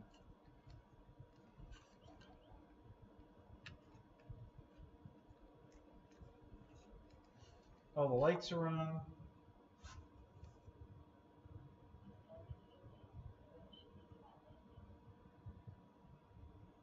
Yeah, everything seems pretty good.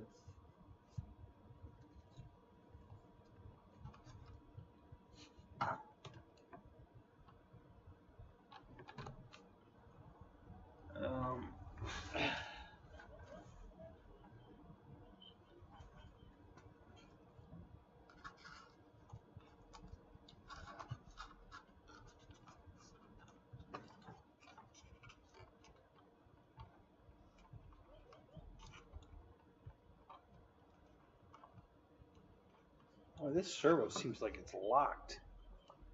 Let me try some here.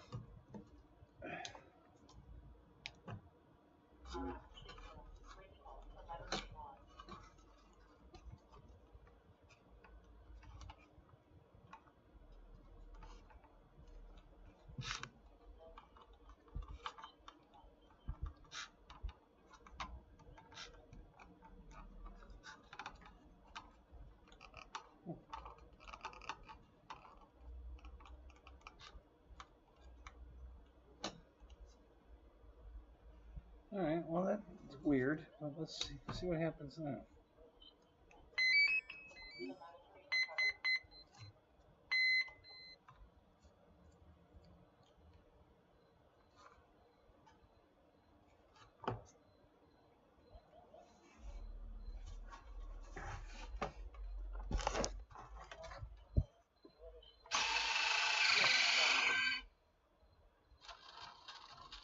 There it goes.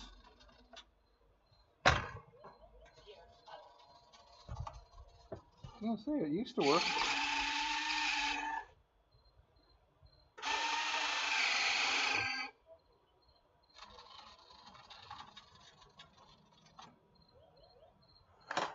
Yeah, it's working.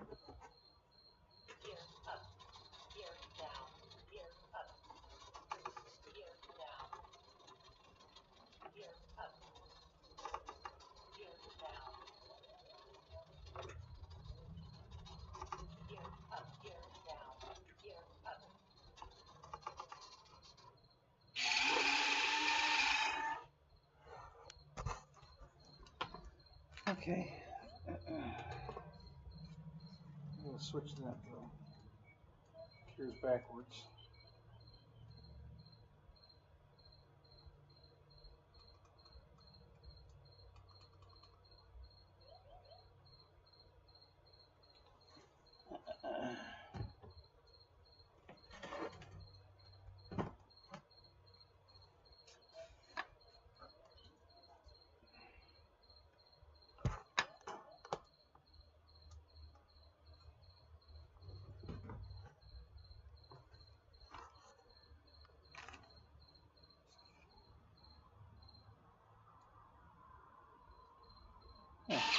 Oh.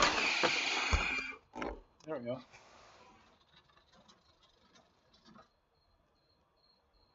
Gear down.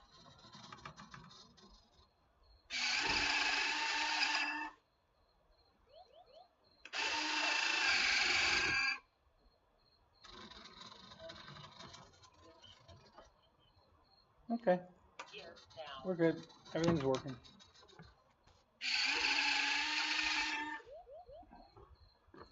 All right. Good enough. Good deal. Everything's working. Everything's working right.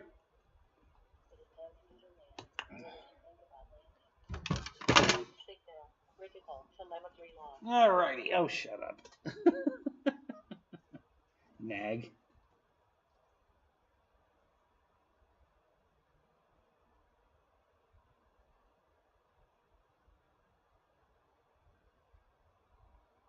Yeah, yeah, exactly, Greg. I'm not going to update the landing gear in this. If it is what it is, fuck it.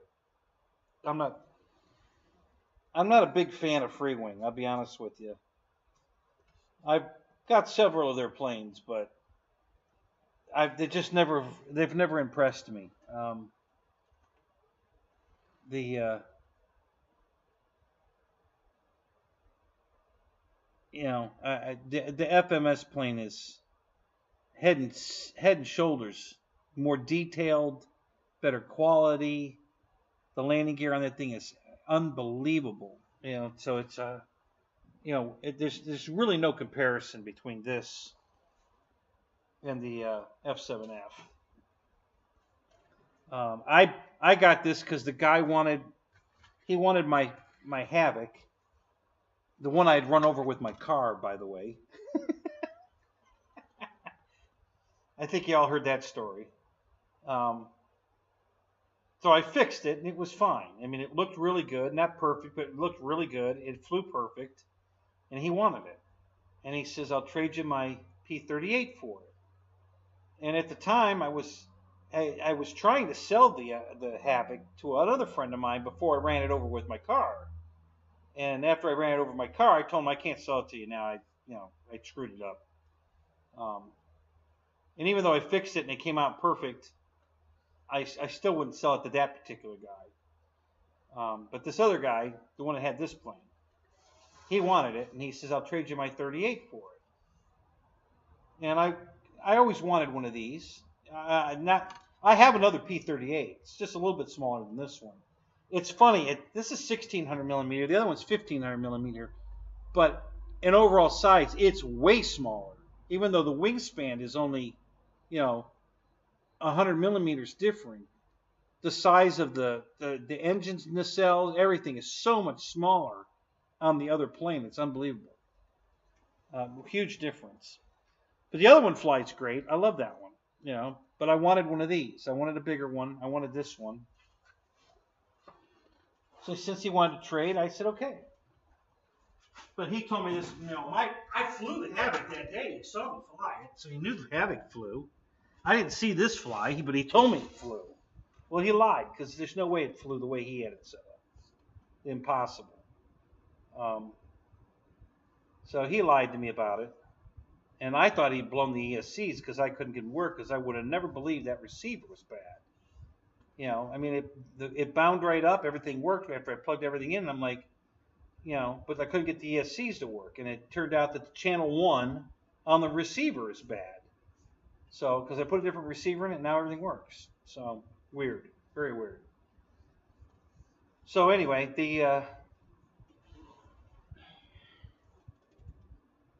that's how I got this. I didn't buy it. I traded for it. And then I ended up getting another Havoc anyway.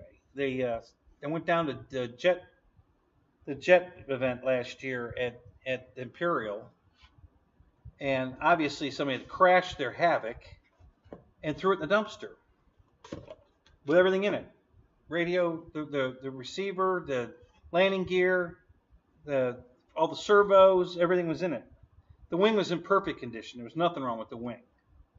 The tail surfaces were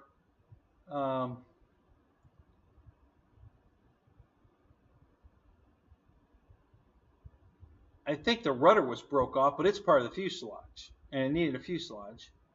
And but I think the stabilizer was okay. I think I reused that, if I remember right. I didn't buy that. I reused it.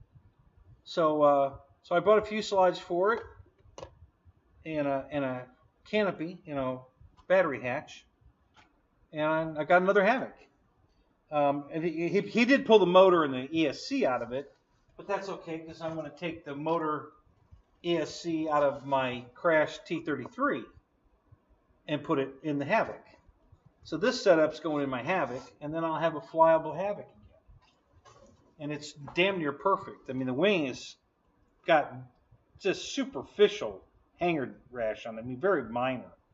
And the fuselage is new. The battery hatch is new.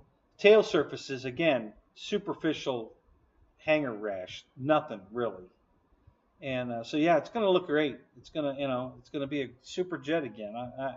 I always liked the Havoc. I was only selling it because I had too many jets and I wanted to downsize.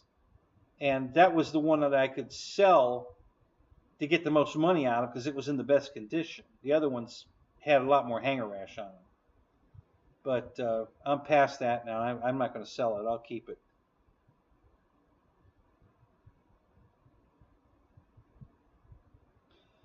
All right, Lyndon. Hey, you have a good night. We'll talk to you later. It's good to see you again, man.